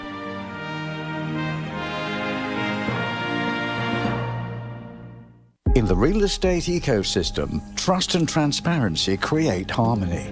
But one elusive species disrupts this balance: the rogue agent. Their secrecy with off-market listings leave home buyers confused, frustrated, and inventory-starved. And that's bad news for sellers too. With Smart MLS, over 20,000 realtors unite, creating more demand, offers, and better results. Ask your agent if your home is on Smart MLS. Hey, John, why so glum? I just got let go. The company's downsizing. This is the third time in the last 2 years. I'm done with this. Have you thought about My Computer Career? I've heard they can train you for a career in IT in just a few months, including cybersecurity and the basics of AI. And you don't need prior training or experience. Now that's a recession-resistant career. Wow, thanks. I'll check them out. Go to mycomputercareer.edu and take the free career evaluation. mycomputercareer.edu, an Elite CompTIA certification partner. Financial aid is available to those who qualify, including VA benefits. At Audion Hearing, our mission is simple: to make better hearing affordable for everyone. We're proud to offer high-quality, rechargeable hearing aids starting at just $98. Clear, comfortable, and ready to use right out of the box. And here's a study worth hearing. Research shows that wearing hearing aids can reduce your risk of dementia by up to 61%. Join over 1 million happy customers and hear the difference today by going to audionhearing.com. That's AUDIEN hearing.com. We're live and local, and we want to hear from you on the Voice of Connecticut. Call 203-333-WICC. We now return to Connecticut Today with Paul Pacelli, WICC 695.9. At 203-333-9422. You know the number, 333-9422, 333-WICC. Or you can text it that number too, or, my God, you can email me, Paul, P-A-U-L, Paul, at voiceofct.com. Or if that all doesn't float your boat, you can comment on our Facebook page, facebook.com/voiceofctc. We want to hear from you. Got about a half an hour to go. I'll give you the news and all that. World stuff from ABC, national stuff, and Chris Williams with his last update of the day. Let's start that right now. This is WICC 695.9, the Voice of Connecticut. ABC News, I'm Chuck Severson. It's not clear what happens next now that the Justice Department has indicted ex-Cuban dictator Raul Castro and several others for murder related to Cuba shooting down 2 relief planes in the 1990s that killed 3 American pilots. Castro's in Cuba. President Trump has been saying he's not in a hurry to make a peace deal with Iran today following his return from giving the commencement address at the Coast Guard Academy in Connecticut. Right on the borderline, believe me. If we don't get the right answers, it goes very quickly. We're all ready to go. We have to get the right answers. It would have to be a complete 100% good answer. 2 police officers who defended the Capitol in the January 6, 2021 attack by Trump supporters are suing to stop the creation of the nearly $2 billion Trump fund that could potentially compensate rioters from that day. U.S. oil closed below $100 a barrel, but Brent crude is still above $100. This is ABC News. WICC 695.9, Voice of Connecticut Local News Update. A man was found dead in a home in Stratford after a standoff with law enforcement Tuesday. Stratford police say they were notified at 11:13 a.m. of a person experiencing a mental health crisis. Stratford Police Captain Jerry Pinto said that when officers entered the home approximately 4:30 p.m., they found the man dead from a self-inflicted gunshot wound. Pinto said no one else was inside the home during the incident. Bridgeport Fire Chief Lance Edwards was involved in an accident in his city-owned SUV, according to a statement from Mayor Joe Ganem's office. According to Shauna White, the communications director for Bridgeport's emergency operations, Edwards was involved in the crash over Mother's Day weekend in Stratford. The chief was not injured, and White said he followed the proper protocols, letting the city know immediately. White said Edwards reported for work on Monday, and his was the only vehicle involved. Local police are sounding the alarm about a fraud scheme that cost a Connecticut woman hundreds of thousands of dollars. According to Trumbull Police, the victim said she received a Microsoft Windows pop-up message back in March and contacted the telephone number associated with it. She reportedly connected with someone who claimed to be a Federal Trade Commission agent and ultimately transferred $900,000 in gold coins during 2 in-person exchanges in public parking lots. Police believe there may be additional victims in the area. The man accused of committing the scam has been arrested. A probate court is denying Kimberly Sullivan's case to sell the estate of her late husband. The home on 2 Blake Street in Waterbury is connected to a high-profile captivity case where a 33-year-old man says he was held against his will by Sullivan for over 20 years. She is denying the charges. Sullivan had reached an agreement with J.D. Homes, LLC, to sell the house for $110,000. The judge is appointing a third-party attorney to take over the estate, and Sullivan will be entitled to 50% of the net proceeds once it resells. 2 East Hartford public school employees were allegedly involved in a cockfighting event over the weekend. The event was held at a dormant quarry in Tolland, where hundreds of people were arrested and more than 273 birds found on the property were euthanized. Police said they seized around $90,000 in cash as well. A district spokesperson did not identify the employees by name or occupation, but said they have been placed on administrative leave pending the results of the investigation. Attorney General William Tong says the state is joining a lawsuit against the Department of Education. The lawsuit challenges new limits to student borrowing that Tong says could restrict the ability of people to pursue careers in healthcare like advanced nursing degrees. You're not going to magically reduce the cost of higher education by cutting student loans for people that need them most, like healthcare workers, nurses, therapists, social workers. Like I said, we have a shortage as it is. So President Trump, stop. Officials with the Department of Education say that no programs lost certifications in its finalized rule. They add that they were tasked by Congress to determine which advanced degree programs can qualify for higher loan limits. Many of the new rules go into effect on July 1st. A student was grazed by a school bus in Woodbridge. Police say an Amity Regional High School student suffered a minor injury to his hand after being grazed by the bus on Newton Road on Monday morning. Investigators say the student improperly crossed the street and did not use the crosswalk. Newtown police say a peeping Tom is in custody after a search using drones and dogs. Police say the suspect was looking through the windows of a home on Jeremiah Road on Monday, and when officers arrived, he ran into the woods. A stolen vehicle in the area led police to identify Reynaldo Colon of New York as a suspect. He was taken into custody around 8 a.m. and transported to Danbury Hospital. He was scheduled for arraignment today. President Trump delivered the keynote address at the U.S. Coast Guard Academy graduation this morning in New London. Crews took down parking signs, closed roads, and closed Riverside Park for part of the day. McKinley Park had been designated as a protest area. New London Mayor Michael Passero said the ceremony was declared, quote, a high-security event. The Federal Aviation Administration also issued temporary flight restrictions covering much of eastern Connecticut during the president's visit.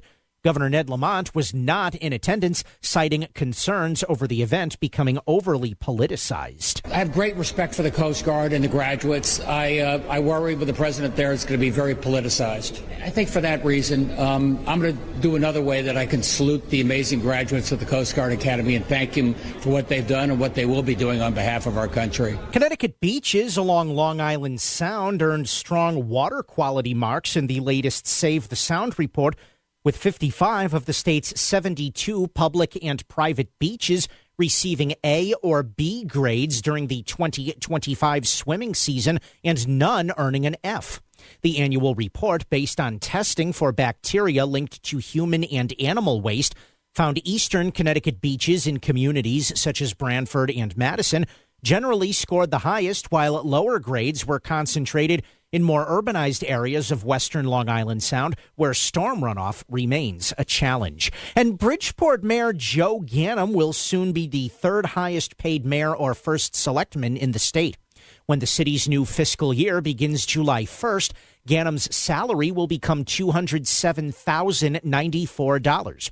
That's over a 17% increase. The pay raise is the result of a vote the city council took in April of 2024 to raise the salary of the mayor. 13 members of the city council voted in favor of the pay raise, 2 voted against. The mayor's chief administrative officer, Tom Gaudet, explained that Ganim's pay has been rising over several months, so much of the raise is already in place, and Ganim will only be making about $6,000 more than he's currently making. Only 2 mayors make more than Ganim: Hartford Mayor Arunan Erulampalam, who makes over $208,000, and Stamford Mayor Caroline Simmons, whose salary is over $218,000. I'm Chris Williams with WICC News. WICC Smart MLS Right Now Traffic.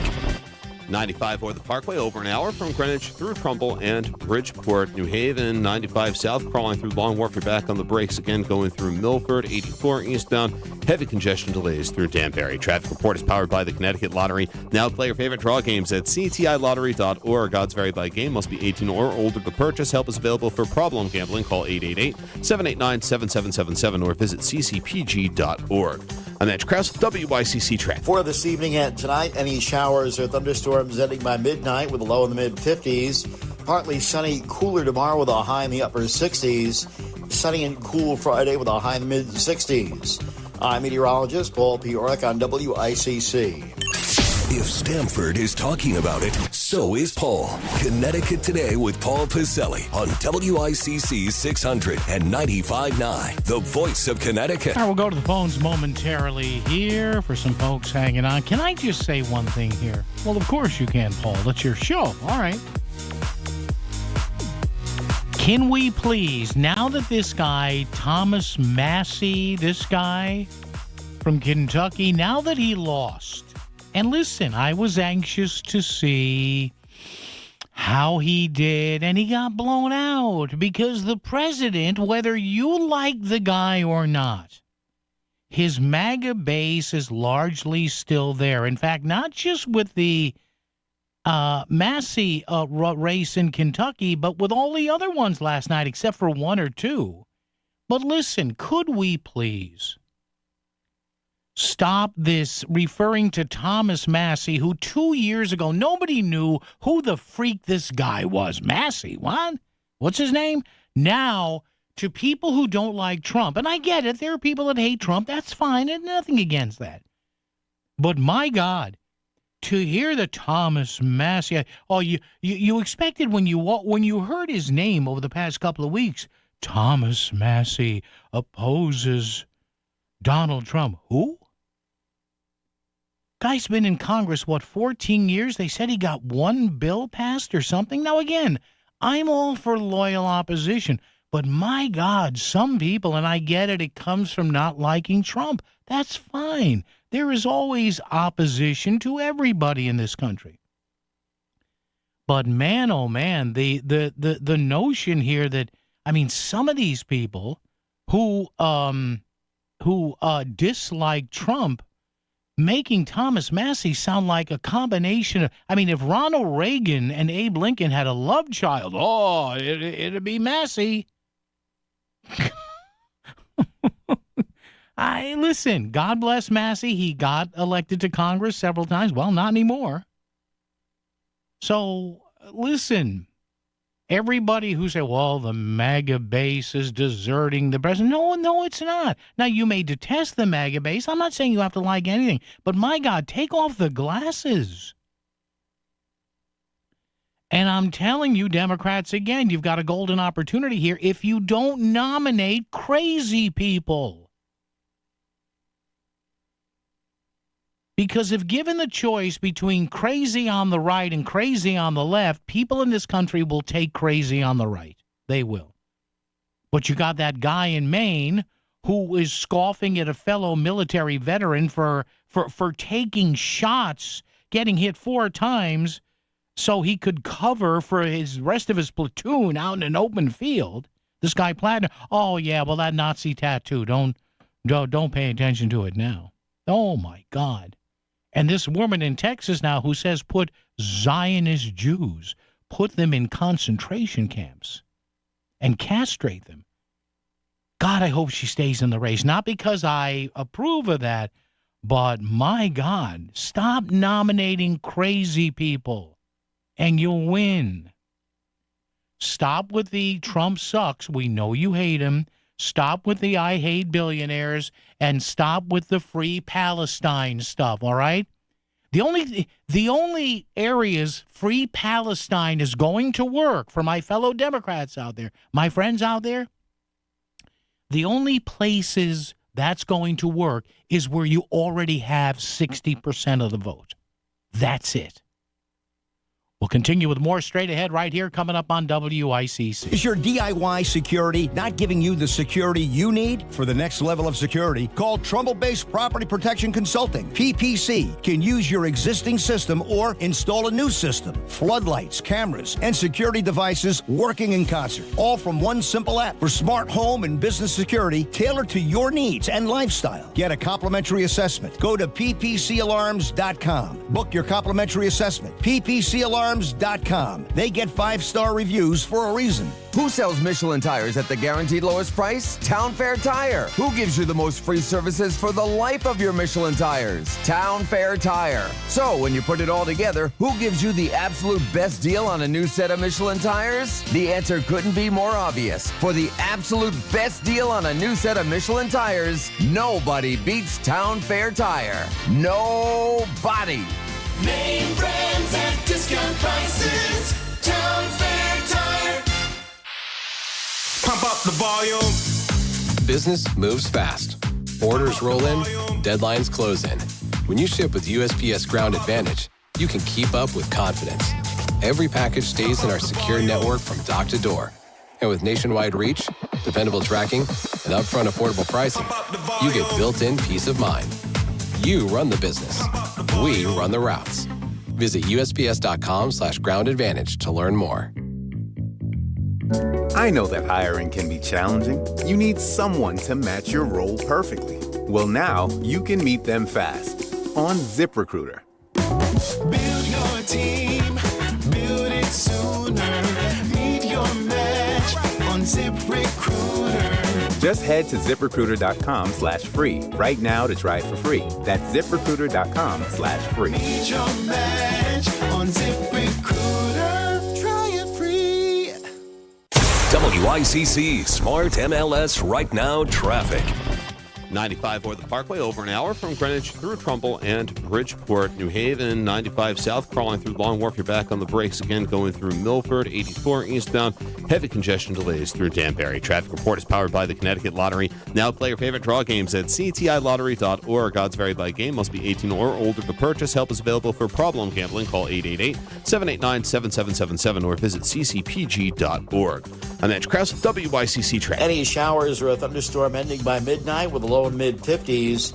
Partly sunny, cooler tomorrow with a high in the upper 60s. Friday, sunny with a high in the mid-60s. I'm meteorologist Paul Fiorek on WICC. Share your opinion. 203-333-9422. It's Connecticut Today with Paul Piselli on the Voice of Connecticut. WICC 600 and 95.9. Oh, listen, wait. Thomas Massey may be talking. Listen. Ooh, so profound. And by the way, all you had to do was look at the people who were supporting Thomas Massey. They weren't supporting him because of his policies. They supported him because he was anti-Trump. And Trump says, I don't like this guy, get rid of him. And the MAGA base did. Now, you Democrats, you better worry about your base. You got a candidate in Texas saying, Zionists should be in concentration camps. And everybody is standing around going, geez, I wish she wouldn't say that. Boy, I got to tell you. Listen, I'm not an uber enthusiastic MAGA person sometimes, but grab the popcorn for what's going on the left.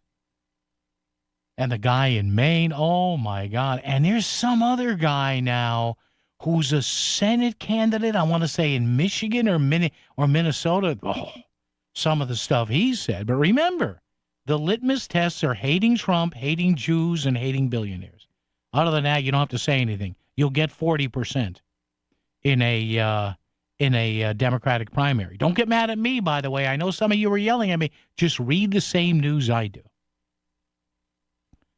And a guy like I played yesterday, Rahm Emanuel, he and other people and God rest his soul, he just passed away this morning or last night. Barney Frank, who I met a few times, and I was at BU for a couple of projects. As liberal as the day is long, but he wasn't crazy.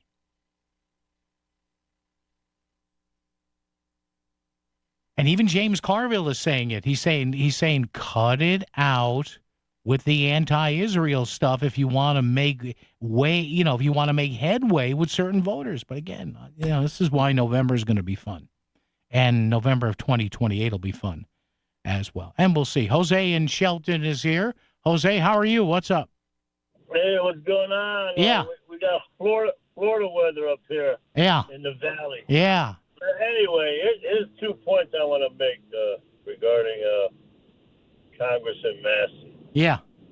President Trump, he is the leader, the chairman of the Republican Party. I heard through the grapevine next year they're going to rename the Republican Party nationwide as the Trump Party. And everybody's aboard on that. Yeah. That's one point. He's an unchallenged leader. Yeah. Yeah.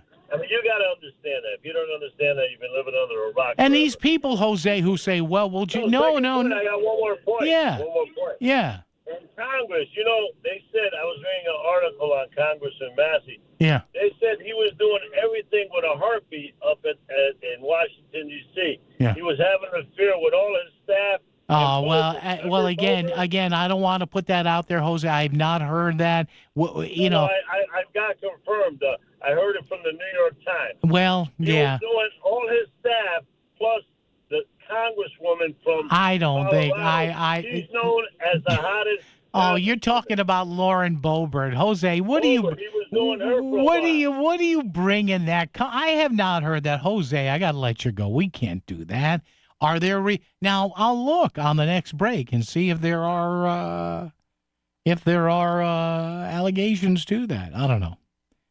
And again, he was calling for the full release of the Epstein files, which I agree with. But again, folks, what I keep telling you about these Epstein files, you're never going to get the full story. Do you understand me? Honestly, do you understand me? The Epstein file, no matter who's in it, Trump, Clinton, Larry Summers, all these Hollywood muckety-mucks, Prince Andrew, who's up you-know-what creek now, he doesn't really have a title. Listen, the Epstein files are like nuclear weapons, meaning basically how the Russians and us have treated each other in the nuclear age, post Fat Man and Little Boy.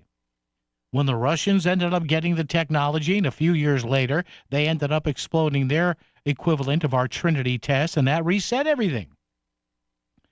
And thus brings the theory of MAD, mutually assured destruction, which very simply means you don't want to, if you don't go there, we won't go there. And if we don't go there, promise us you won't go there.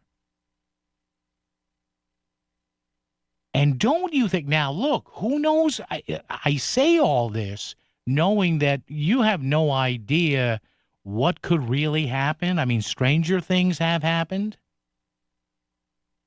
But don't you think, just try, forget about whether you're a conservative R or a liberal D or somewhere in the middle. Don't you think that if there was anything off the scale, salacious, criminality, whatever, don't you think that if anybody had, this is the way I think, maybe I'm wrong here, maybe I'm missing some sort of obvious forest for the trees thing. Don't you think that if there was anything that would put Donald Trump in jail that's in the Epstein files, we would have heard something about it? And I'm not talking about people who, when they talk about people, well, he's a pedophile and she was a pedophile, whatever. Now, Jeffrey Epstein, some god-awful stuff. His madam there, I forget her name, the one's in jail now, who wants immunity. And, of course, she says, well, you give me full and absolute clean immunity, I'll tell you whatever you want.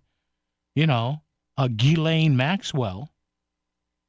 But don't you really, and not just Mr. Trump, but what about Bill Clinton? What about these other people that have been mentioned? Now, it doesn't mean it's not there. But might there be stuff in those files that is of such magnitude, maybe it was even destroyed? I read a thing the other day that said that, well, the worst stuff about Trump and about some other people, it has been permanently destroyed. There's no record of it. There are people that know things, but they're keeping quiet until they die. I mean, this is the same thing with, right, every couple of years, whether it's Mr. Trump or whatever, we're going to release more stuff on the JFK files. And then they release a fraction of what they promised. And they say, well, we were going to do that. But, there are still, what did Trump say the last time he wanted to do it and came out and he said he held back? Well, there's still people that are around that could be harmed by it. Now, hopefully, if there is a last man or last person or last woman standing, and they know they're the last person, maybe they would release the rest of the JFK files if they even exist. But they're kind of going a roundabout way. You see what I'm doing here? You see what I'm saying? You understand what I'm saying here? That there's and I knew this from the outset, if there even is anything that could remotely be released in analog form, maybe it's recordings or paper files or digital stuff, which you really can't trust, and it could have taken Trump down last year, the year before that during the campaign, don't you think we would have heard something to that effect with some modicum of the ability to verify it? Seriously? 203-333-9422, 333-WICC as we continue. WICC Smart MLS Right Now Traffic. 95 or the Parkway, over an hour from Greenwich through Trumbull and Bridgeport. New Haven, 95 south, crawling through Long Wharf. You're back on the brakes again, going through Milford. 84 eastbound, heavy congestion delays through Danbury. Traffic report is powered by the Connecticut Lottery. Now play your favorite draw games at ctilottery.org. Odds vary by game. Must be 18 or older to purchase. Help is available for problem gambling. Call 888-789-7777 or visit ccpg.org. I'm Edge Krause, WICC Traffic. For this evening and tonight, any showers or thunderstorms ending by midnight with a low in the mid-50s. Partly sunny, cooler tomorrow with a high in the upper 60s. Sunny and cool Friday with a high in the mid-60s. I'm meteorologist Paul Piorek on WICC. There's danger out there. It lurks on highways and quiet neighborhood streets. It's more likely to kill you than a shark and more terrifying than the biggest snake. Distracted driving claims lives every day. Every notification, swipe, social post, video, or selfie while driving risks your life. So while you might think public speaking or the zombie apocalypse is scary, what's really terrifying and even deadly is distracted driving. Eyes forward. Don't drive distracted. Brought to you by NHTSA and the Ad Council. Progressive knows that boat days can come with unexpected problems. It's been a tough Saturday on the lake. I ordered swim trunks in this orange cream color, but it's actually more orange auburn. Oh, and it's swimwear. I probably can't even return these.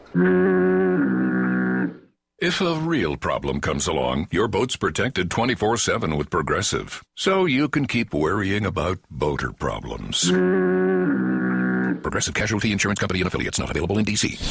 Back to the news and talk, thanks to Smart MLS. Smart sellers ask, is my home on Smart MLS?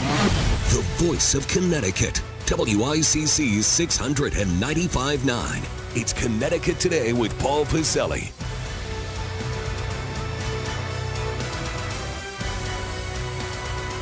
All right, not really enough time to be fair with another phone call, so we'll put the cap around the phone calls and the text for today. However, another indication that I think, and I'll just leave you with this, another indication that why I think the governor's race is going to be closer than people think. Now, the Cook Political Report had it at Ned Lamont +8 before the conventions over the weekend. So that would be, if it's Ned Lamont +8, that means he would win 54-46. I think it's going to be 58-42. And I think the governor wins, but it's a lot tighter. And the reason I do that, now again, the questions I put up on our Facebook page are supremely unscientific. But sometimes I can see the interest level here. Some questions are absolute duds. Others make the numbers go nuts. And just a couple of indications here as we wrap up here. A couple of election, and I'd love to hear how you think about this. Couple of election-related questions I had put up here. One question was, if it's Ryan Fazio v. Ned Lamont in November, which it will be now, this was pre the convention. Of course, you don't know. The governor could lose. Who is your pick? That question I put up got 1,800 responses. I also asked, if you're a Democrat, you going Josh Elliott or Governor Lamont? That's got almost 400 responses. This is going to be one of the most watched, anticipated, and fun gubernatorial campaigns I think this state has seen in a very long time. So you and I will get together and watch it along with Chris Williams on the other side of the glass. Chris, thank you. News next. WICC AM Bridgeport, WICC FM Southport, WEBE HD2 Westport, WPLR HD2 New Haven. Locally owned by Connoisseur Media. From ABC News, I'm Chuck Severson. It's not clear what happens next now that the Justice Department has indicted Cuba's 90-something ex-dictator. ABC News national correspondent Stephen Portnoy. The indictment